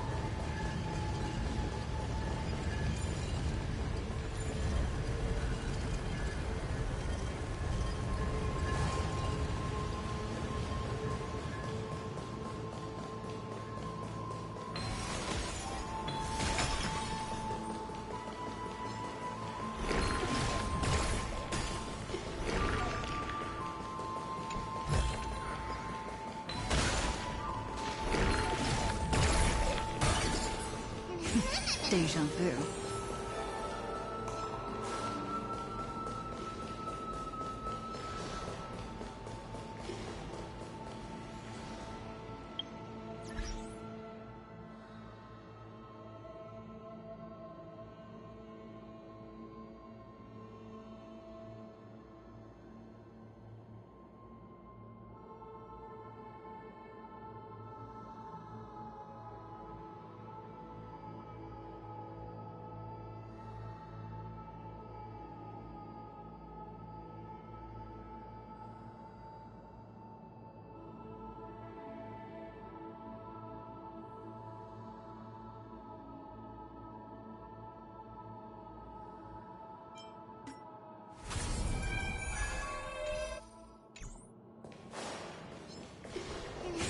Deja vu.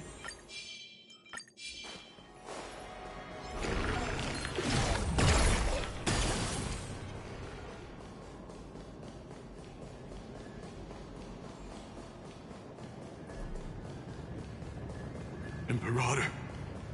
Imperator! Did you see my gallant deeds, Imperator?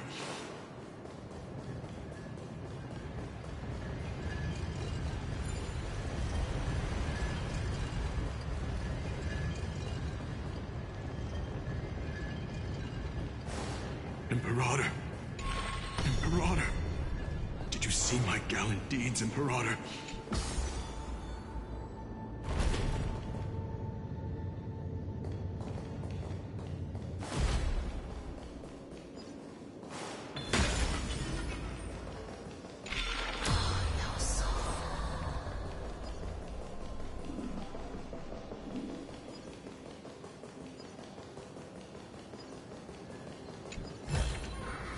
Looks good.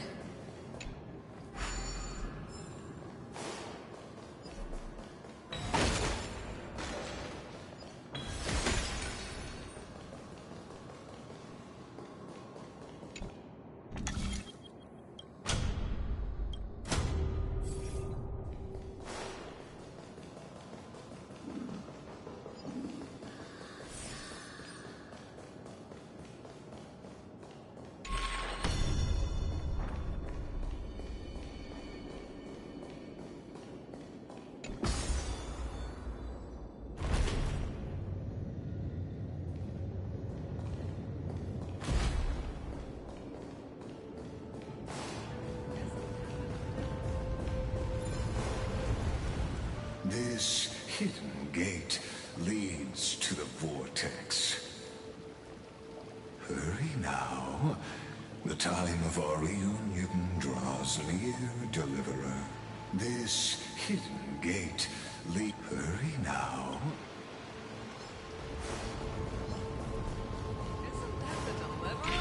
Imperator! Imperator! Did you see my gallant deeds, Imperator?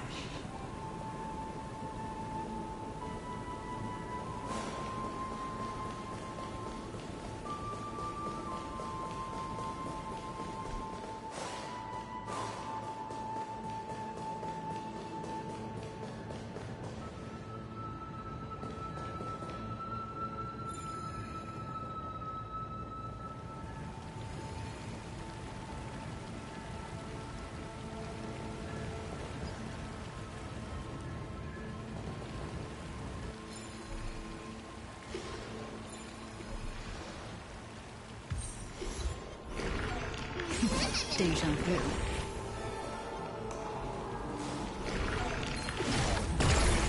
Deja vu. I'm on it. I choose you. It's coming. Tiger to West Wind. Away we go!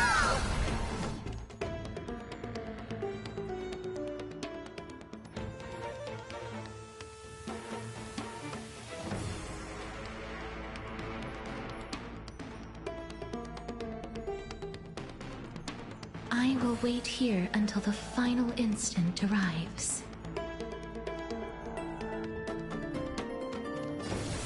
Root here. That's all you got?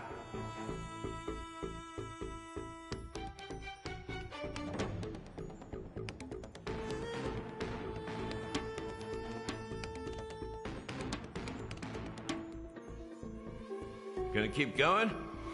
If not, I'll catch my breath for a while.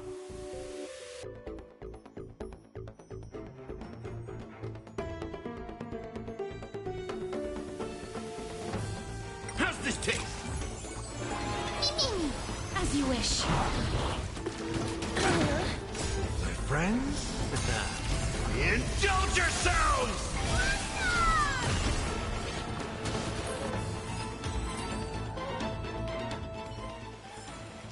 Reach the end of the story in your own way.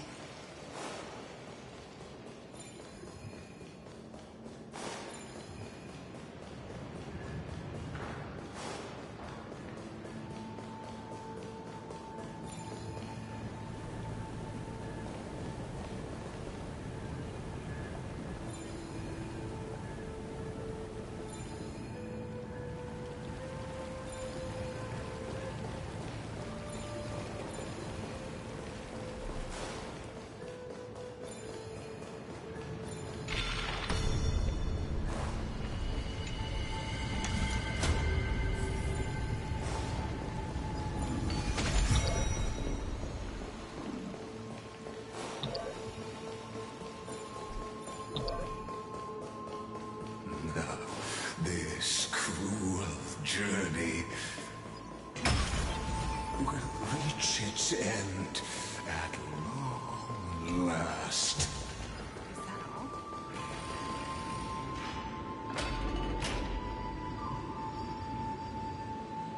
You've been silent a long while, Dux Gladiorum.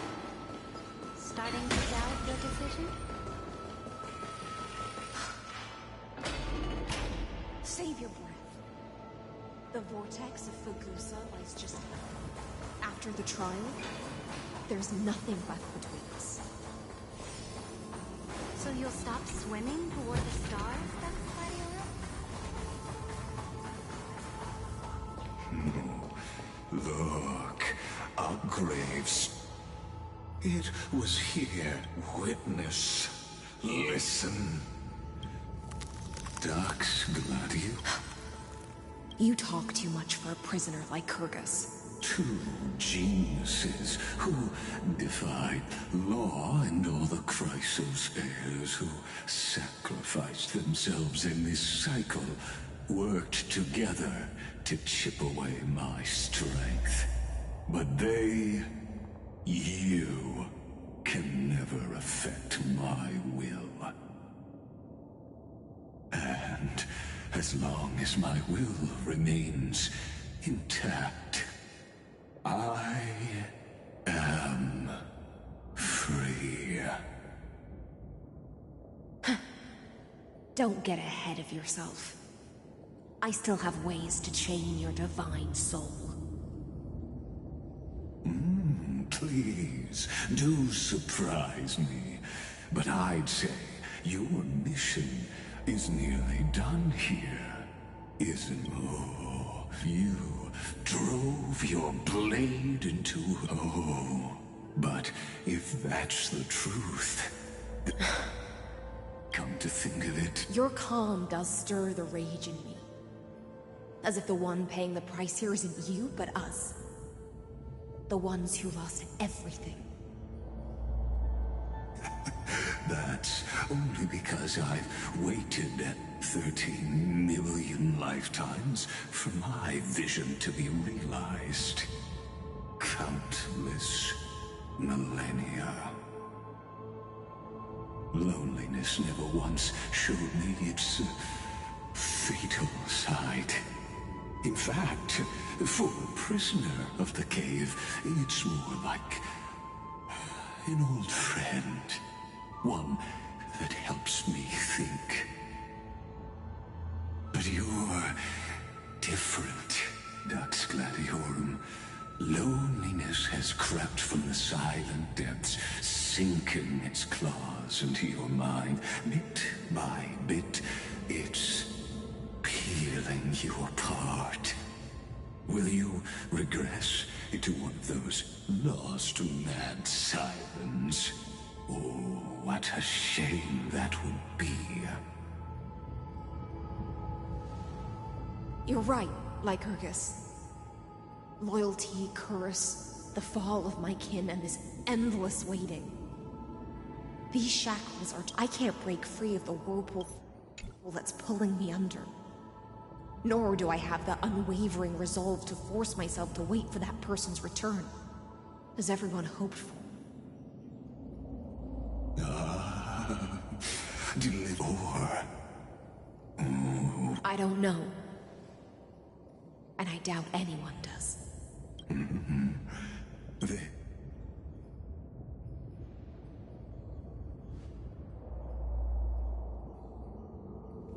Saridra. This will be the last time I carry out your decree. Ever since you took me under your banner and made me the... Now, let the siren Electra sing for herself. Let me step into an endless dream of my own making.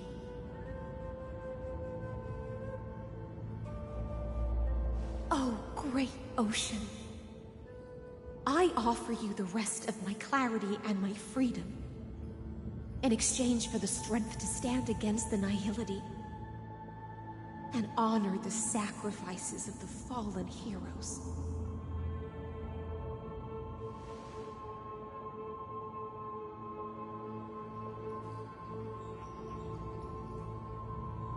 Graferine, deliverer from beyond the sky. When you ride the current of time and find your way here, you'll hear my solo. It will guide you to the heart of this world. By then, I may still be lost in my self-wrought slumber. But I'll uphold my part of this long relay and guard the shackles that seal the Theoros. Do you still remember? To awaken someone from a siren's voice, you'll need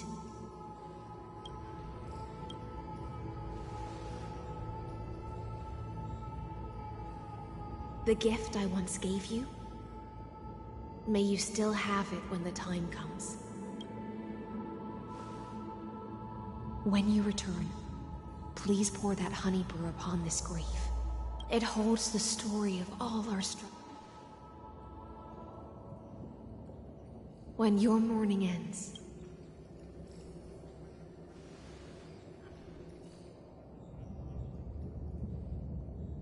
and together, we'll bring judgment upon the sinner who defiled the erudition.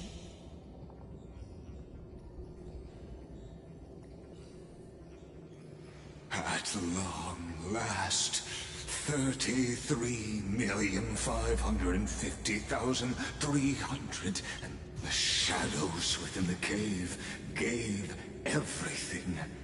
Yet all they did was mimic. Enough! They were no shadows. Everything they did shattered the darkness of this cave, and unearthed the core flame of Trailblaze. And now, with that core flame, I'll light the dawn of Emphorius!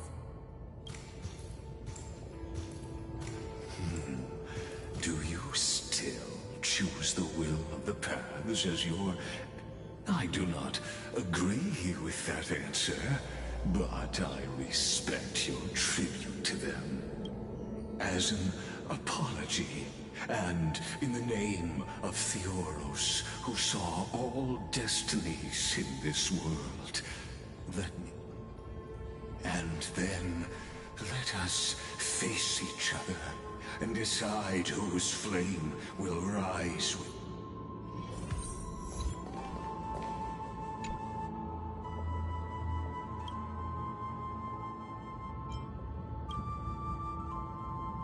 Virginia. Through in the shimmering...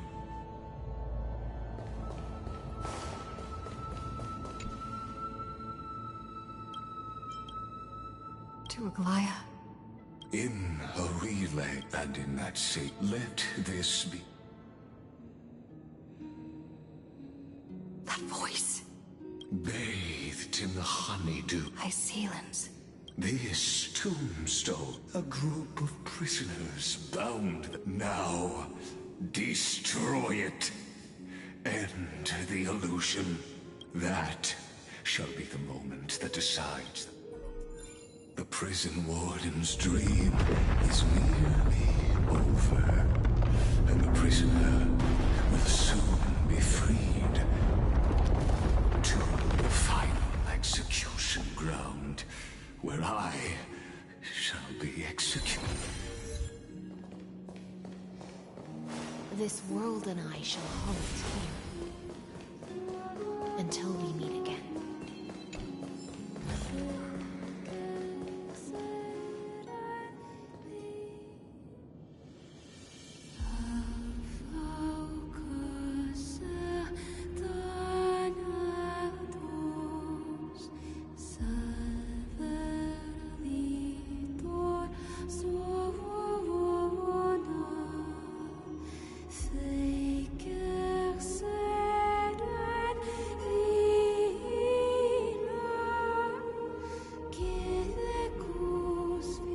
Last demigod.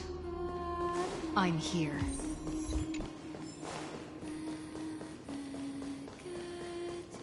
Go forth. For the hopes of humankind. Go forth for the duty of deliverance. Go forth. For the belief in Flame Chase. Go forth for the Golden Blood's glory.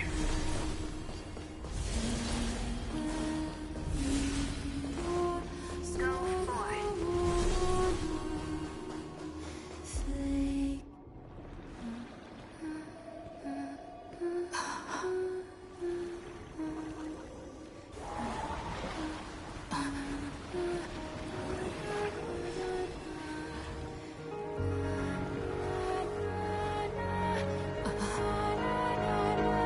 Seems like my feast is over. It's now your turn to perform.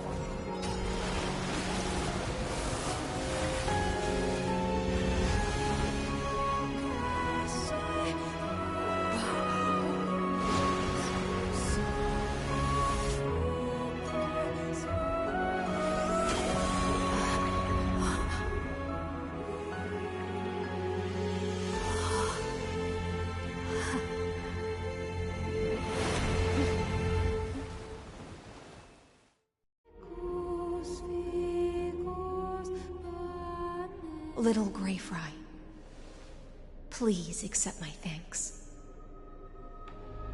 I was the only one left after the world was destroyed, and I maintain this lonesome feast with my songs. I have prayed to that lightless sea for centuries, hoping it would reply to me. Yet the emptiness never answered.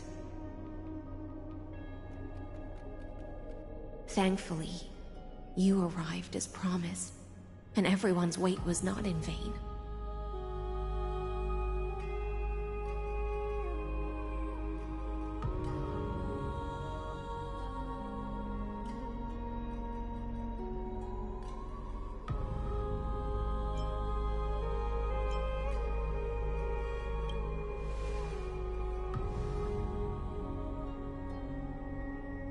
Thank you, final audience of mine. This is probably the last praise I'll ever hear in my life. Now, you and I will walk towards the end of this world. The heroes have waited for this moment for far too long. Let us use our blades to testify our resolve.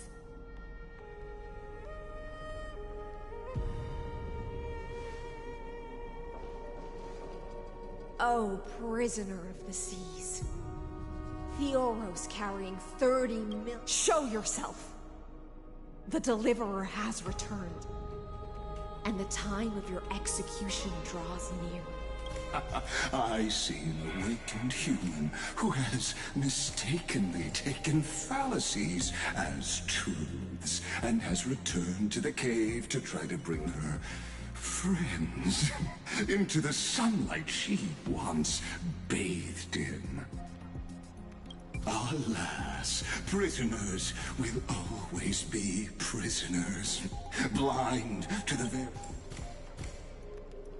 As the only other existence with free will in this world, I express regret toward your choice.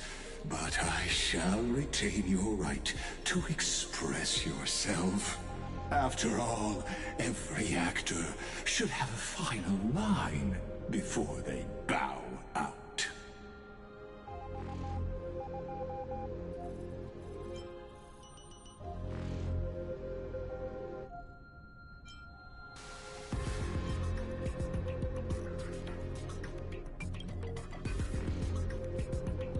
Allow me to correct your statement.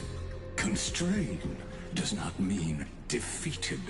And for heroes like yourself, my cognition resounds. How can a character in the play— I ask of you, where are—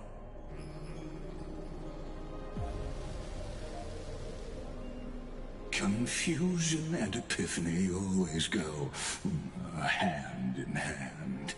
You must be very— An ordinary Intellitron? Cut the pretense, Senior Society member. We've torn off your meticulous mask and figured out Amphorius' true form. It's part of the primordial prototype machine, the first scepter ever created. In other words, a detached part of Noos's divine corpus. That's why it has the potential to destroy erudition. As for who would be able to control the Ionic system to rewrite knowledge, only one person has ever managed such a feat. You better have an explanation for the Society. We want an actual answer, not another prolonged metaphor to cover up the truth. Why are you the one doing this? Answer me! Since things have reached this point, I'll give you two irrational answer, purely as a courtesy to posterity. The answer is obvious, so there's no need to say that name out loud. The Cosmos made a mistake in calling me a genius. I do not possess more wisdom than those who came after me. I was just the first to touch upon the universe's border, and the first to define the prime mover of life with incorrect logic. Amphorius is a miniature of the cosmos, where all are born prisoners inside the nutshell called the universe. Like the madman who returned to the cave and preached about the daylight to his fellow prisoners, my greatest sorrow is that I led my peers down a road that plunges into the abyss, from which there is no return.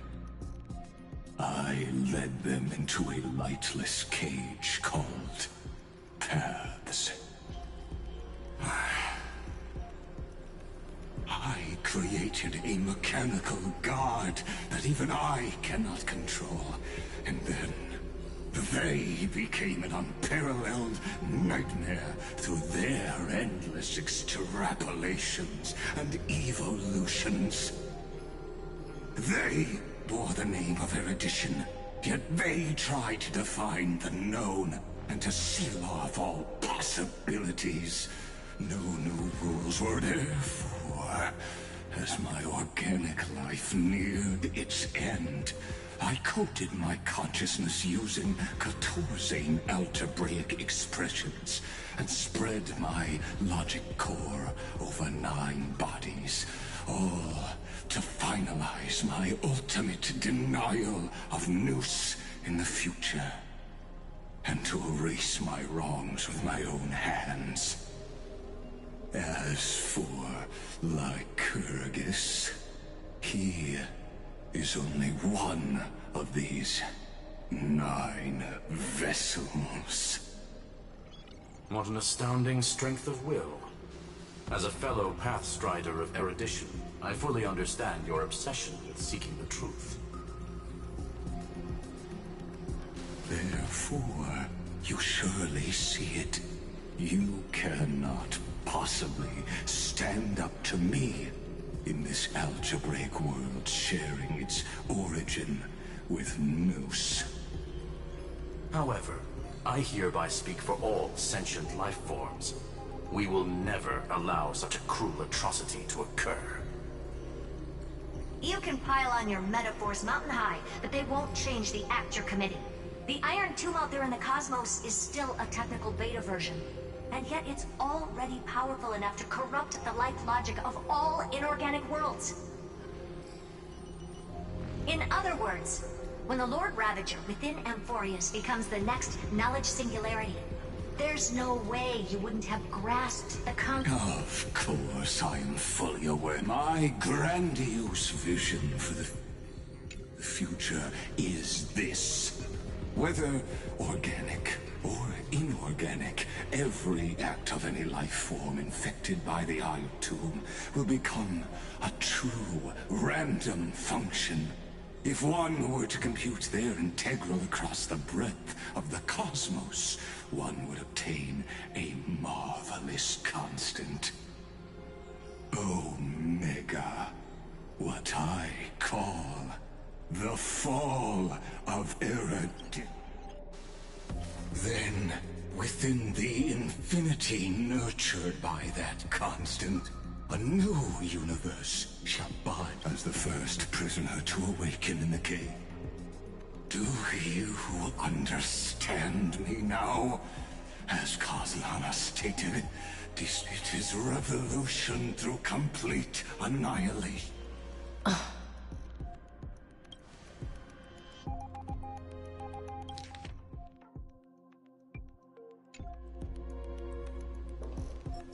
The Amphorians already answered long ago. Be it as tiny fish destined to be swallowed, or as a giant whale poised for a magnificent descent.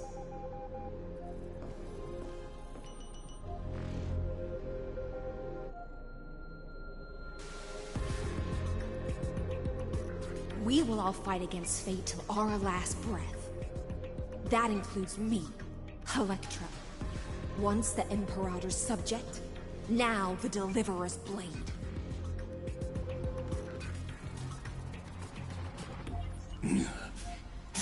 Oh, such noble chivalry. Admirable. I will also show my true self to you on this momentous occasion as a gesture of respect. And provide an insignificant academic suggestion. Thus speaks Genius Society number 1.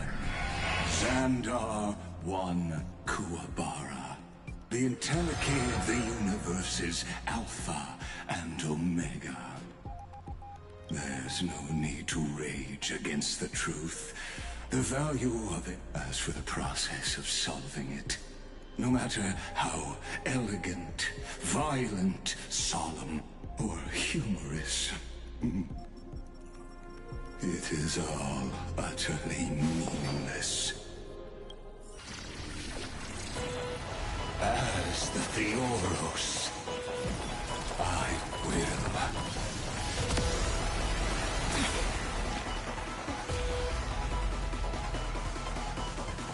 Personally participate in performing this world's end. Remember this, as Gnosis Creator, I know more about the death of knowledge than they ever will. Careful. This is Lycus's true hero.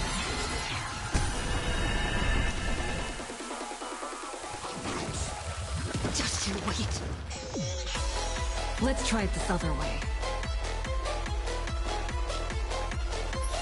We can do it all. Trust me. Together, we can do anything!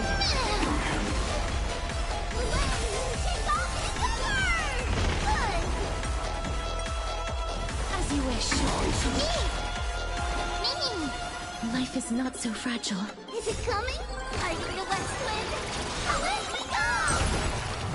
Root here. How's this taste? Break's over. Delivering warmth! Logic is not poetical, but a pair of shackles.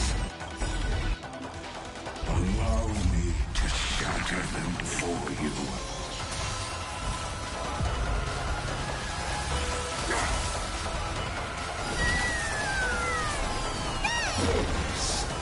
So,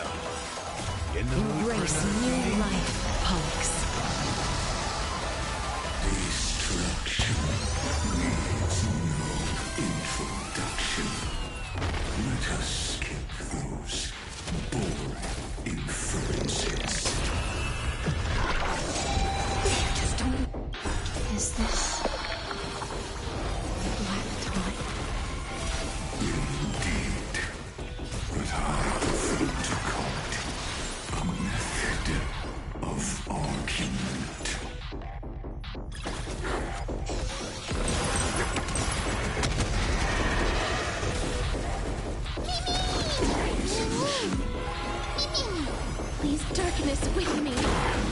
Entities must not be multiplied beyond necessity. I do not mind demonstrating this to you personally. Hang in there. I'll do my best to recover the suit. I see it. Target the connector between the thoracic and lumbar vertebrae. Destroy that spot. Trust me. We can do anything! I need a wet swim. Let me go! Okay. Life is not as fragile as butterfly wings. Dead souls, return to dust!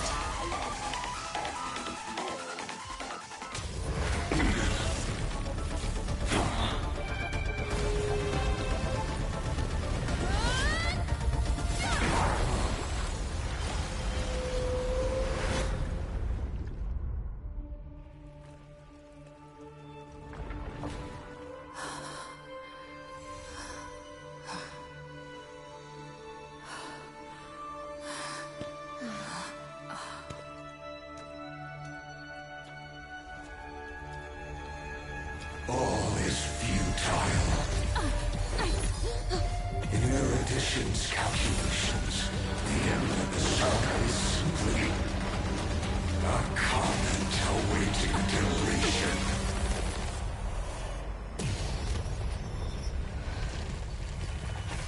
I don't like such a cold statement, okay?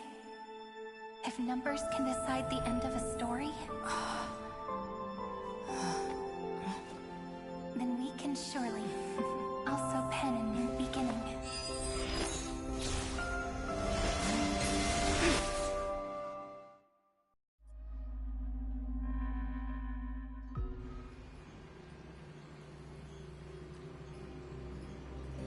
Screwy, what do you think? If your hypothesis of Lycus's identity is true, then even if we remove the restrictions of the Ultimate Protocol, the chances of us defeating him in a head-on battle will still remain lower than the acceptable threshold. Therefore, victory will still hinge upon Miss Trailblazer and Miss Cyrene. Go on. Maybe we're thinking about the same thing. Lycus's cognition resides in the exomyth. He is both an instigator within the experiment and the observer outside of it. Logic.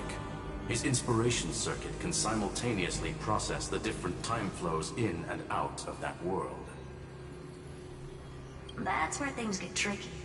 He simultaneously exists in two different timelines, where the internal clocks are wildly different. That old Intellitron's neurons have completely gotten used to that over this prolonged experiment. And that's why he holds home field advantage. You and I should be able to manage that too, if given more time. Unfortunately, there's no if, and we don't have more time. That's why we need to change our way of thinking and turn his advantage into a weakness. The key lies in memories, right? Oh? You caught on quick. You've already mentioned my friend and I, so it's an easy connection to make, no? My intuition has always been very on point. Good.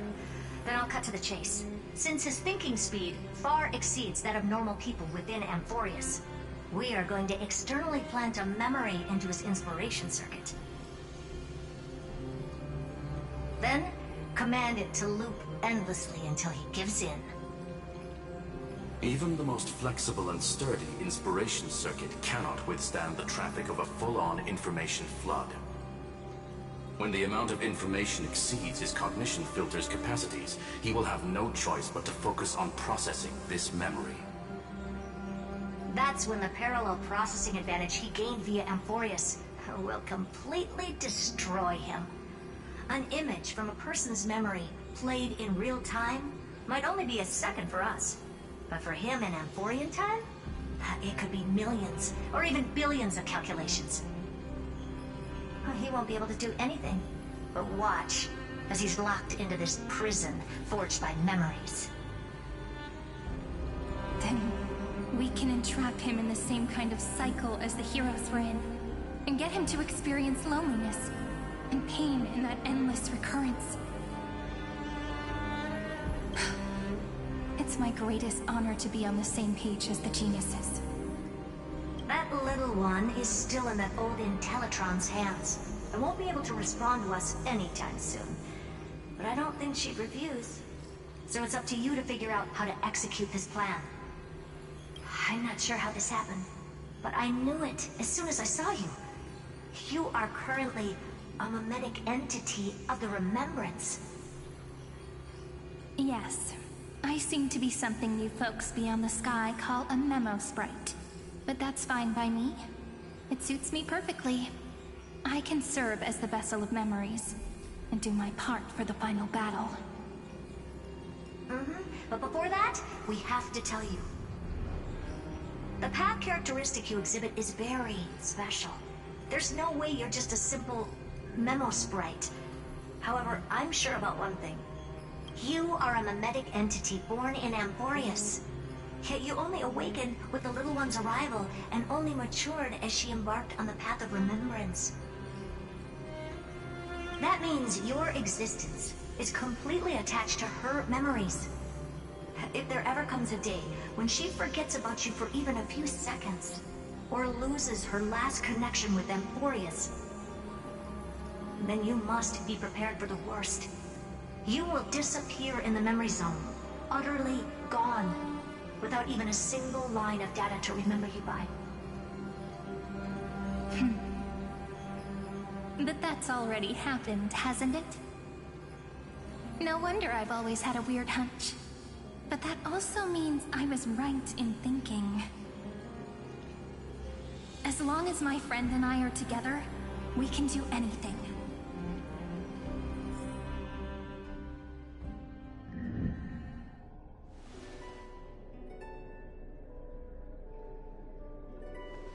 Long time no see, friend.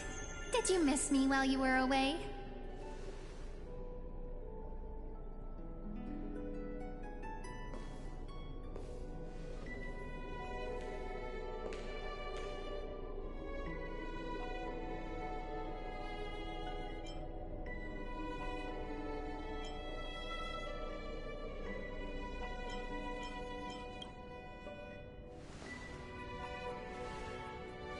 Same here. I've been waiting for you for 1,000 years. Like how everyone in Amphorius was also waiting for the Deliverer's return. You probably already knew about the Genius's plans for that memory. I had to hide really well in a corner in time so Lagus wouldn't find me, and wait for the right opportunity.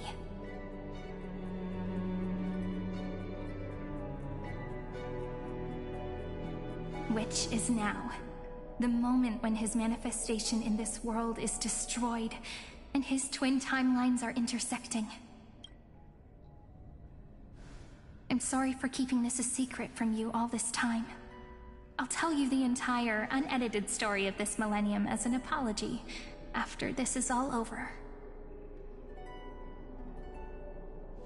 But for now, let's join hands and complete the final step.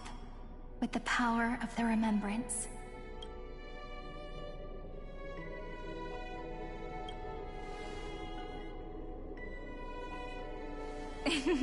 Yep. By the way, speaking of joining hands...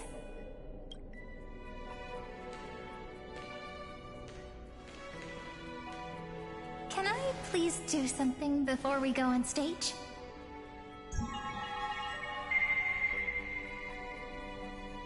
Remember the joke we made back at the Grove? Look! Aren't my hands pretty now? What a fascinating feeling. Like countless memories all swelling up at once. What about you? What did you feel when we touched each other?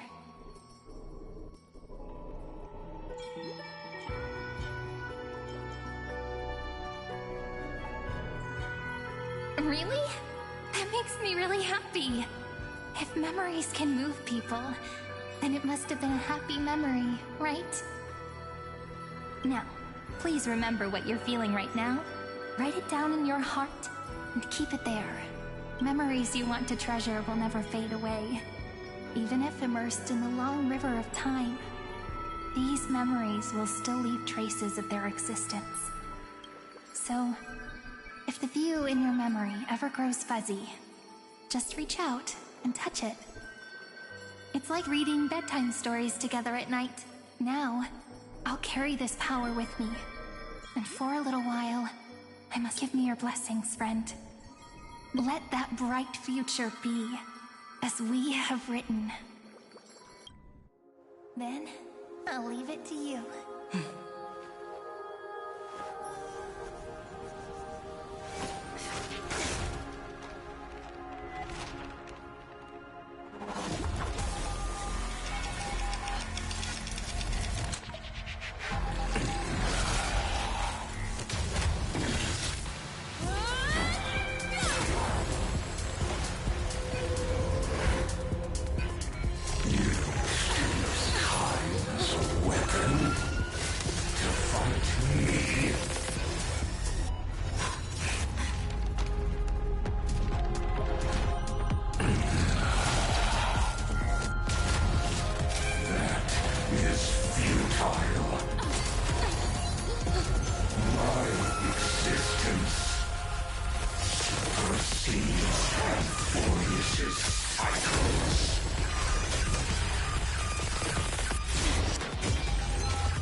Plays are like this. Once you're on the stage, it's hard to return to the audience. Welcome to our story. How does it feel?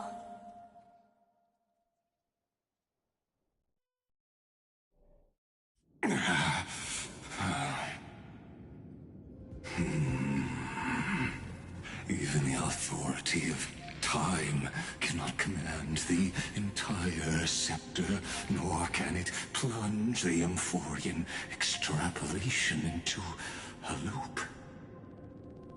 If this was no system malfunction, then was I implanted with a mimetic entity of the remembrance? You guessed it right away. As expected from someone people call the first genius. I'm gonna keep doing what I just did if you don't stop, you know? My friend and I won't allow you to leave this memory, no matter what happens. Which means you are now trapped, Lord Xandar. An elegant idea, and an exquisite execution. Regrettably, it is you who are restrained by time, not me. Know that patience is my greatest weapon. Waiting and victory are the same for me. You will crumble before I do in this moment stretched out to an eternity, just like Kozlana will. Yet all I need to do is to wait. As yet another futile bug falls down the cliff and into the bottomless abyss. Now I'm a pink bug? My looks are seriously changing all the time. But you're not wrong. We're definitely not gonna solve the problem if we just put you in another prison. So that's why we never wanted to do that in the first place.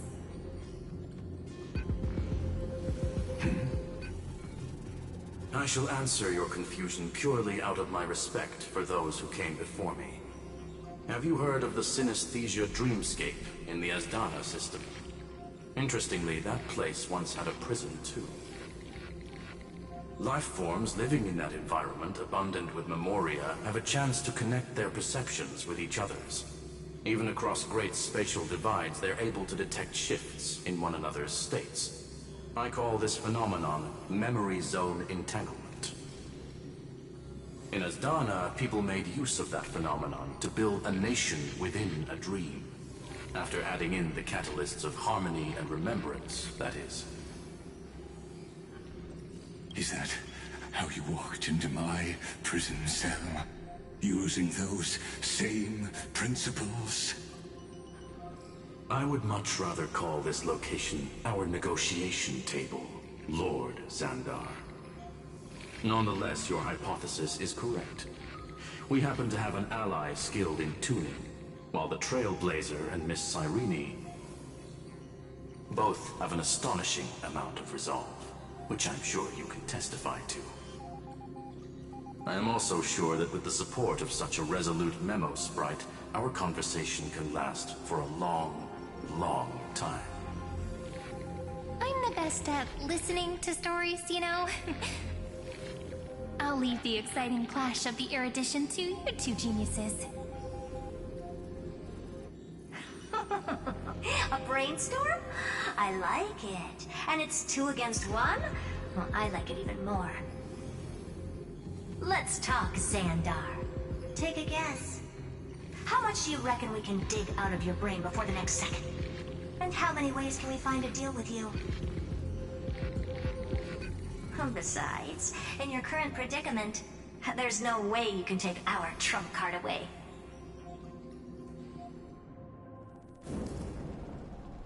Go, little one. Go. Overturn the Era Nova. Lycurgus disappeared?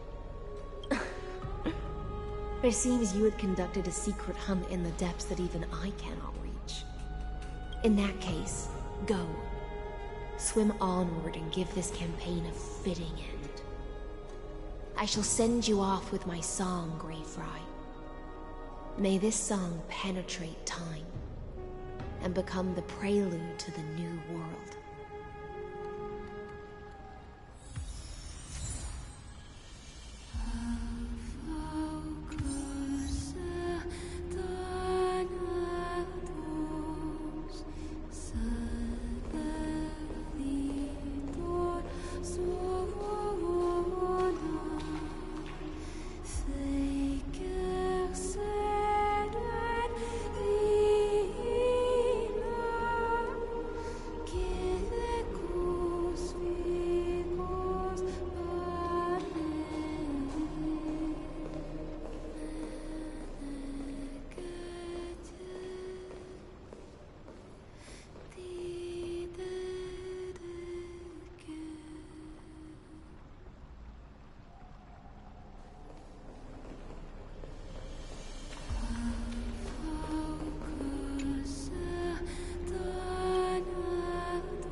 Dux Gladiorum, you have completed your duty. A new dawn is about to rise. Why not swim towards it?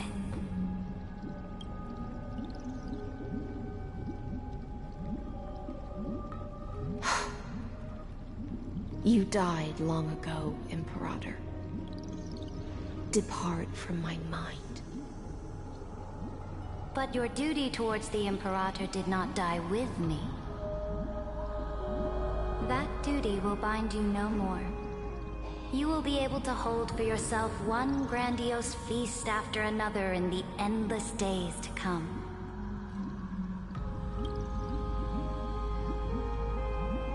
So go. Go and swim towards that ocean beyond the sky. Is this? A page out of that sidekick's book. I commanded her to gift this page to you when everything finally reaches the end. What's on this page? Memories. Lifelike memories. That sidekick found me after the bloody feast 1,000 years ago and showed me her diary. I saw within that notebook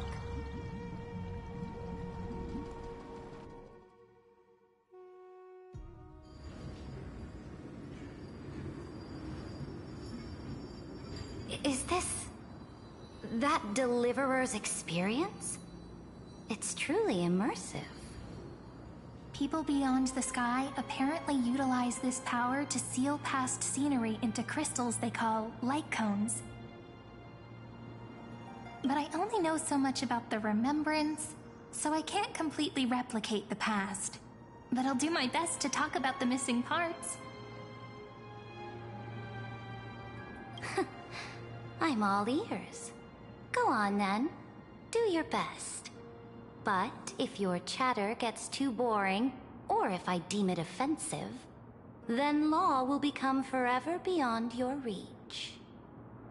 Got it. I'm sure you'll find this to your liking. After all, it's human nature to want to embark on a journey into the unknown.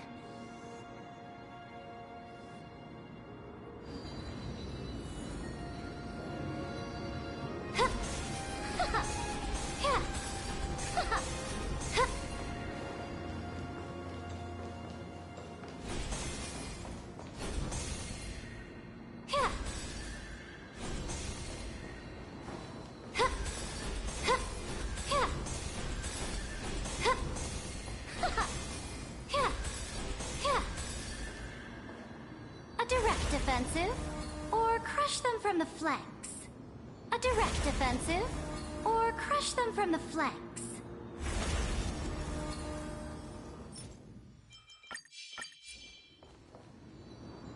A direct offensive, or crush them from the flanks. A direct offensive, or crush them from the flanks. Huh. Yeah.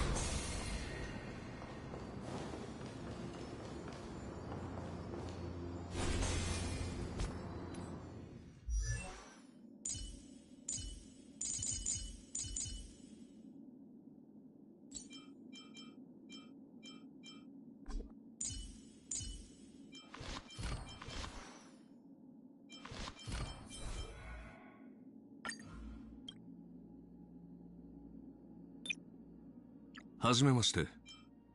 私、核翼3連戦山断水。まだ動くつもりはないのか？過小バカや。ふん、懲りないやつだ。トレースオン。カラドボルグ。どこに行く？この程度か。Unlimited. I am the bone of my soul. Steel is my body, and fire is my blood. I have created over 1,000 blades, unknown to death, unknown to life. Have withstood pain to create many weapons. Yet, those hands will never hold anything. So, as I pray, Unlimited Blade Works! 私の敗北だ。ふん、無様を見せた。頼りになるな。いい判断だ。ブロークンファンタズム。もう少し手応えがあると思ったがね。ここからは休憩時間でいいんだな。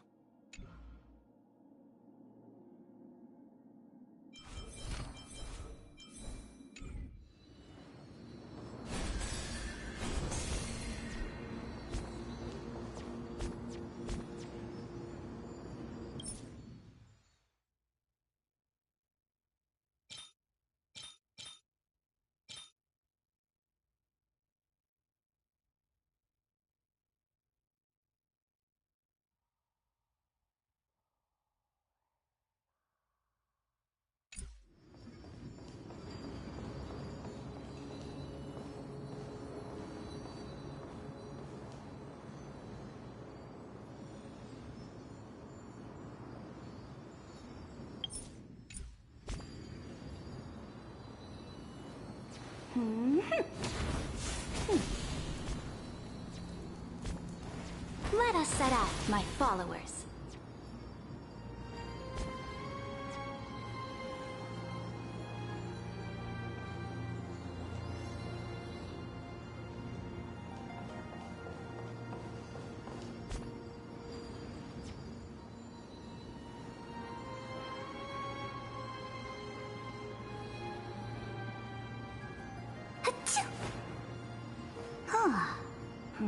Who's spreading gossip about me?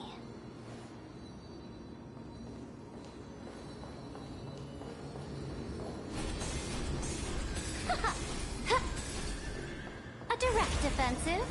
Or crush them from the flanks? What brightly colored annals. The journey of the Deliverer's conquest. Let me partake in it. Is this a fortress in the sky? This is the first step of my friend's journey among the starry seas. This place is called the Herta Space Station. Just think of it as a supersized grove of Epiphany. Oh, so it's the territory of that witch. She and another Antikytherian lent me a helping hand back at the banquet. Look, over there. Looks like she's talking to Madame Herta in this memory. Let's go listen to what she thinks about this world, all constructed by eons and paths. Are you telling me that woman is Herta? She seems shorter than I remember.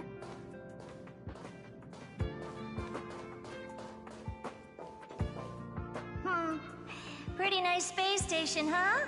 But just wait. After a couple more stops on the Astral Express, you'll see sights that'll make this place look ordinary. Oh, the cosmos is so vast that the unknowns far outnumber the knowns. But none of them will end up being anything amazing. The farther you go, the more you'll understand what I mean. So do your best with the nameless. Break a leg! And remember to send an update or two to Asta when you've got some downtime.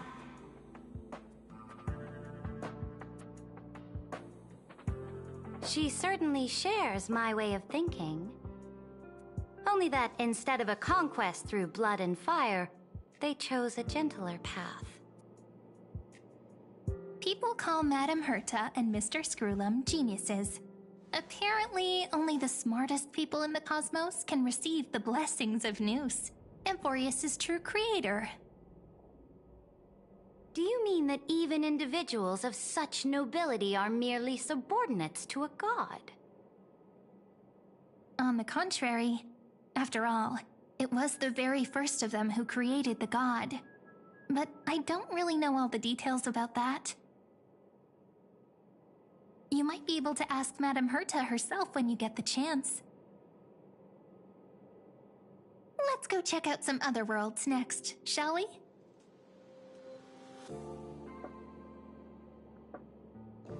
This next stop on the journey has a lot of similarities to Amphorius.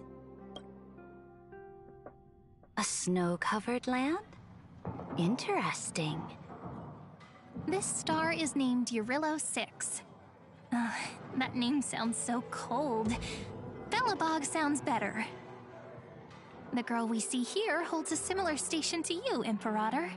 She's the supreme guardian of this world, a leader who took up the mantle of government during a disaster. I did not expect the Empress of this world to be so young. Well, your appearance isn't much older. The object in the distance resembles Nikador. Is it a weapon? No, it's called... Right! The Geological Reconstruction Unit. Just Giorios' Titankin? Disappointing.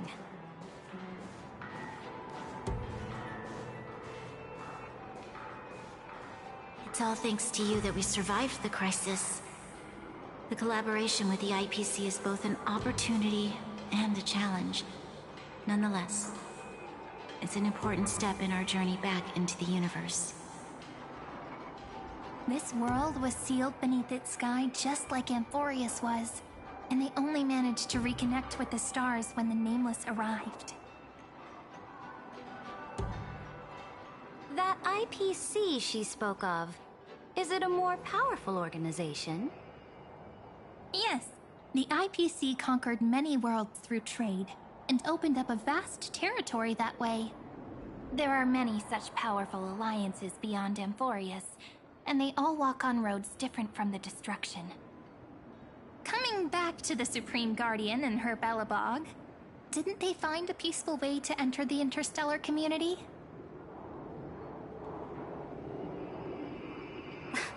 That cannot be true. That IPC would never have grown so big on trade alone. It may pretend to be a wealthy merchant with clean hands, but I am willing to bet that it grew fat on gory oppression and bloodshed. Its path of conquest must have had no mercy for the weak and would have destroyed them if needed. Are you telling me that this snowland never thought about tossing its dignity to the wind and kneeling to the IPC? I will not believe it. I will never allow the Imperator's empire to be sullied by others. Amphorius must become a power so strong that no interstellar foreigner would dare to look down upon us. Imperator, Belobog isn't as weak as you imagine. Listen. I indeed hesitated. But now I understand what we must do. Belobog must learn how to walk on her own, until she no longer needs the support of others, and can stand on her 2 feet among the stars. Even if I may not live to see it, I believe such a day will surely come. They still have their dignity intact. One day, that hope will melt through the ice and help them into a prosperous tomorrow. But the order of the cosmos is already set in stone. The old laws decree that only the strong survive, binding the weak in an unbroken chain, until they wither and turn to dust. Unless they embrace the power of the destruction. Amphorius must shatter the old law and become the new order among the stars. Speaking of the Order, another one of my friend's companions may be able to enlighten you further on that. Let's go to the next page.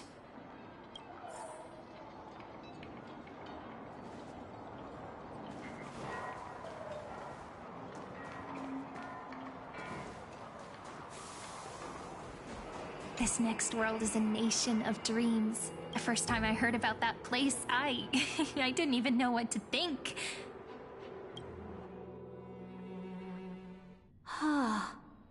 Such opulence does indeed evoke astonishment.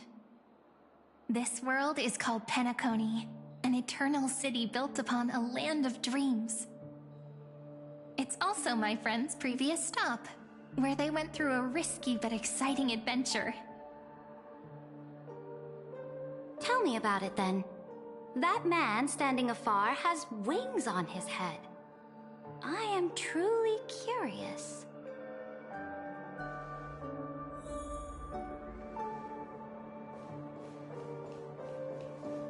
I wish to gaze upon the views of the Reverie Hotel one more time.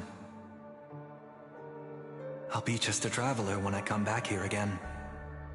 And perhaps, through a traveler's eyes, even the things I once knew so well will feel strangely different. Penacony is a land of the harmony, where all dreams and hopes merge and combine. It believes in unrestrained freedom, and that's how it lost itself in shallow delights. Then, this young man before you chose to rewrite its laws, using the power of the Order, hoping to shape a dream-bound paradise of perfect happiness. Yet, the paradise of my dreams remains far away. Perhaps a brief journey with the Nameless can show me more possibilities in my search for paradise. As for what Penacony should look like, it'll be up to her. No. Up to their trailblazing now. Oh, it sounds like this ideal kingdom is no more. That's right. The people chose to wake up at the end. You can't see tomorrow when drowning in sweet dreams. This individual's law acknowledged only gods and constructs, leaving no space for humanity. And yet, the fact that he could accept defeat and resume his journey shows a rare self-awareness and clarity of mind. You are also very self-aware, Imperator. Then you must know that the world promised by the destruction also has no place for humanity. I am indeed very aware of Lycurgus's honeyed words of deceit. I have seen enough. Take me back. As for what Penacony should look like, it'll be up to her. No. Up to their trailblazing now. A direct offensive, or crush them from the flanks. A direct offensive, or crush them from the flanks. Then let's wrap up this trip down memory lane with one last scene. This absolute wonder. Isn't it pretty? That's our Amphorius. Our world flows and meanders in this endless band of light. Though we were born from the designs of the gods and are not yet truly alive, the Chrysos heirs of Amphorius still chose to stand against fate and carved a legend no different from that of humankind. Will you really renounce the heroes in this world's previous 30 million cycles, Imperator? Including even yourself. Will you bow to brutal destiny and allow that puppet master named the destruction to have their wish? I know what you want to do, sidekick. You want to use that deliverer's memories to influence me and tilt the scales of law toward her and the two geniuses. You really saw right through me, Imperator. How can one rule an empire if one is incapable of understanding people's minds?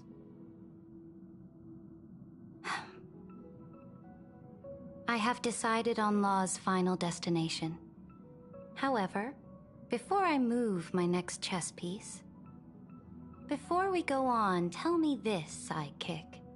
Throughout her trailblaze, was there ever a memory of the ocean?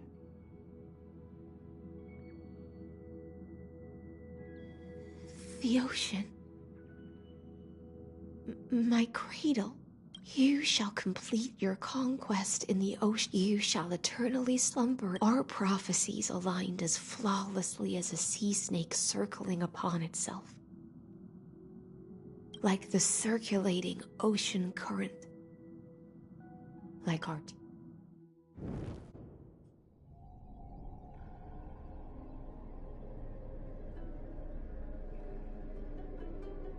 The trial is over. So tell me, who will own the divine authority of law?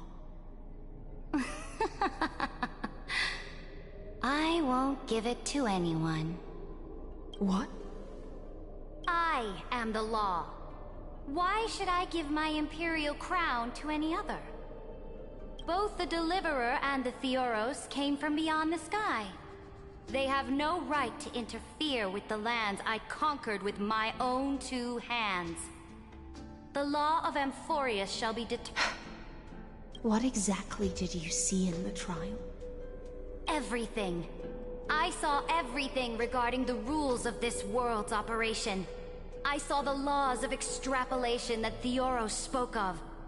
I saw the ultimate protocol. As long as I offer a sacrifice of equal weight, I can rewrite the laws of this world according to my will. I can turn good into evil, ugliness into beauty, and weakness into strength. Fate gave me a very fair deal. One rule change for the life of one demigod. What are you planning to do? You can't guess? We can conquer the stars without relying on any power from beyond the sky. We just need to make some reasonable sacrifices. Your ambitions have already made so many people give up their lives for the law. And you're still not done? I am determined for Amphorius to stand on her own 2 feet among the stars. You are beyond reason. You think such a simple and hypocritical statement can justify your atrocities. There's no new without destroying the old. That's what you consider an atrocity? Ironic, for that is also the unchanging law of Amphorius's revolutions. Ever since the Flame Chase prophecy resounded in the distance, fate has But your world doesn't seem to be any different from your predecessors. Bloodshed, tyranny, oppression. You're making the same mistakes they did. Go and see everything for yourself. Go to any library I've built. Go listen to the rumors on every street corner. Go and witness how the Imperator crushed the old laws and forged new ones. Go and see what my conquests brought to this world. I cleansed the Chrysos War's filth, and mended all the conflicts left by the Era Bellica. I restored Akima's might, and allowed mortals and Chrysos to face each other as equals in the Council. I punished all sins, and rewarded all achievements. I smashed Talantin's shackles, united humankind to save themselves, and started the Flame Chase era. That's what the Imperator has done in her glorious life. So now, hearken to my final words. History will eventually forget Ceridra. But it will never forget the Imperator's people, or the Flame Chase era she began. Final words. Amphorius is about to be destroyed. There's no time left for pointless debates. There is only one law I want to overturn to aid the final battle of deliverance. So I will only offer the life of one demigod. In the name of the Imperator, I command you one last time, Electra. Either sacrifice yourself for conquest, or pierce this tyrant's chest with your sword. Thus, the Imperator concluded her final speech.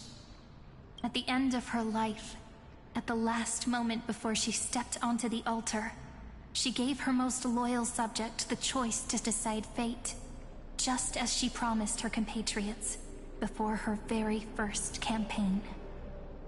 My blood flows in you now. Heroic compatriots, follow me, and we'll seize fate's reins! The Imperator fell. Some say that the Dux Gladiorum turned traitor and killed her liege. There are countless stories about her death. All we can be sure of is when the knight left the vortex, the Imperator was still mumbling about their past conquests together. The beginning and the end of her existence. Imperator, wait! How could someone of your status come to the front lines? Let me be the flag bearer!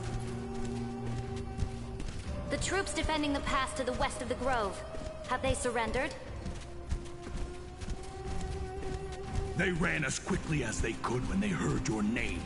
The Golden Cocoon Pass is now in the First Legion's hands. Good. What about the Delosian militia?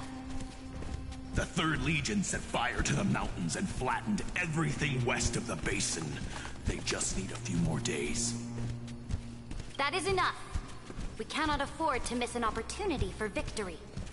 Lastly, how many Ladonian cannons are left? They are no more. The 2nd and 4th Legions have destroyed them all. Very good. They now have no way out, no reinforcements, and no artillery support. We will be able to liberate the Grove of Epiphany in the blink of an eye. We will launch the final charge 1 quint after the curtain fall hour tomorrow. Remember, as long as the Alliance's flag still flies on my shoulders, you must keep moving forward. Take no prisoners among the enemy's soldiers. All sages who resist are to be captured and tried according to martial law. And do not destroy any books. Now go! Notify the entire army! Understood! Those who are resolved to die, we salute you. Reporting in. The Mountain Dwellers are resisting fiercely, and the legendary Mountain Breaker has personally engaged in battle. Their formations are nigh impenetrable. Then cease our frontal assault.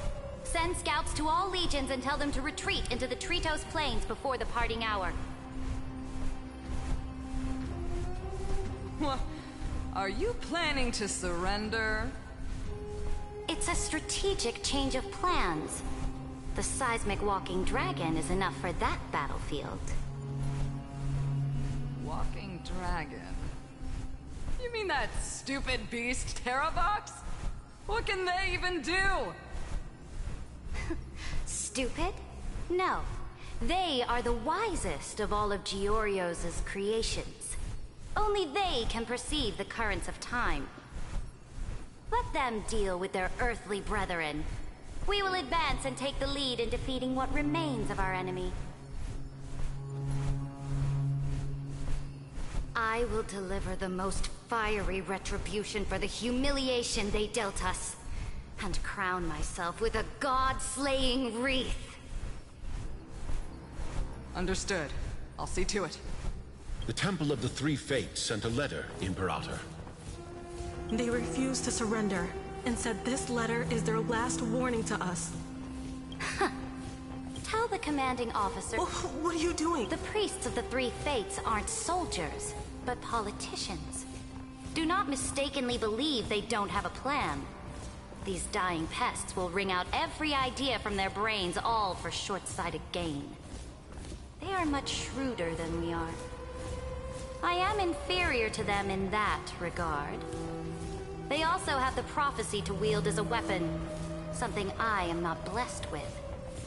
Launching an unplanned attack will only disadvantage us, as all of Amphorius will judge our actions. Which means, I will be heading to the battlefield myself, just as I have always done. This time, however, I will go alone. I will... Understood. Why are we not allowed to march out with the army, Emperor? This will be a long voyage with no return. Why are you personally leading this battle if it's doomed to fail? The Flame Chase journey cannot be without a leader. That is correct. The Empire will be without a head when the Imperator falls. But remember, as long as you seize the right opportunities, even a chaotic game will remain winnable. My departure will create a long staircase for you. You will understand what I mean when news of my death reaches your ears. Saridra, is our journey about to be over? Destroy the old laws and forge new ones. My conquest has reached its limits within the borders of Amphorius. Since the prophecy already decreed that the Imperator would never conquer the stars as she wished, I will bow out here and try no more. More Chrysos heirs bearing divine authority will be born, and many more heroes will arise. Will they demand peace or war? Will they resist tyranny, or become the next Imperator? I do not care. The children of the future will decide for themselves. Do not mourn for me. Anyone can kill the Imperator. But the only one who can truly destroy her is Saridra. At the end, I faithfully recorded the most important battles in the Imperator's life. Her conquest was about to be completed at this point in the story. However, for some reason, a memory suddenly entered my mind just as I was about to put down my pen. It was a journey on a fantastical train. I had the honor of having a heart-to-heart conversation with the Imperator under the stars, and I asked her this question at the end of that discussion. How do you want history to remember you? As a hero who gave up her life for the flame chase? Or as a tyrant? She answered so quickly, as if she had made up her mind long ago. I would rather be forgotten than be defined.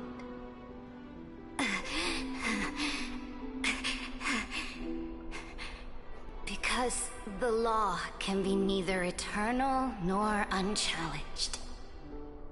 And only humanity can pen laws into history's pages.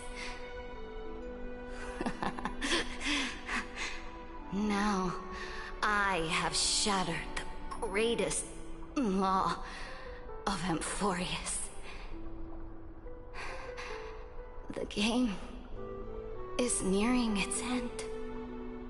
Dux Gladiorum.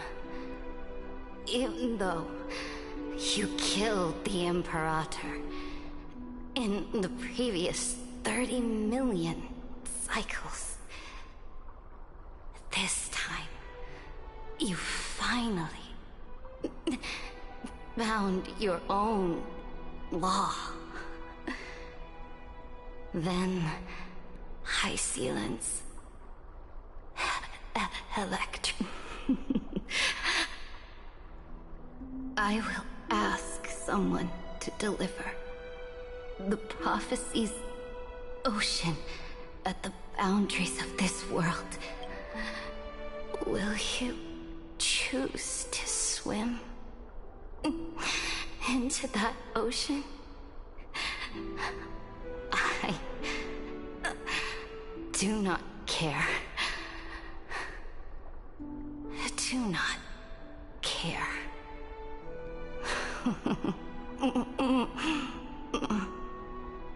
The Imperator muttered about her conquests, and news of her death spread in the city. Freedom! Liberty! The tyrant is dead! Go! Shout this news in the streets! My people, my fellow elders, do not panic. Stand your ground. That usurper... People once cheered for my ascension. I see that I will return in the next cycle. The stars will hear my legion's war drums. Hear, and for Serid. To this day, we do not know which rule the Imperator overwrote at the cost of her life. Perhaps the truth will only be revealed at the moment of checkmate. Just like every chess game she ever played, we only know her death inflamed Akama. On one side of the city, those who defended liberty toppled her statues to the ground. On the other side, her supporters put themselves between the masses and her monuments, declaring loudly that the Sovereign is still among the people. It is said that golden blood congealed into the same letters everywhere they fought. It was the name borne by Akama's first and final Sovereign, the Imperator Saridra. But the one who bore that name did not see any of this. Her gaze was cast far away, and the sound of tides in her ears drowned out the people's cries. What was the Imperator thinking about in that prophesized ocean at the boundaries of this world? It was neither. Look at this chessboard. What do the pieces look like? They are strangely beautiful. They look like the stars.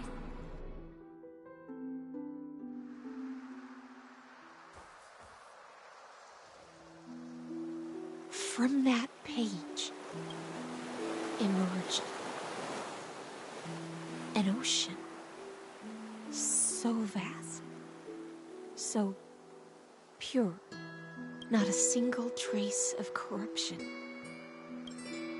Is this Ceredra? Electra, my subject. Ever since you walked out of the tainted ocean and pledged yourself to me, I have seen the abyss in your eyes and the emptiness in your heart. That was why I promised you a new ocean, where the Imperator's ambitions would serve as the currents, and loyalty would be its light. Electra, my subject. You have done your duty as my blade. The prophecy has now made its final decree on the road I intend to walk. But the Imperator never makes empty promises. So take this memory, this ocean, beyond the sky, as witnessed by the Deliverer. This is the final gift that the Imperator can leave for her subject.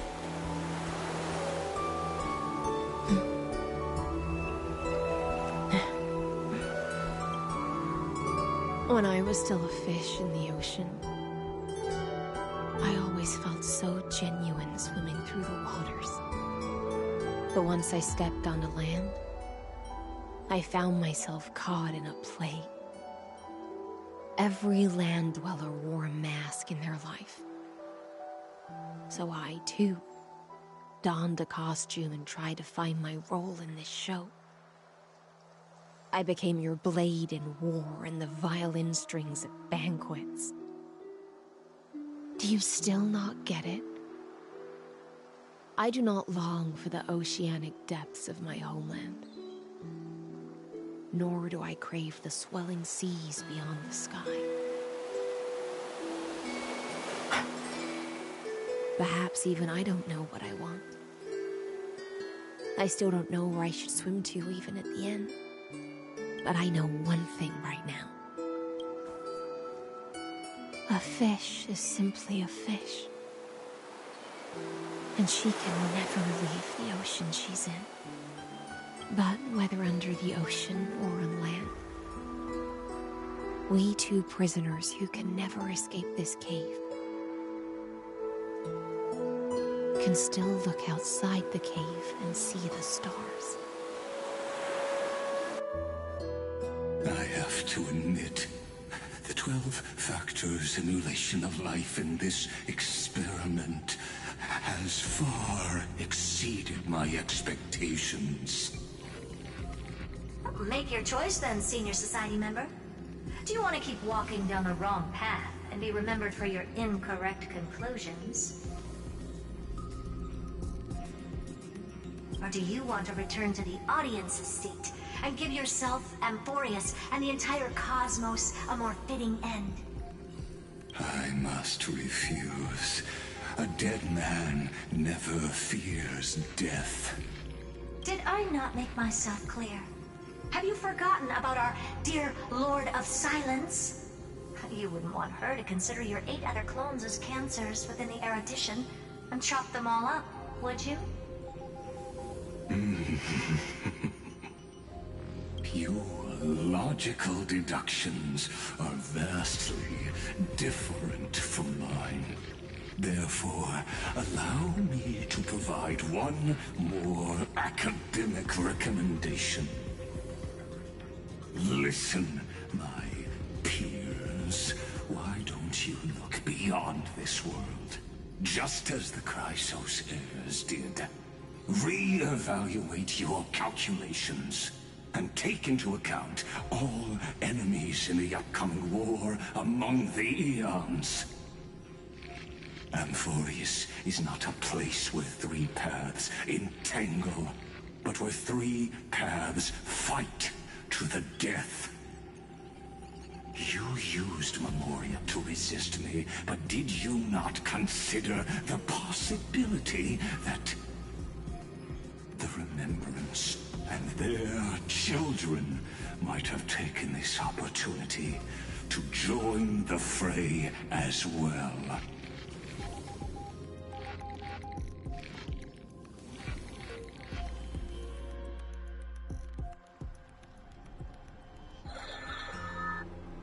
Oh, so this isn't just silence. It's the answer. What was the last thing she said to you before you parted the waters at the Scale Gorge waterscape?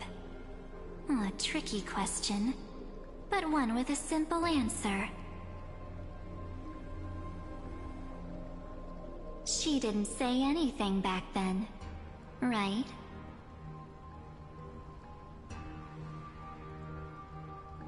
That's correct. And now I'm sure. You are not March 7th. There's no way she would remember that detail.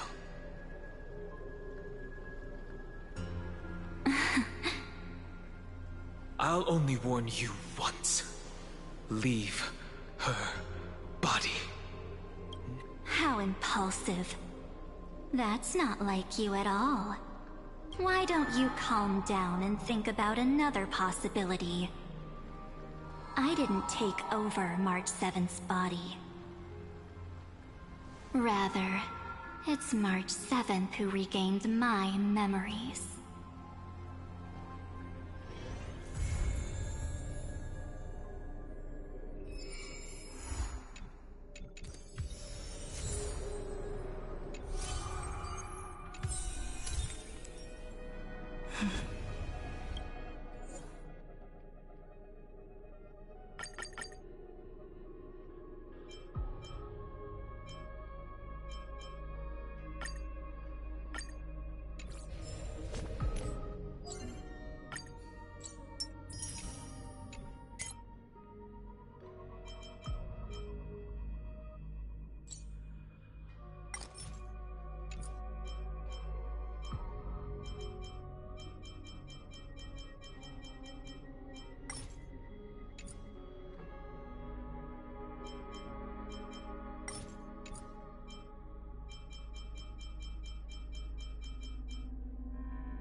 It's still early.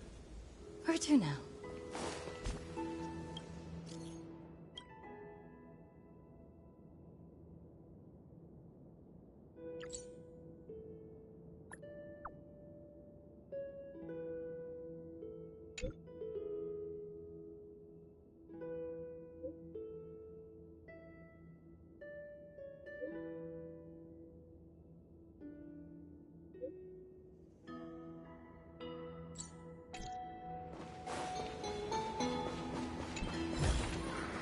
Is that all? No matter how many times I look, it's still so beautiful. Ah, it's good to see you. Come take a look. Want to see the terrain? Right here! Look closely! Isn't it just beautiful?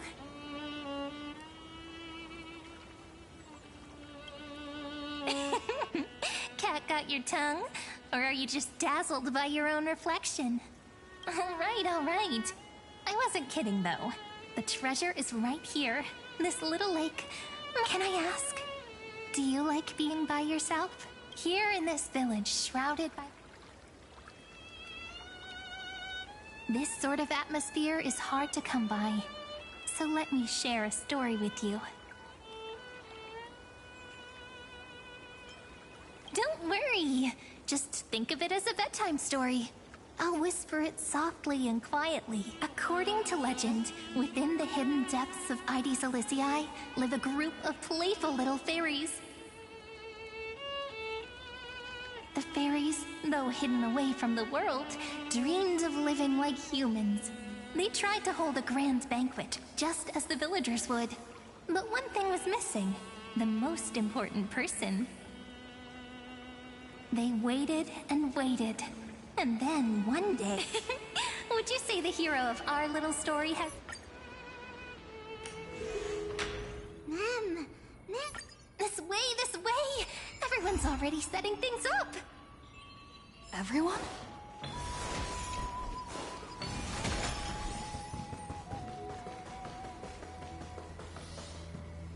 Managing this place is bound to be full of endless, trivial responsibilities. Do you really intend to personally shoulder the leadership role? I already accepted the invitation and arrived in the fairy's home, so it's only right that I personally see to things.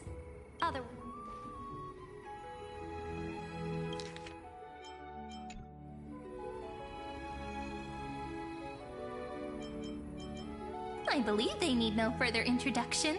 Aglaya and Saritra are prominent figures with great expertise in managing teams. Word had reached me that Cyrene found an excellent manager. Seeing you today, I must say, you do have a noble bearing. I, leader of the Akama Alliance, Imperator of the Holy City, shall serve as your restaurant supervisor. Should you have any questions about management, feel free to come and ask. As for assembling the team, I planned ahead. If my timing is right, those two should be back. Right on cue! We found lots of fairies willing to be waitstaff, and Trian's onboarding them as we speak! The trial menu is ready too! Don't worry, these are all my best dishes. There won't be any issues.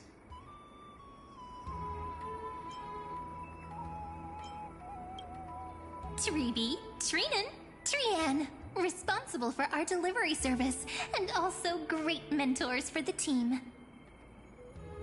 And of course, Finan, our good friend who insists he's a fantastic cook.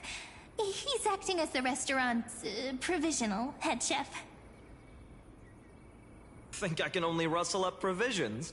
No way. I make proper, serious dishes.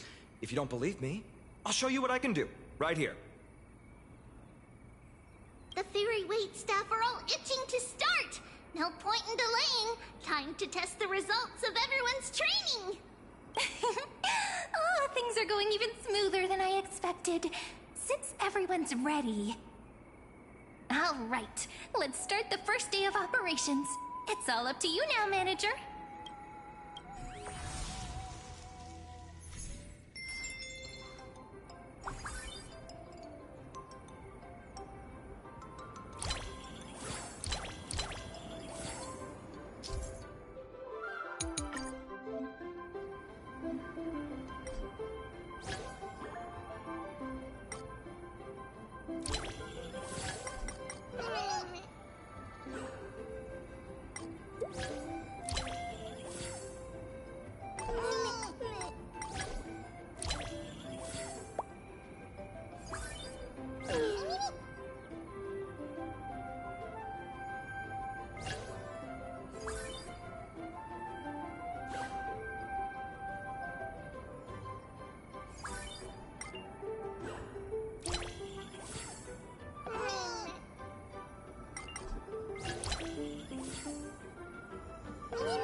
hereby declare the fairy restaurant's very first day of business. Of course, it must have been a breeze for you, right?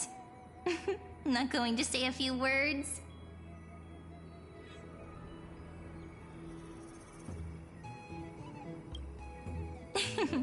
So formal. Perhaps you might just have some leadership potential. However, if we want to offer the fairies a wider variety of dishes, our current range of ingredients is still quite lacking. Absolutely! If we don't keep updating the menu, the guests will get tired of the same old dishes. Oh, that won't be a problem. I foresaw this and hired 2 experts in agriculture and forestry. Though I must say, one of them took quite a bit of effort to convince. But in the end, it all worked out. Glaya, you're amazing as always.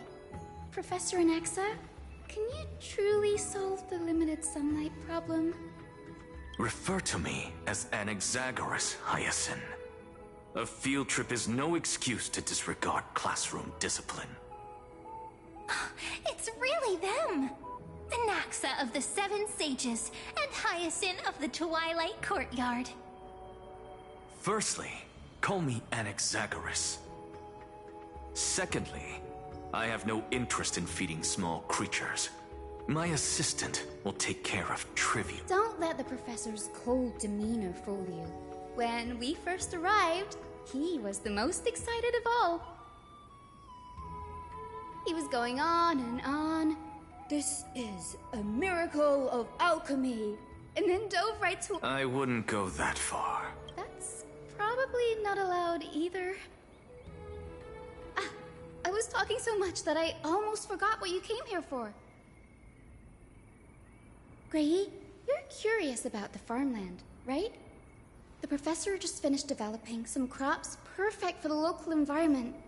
If you're interested, you can try planting some yourself.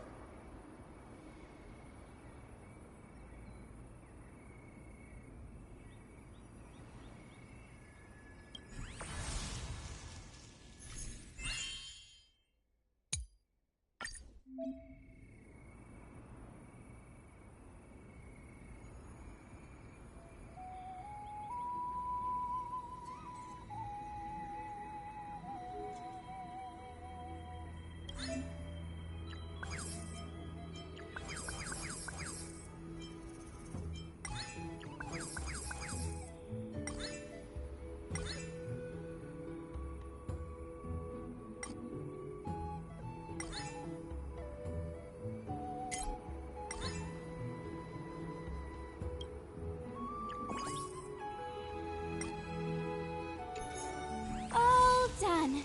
Now we just wait a day and the field will be full of... Given that these two are...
Mimi.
children of Membrance Maze, the long... Man, feast! So many tasty things! I'm so happy! Everyone's looking forward to it. Come on, everyone's busy getting ready for the feast. We can't just stand around. First things first, let's get the venue looking nice and pretty.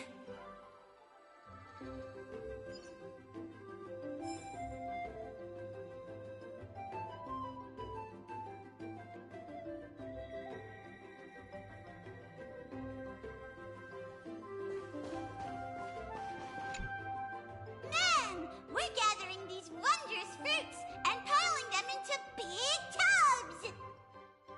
But these wondrous fruits are too heavy! We can't lift them! Hauling these around is a bit too much for the fairies. Come on, let's help them out.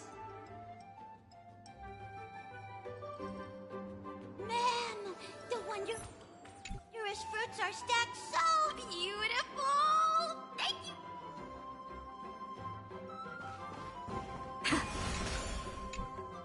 Mom, it's so spacious!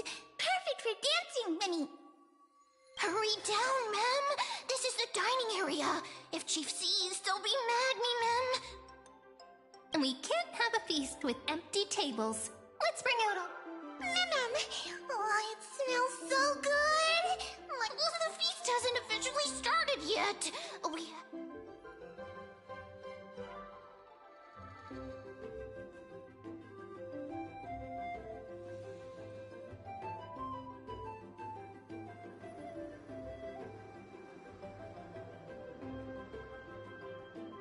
Ta-da! The venue's all set up. Not bad, right? Looks pretty official. No one will mind if I just have a tiny bite, right? I was only joking. I just wanted to see your reaction. And sure enough, you never let me down. But since you offered, I'd be rude not to accept, wouldn't I? The chief might sneak up on us at any moment. I'm counting on you to watch my back.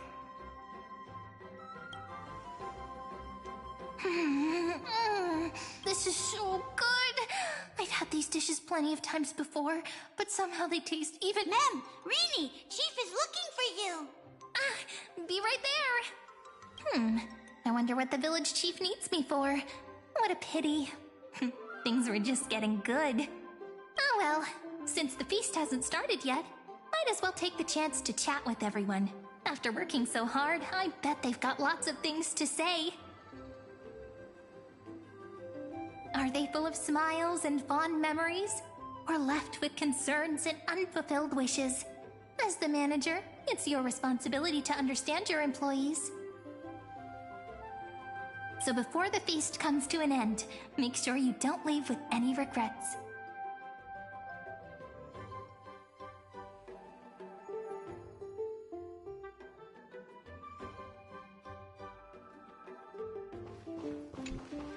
If the fairy's home hidden in the thick woods is a deep ocean, then this feast is the glimmering light upon its surface. It scatters the darkness that has lingered for so long, and brings hope to the fish lying hidden beneath heavy layers of silt.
If that philosophy helps you indulge in a moment of delight.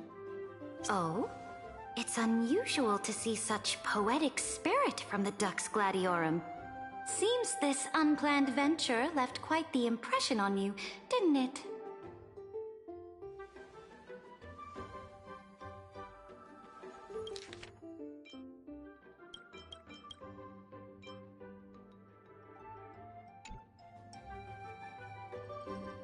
As the ocean demigod who as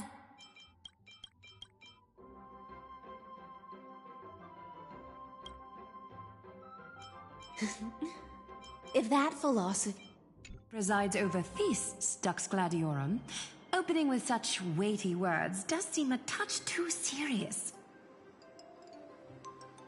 The way I see it, this grand feast is more like a tangled ball of yarn. Each of us grasping a golden thread. But if we keep clinging to the past, we'll miss the chance to savor this magnificent feast. I gave my answer the moment we first met. The title of Imperator is as much an honor as it is a chain. If a ruler sits among her people, her subjects will never truly relax. So, to leave the throne for a time and talk, laugh, and share warmth with everyone without formality, that alone has made this journey worthwhile. It's true. It has been a long time since I've seen the Imperator smile so genuinely.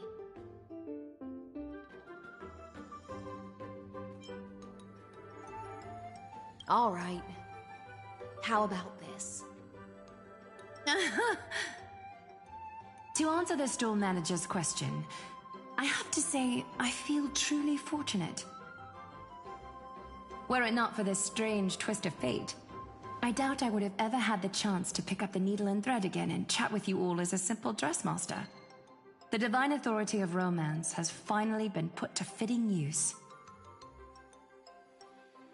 Yes, just as Dux Goldweaver said, we've each traveled through countless years, grasping a golden thread, and in the end, all our threads are intertwining here.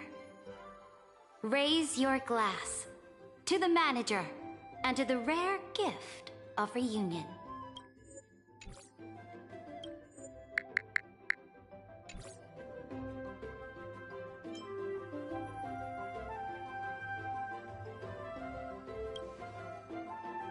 To the manager, and to the endless flowing time. To this precious moment of reunion.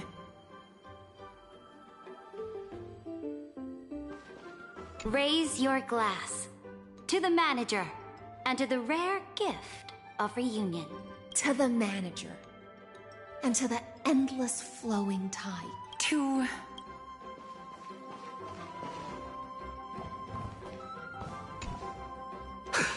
Something worth remembering? Nothing really left a deep impression. If I had to pick, then the straightforward style of pulling up vegetables and cooking them right away brings back memories of my days wandering in exile. Simple, efficient, focused on sustenance over flavor. Funny, isn't it? Mighty, a great Crimnoan warrior, is actually the most skilled cook among the Christos heirs. No matter how simple the ingredients, they become a delicacy in his hands. The Crimnoan dictionary may be pretty sparse, but their recipe book, vast and diverse. Want my advice? Forget that fancy salad. The mark of a great chef is making the most of what's at hand. They don't nitpick ingredients. Perhaps my cooking skills aren't on your level, but there's nothing wrong with making a salad. I stand by the ingredients I select and follow through with them. That's also what it means to be a proper chef.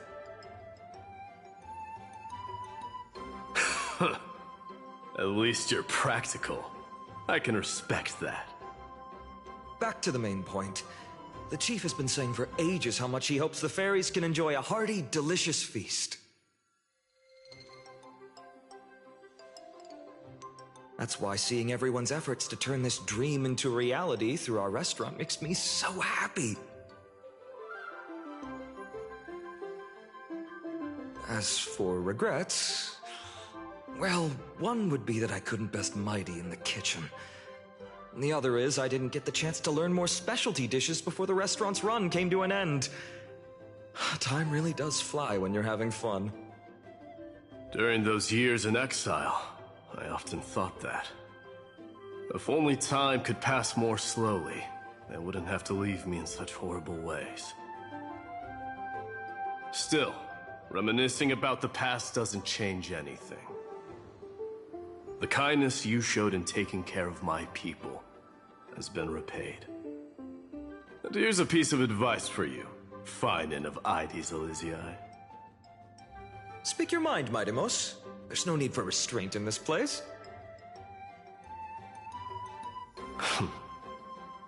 Cherish your homeland while you still can.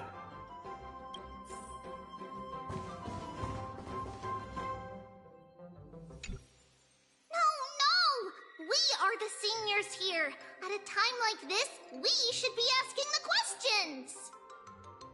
Everyone, pay attention. The teacher's question is, with our field trip to Membrance Maze soon coming to an end, what valuable insights or unforgettable memories have you gained? All right, answer time. If no one raises their hand, then we are gonna start picking people. Oh, me! Teacher Treeby, I want to share first. Great, Simmy! You can go first and show everyone how it's done. Everyone, listen up. I'm going to reveal a very important secret about Professor Anaxa. As everyone knows, the professor is extremely strict and almost never praises any student other than Dromuses. But I happened to overhear the professor quietly asked the chief about the fairies' education methods, and went on to praise those farmers in the fields, calling them hardworking, disciplined, and even better than the sages. The life's work of the Grove scholars doesn't even compare to a single seed casually sown by a fairy. And what indeed is the problem with this? In terms of purity of heart, none can match these fairies. Their vision, untainted by Titan dogma, perceives things far beyond our comprehension. So, the reason you asked the chief to send more fairies to volunteer at the Grove was because of this? You could say... No taking advantage of the fairies! Make sure they're properly rewarded. All right, that's Cindy's turn. Who's up next? No hands up? Then we are going to start calling out names. Naxi! All this repeated questioning is making things right. I find no joy in games or amusement. The only thing I consider a I knew it! Professor Anaxa can't help but be attached to the crops he grew all by himself. I have a suggestion. How about adding a new course to the professor's curriculum? I've even thought of a name. Common Traits of Giant Crops and Dromuses. That won't be necessary. Bringing those wondrous crops back to the Grove would only seal my reputation as the one who corrupts youths. Next.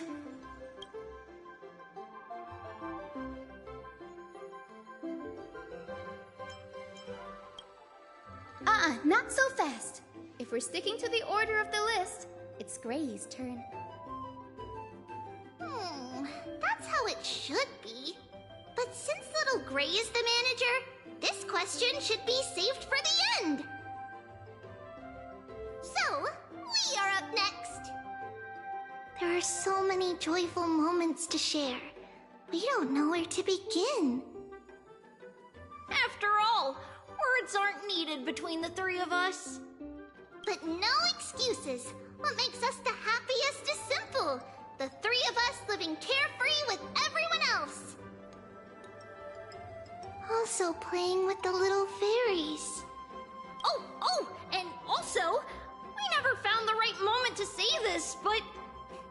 Thank Thank you, Little Gray. Also, long time no see.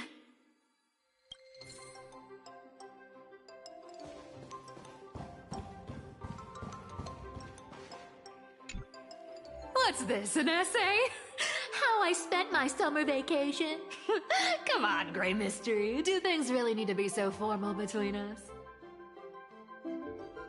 Sure. The restaurant's running smoothly, and it's fun. But it's not like I'm filling my pockets with gold.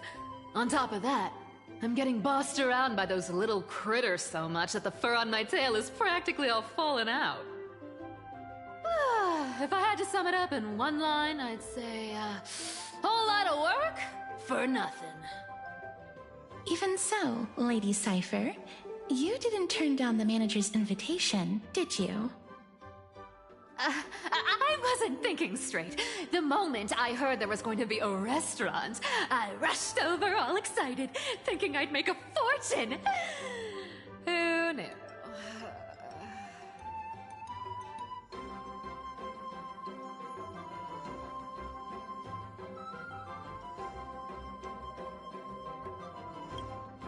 I have to admit, even I was fooled by your little scheme that day. I ended up tasting so many dishes. Oh, that's right. Okay, I was just bored out of my mind with nothing else to do. This fairy village is cut off from the outside, and those tiny creatures can't cough up anything worth much. Even the god of trickery would show up and complain that their skills are wasted here.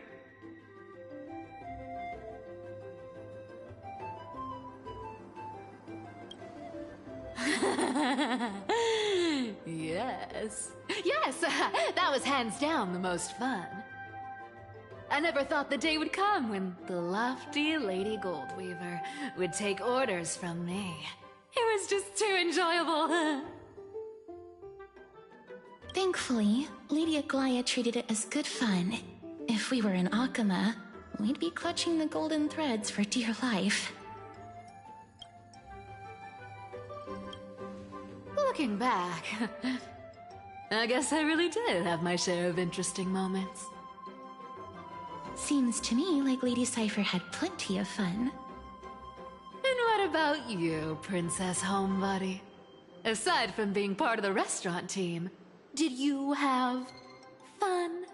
For me, having the chance to savor Lord Mighty's specialties and exchanging thoughts on crop cultivation with Professor Anaxa,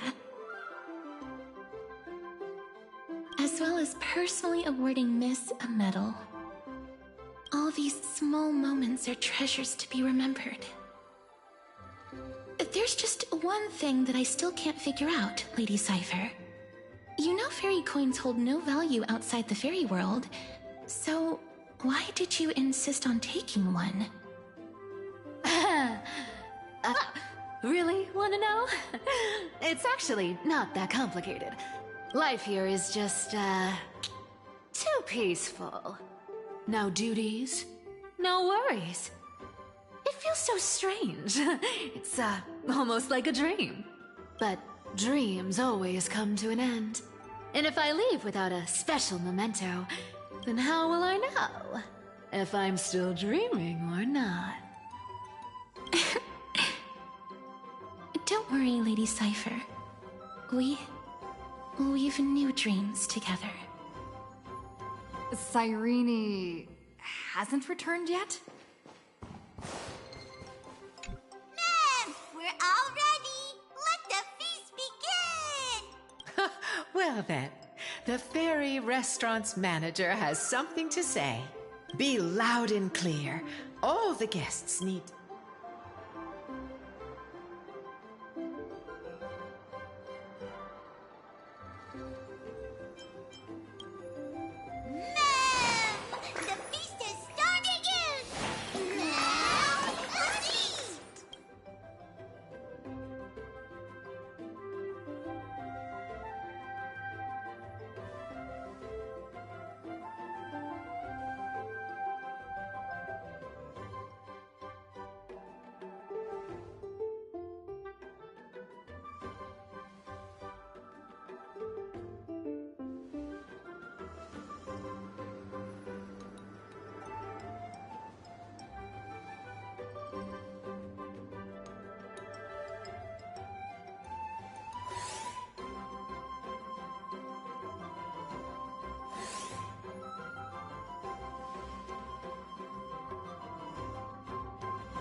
What's wrong?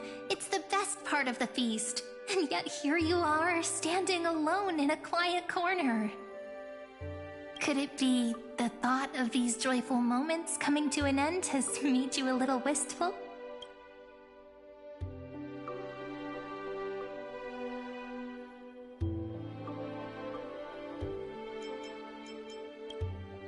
That's right. It's why fate brought us together here. From here, you can take in the entire feast at once. Maybe it's not that you don't want to be part of it, but that you're afraid the good times will vanish before you know it, ending all too soon. When you stand quietly at a distance like this and just watch, time seems to...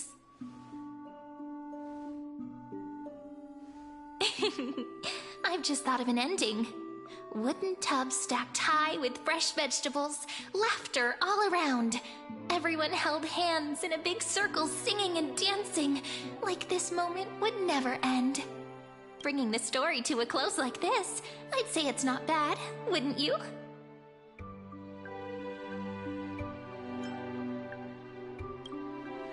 We really can't keep going, or Rayleigh Mem's belly will outgrow the Dawn device. What will we do if the little fairies end up with belly aches? At long last, after ages of waiting, Remembrance Maze has guests again. The fairies now have towering crops, more food than they can finish, and human companions. There's nothing more worth remembering than this moment, is there? And best of all, we witnessed it together. It's just like a drifting thought landing on a calm lake, yet I'm certain that within every story and in that constant anticipation, a miracle is sure to happen. Just like how after all that waiting, you finally arrived.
It's time to swim towards the next sea.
Are you ready for a duet together, little Grey Fry?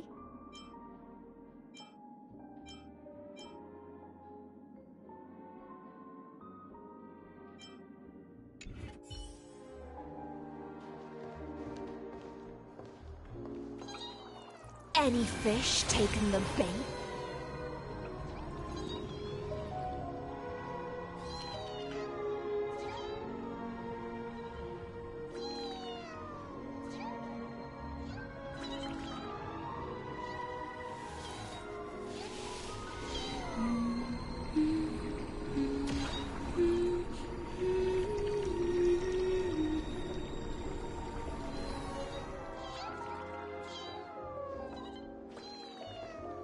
any fish taken the bait?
They're lost.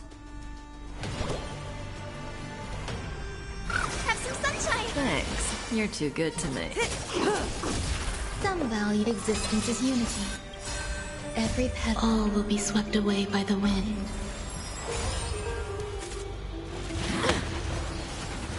Gotta stop them here!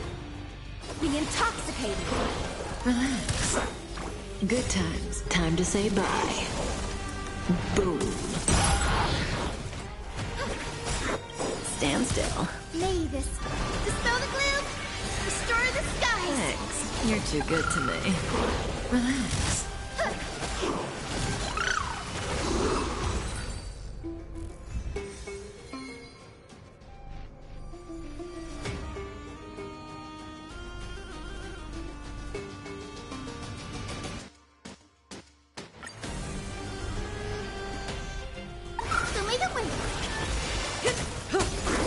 There's more to life. Eternal.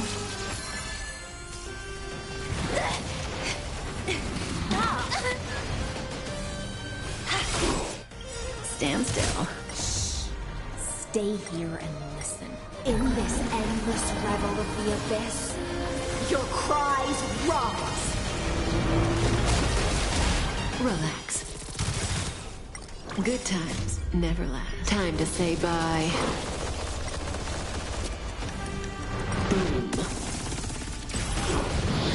Please calm down! Relax. Dispel the gloom, restore the skies! Have some sunshine!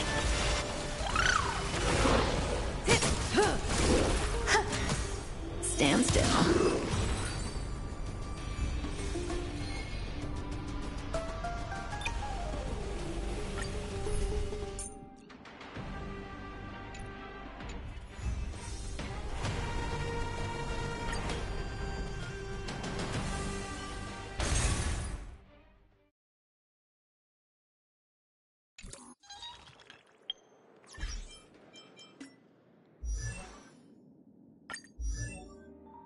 It's time to swim towards the next sea.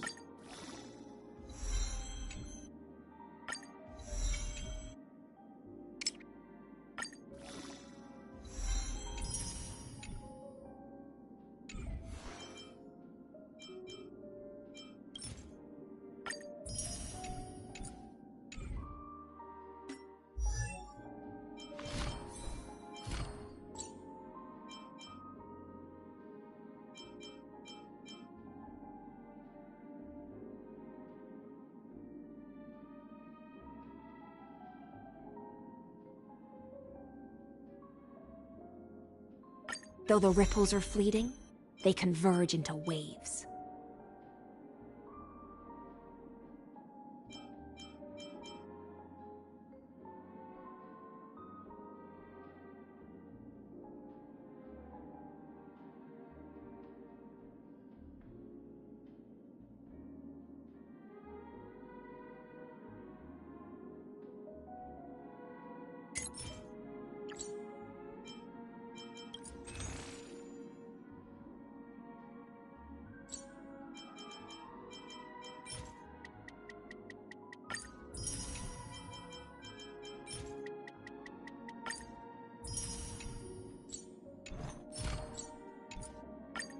Though the ripples are fleeting, they converge into waves.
lost. Have some sunshine! Time to say bye. Boom. All will be swept away by the wind. Stand still. Offer you a requiem. Think with me. Relax. May this dispel the gloom, restore the skies. Thanks. You're too good to me.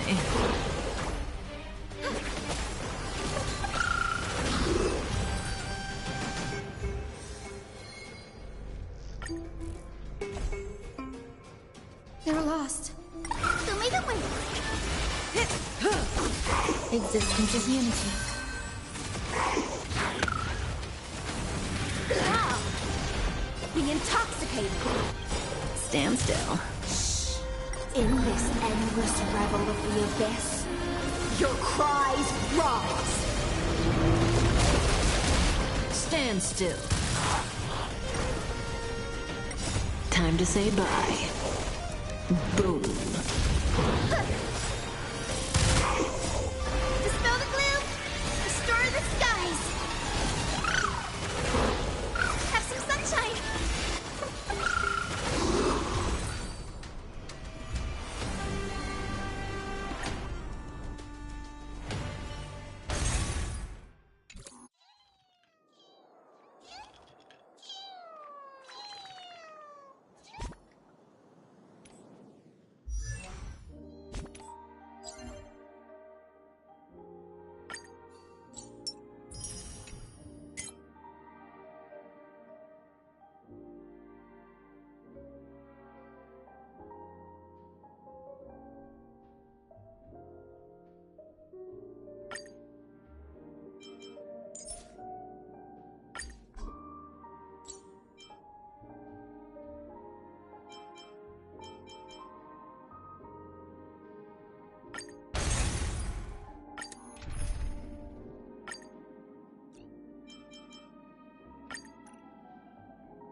They're lost.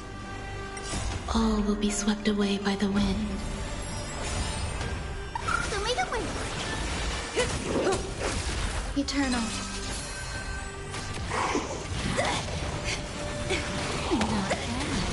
Think with me. Stand still. Relax. Dispel the gloom, restore the skies.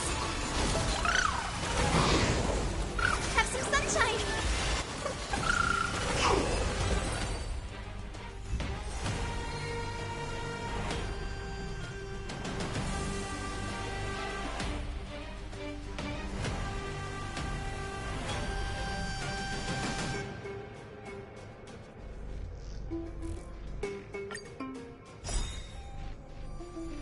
Time to say bye. Boom. So may the wind. Existence is unity.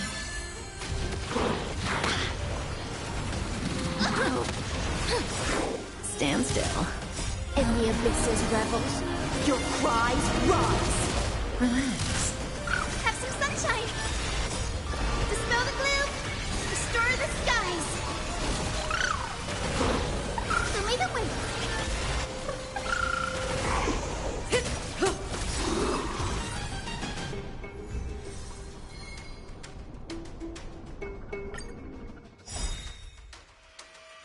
All will be swept away by the wind. Time to say bye. Boom. Have some sunshine. Eternal. Ah. Be intoxicated. Stand still. Relax. So may the wind. Dispel the gloom, restore the skies.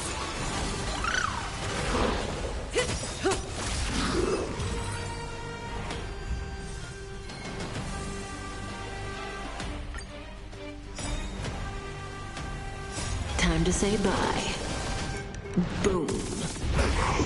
Have some sunshine! Existence is unity. All will be swept away by the wind.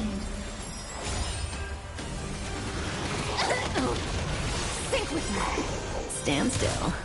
In the abyss's revels, your cries rise. Relax. Show me the wind! Dispel the gloom! Restore the skies!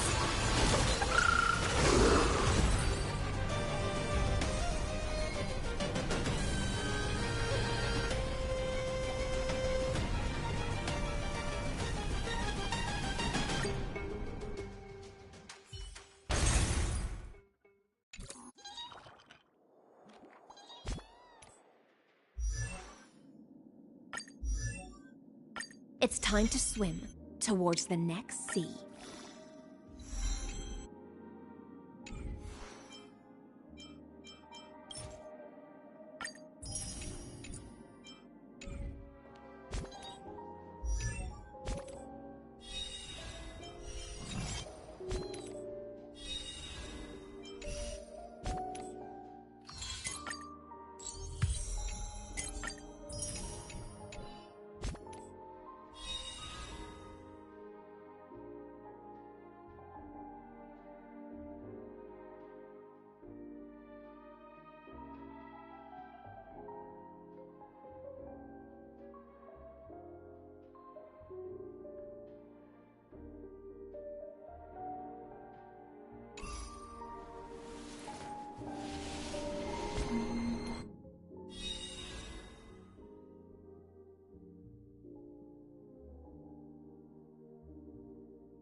Time to say bye. Boom. Existence is unity. Stay away! Stand still. Show me the wind! Relax. Dispel the gloom! Restore the skies!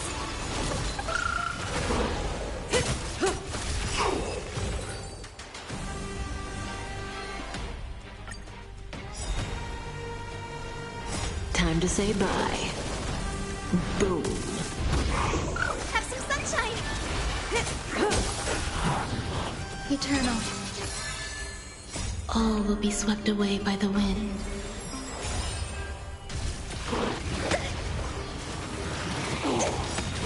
In the abyss's revels, your cries rise. Stand still.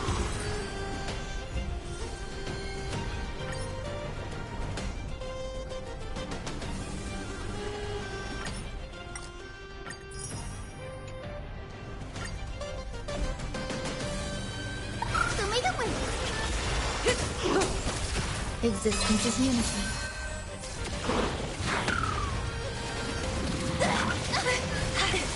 Relax. Time to say bye. Boom. Have some sunshine. Dispel the gloom. Restore the skies. Stand still. Relax.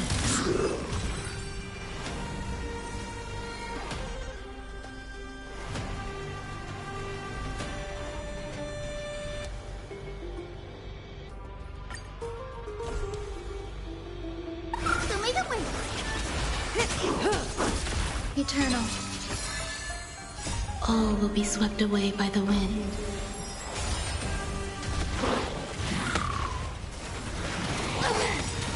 In the abyss's revels, your cries rise. Stand still. Time to say bye. Boom. Dispel the gloom. Restore the skies. Relax.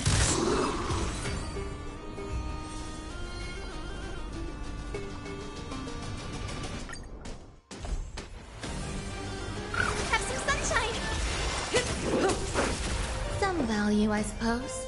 Existence is unity. Offer you a requiem.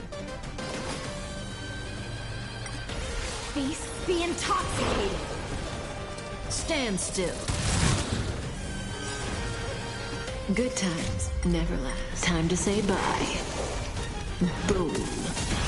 Guide with the rainbow. Stand still. May this faint light dispel the gloom. Restore clear skies. Once more. Like a warm current. My thanks. Relax. I will guide with the rainbow bridge. Please calm down.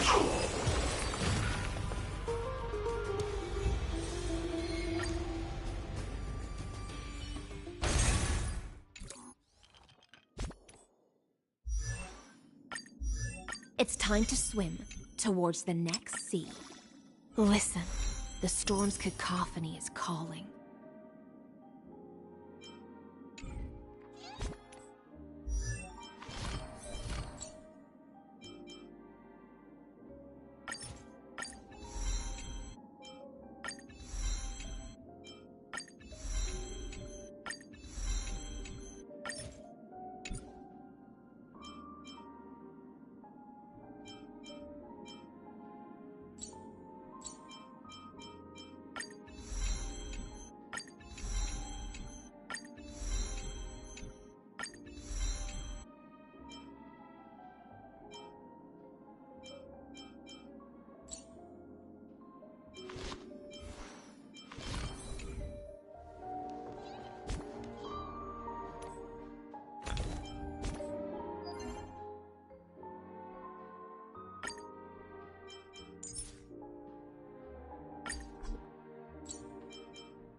Stay here and listen.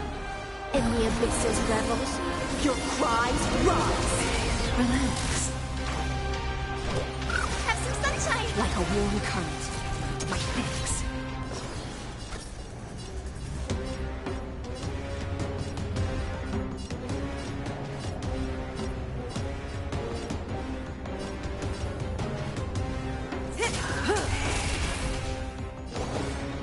Eternal.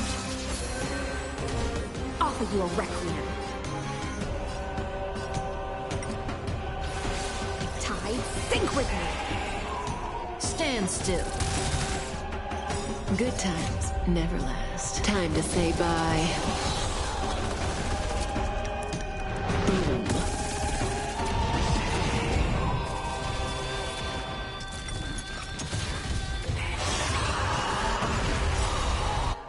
Davis, faint. Dispel the gloom. Restore clear skies. Once more. So this is the warmth of life. Relax. Future is great. Stand still.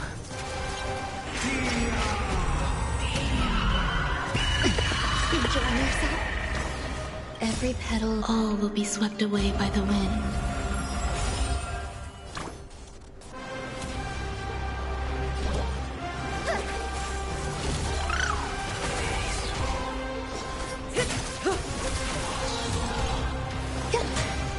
Relax. Don't let waves open your throat. Sink with me!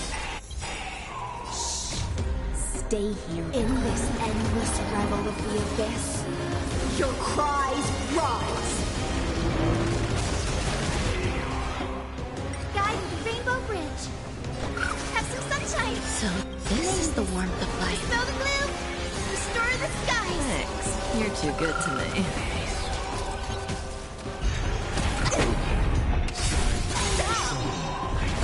May as well kill them all. Good times never last. Time to say bye. Boom. The future is great. Stand still.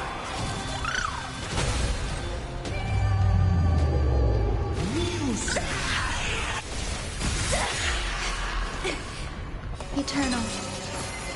Offer you a requiem. Be intoxicated. Relax.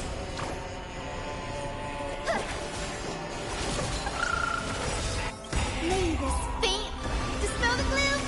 Restore the skies. Thanks. You're too good to me.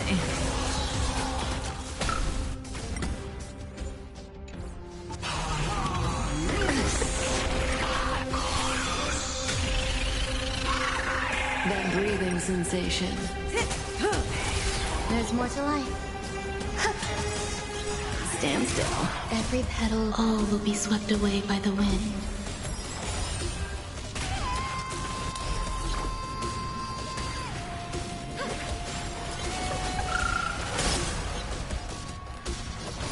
Sink with me! In the abyss's revels, your cries rise!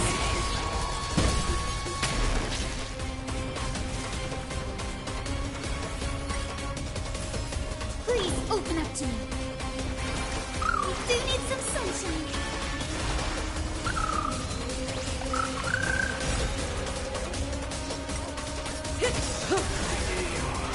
Existence is unity.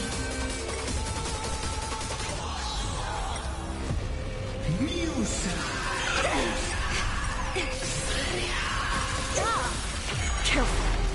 Don't let that silent wave open your throat. Be intoxicated! Relax. Time to say bye. Boom.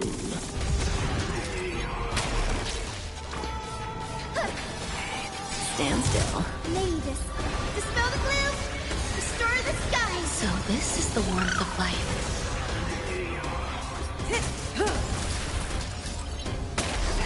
Guide the rainbow. Relax.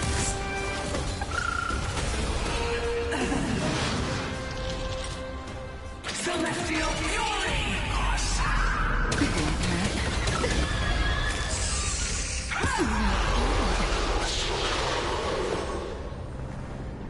Pay attention. Beasts be intoxicated! In this endless revel of the abyss, your cries rise! The future will be bright.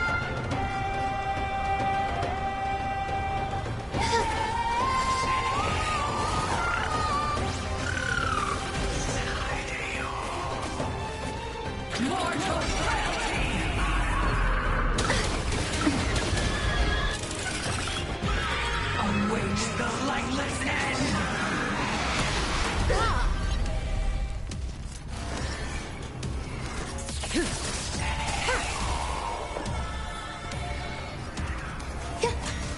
Stand still. The future is great. Time to say bye. Boom. Have some sunshine. So, this is the warmth of life. Dispel the gloom. Restore the skies. Like a warm current. My thanks. Relax. Don't let waves open your throat. Tide, sink with me. Please calm down.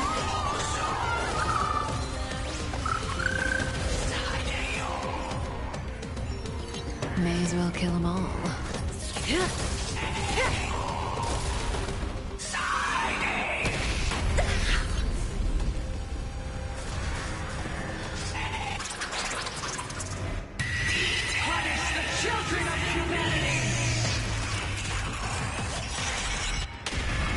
There's more to life than drawing breath.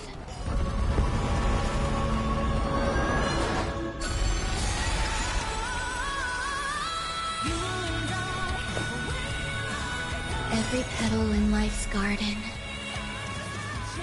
will be swept away by the wind of time.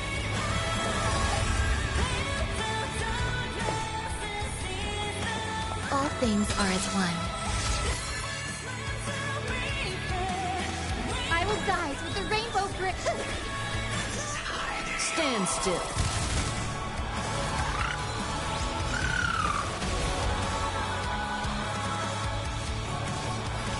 Face the intoxicated. In this endless revel of the abyss, your cries rise.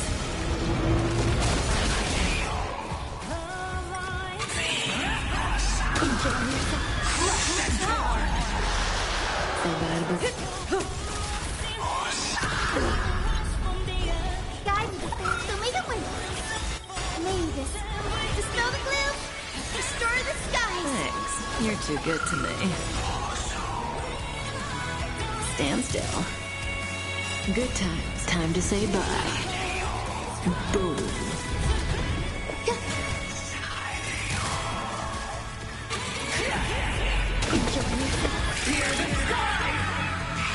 I'll give you a requiem. Sink with me.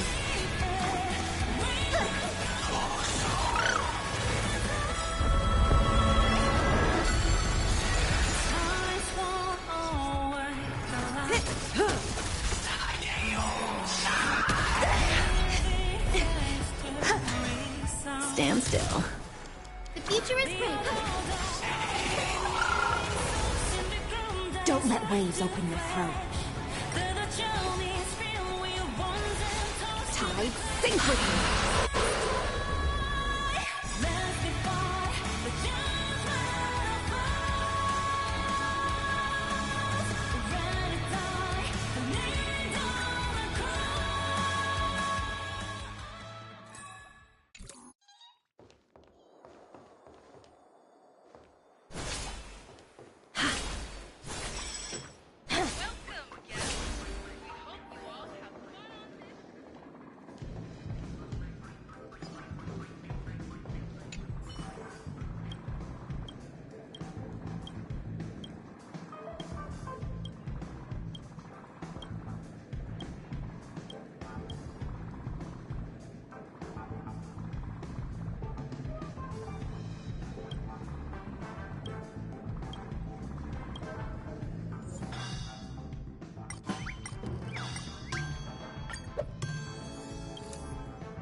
Any fish taken the bait?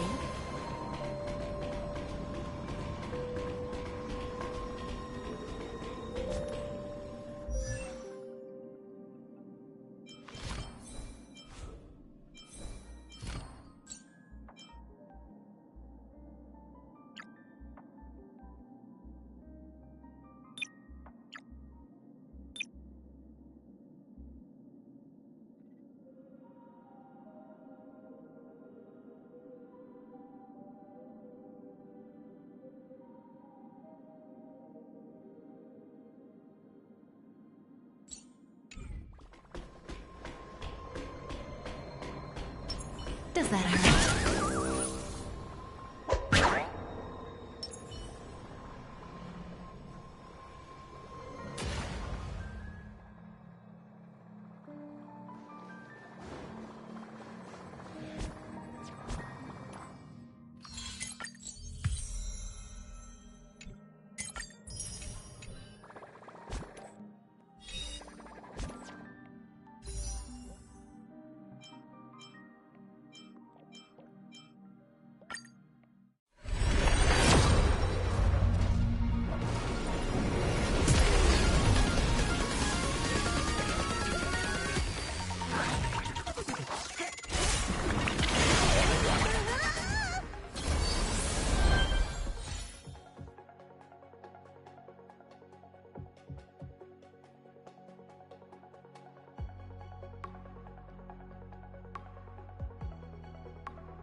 The future of Belobog shines bright.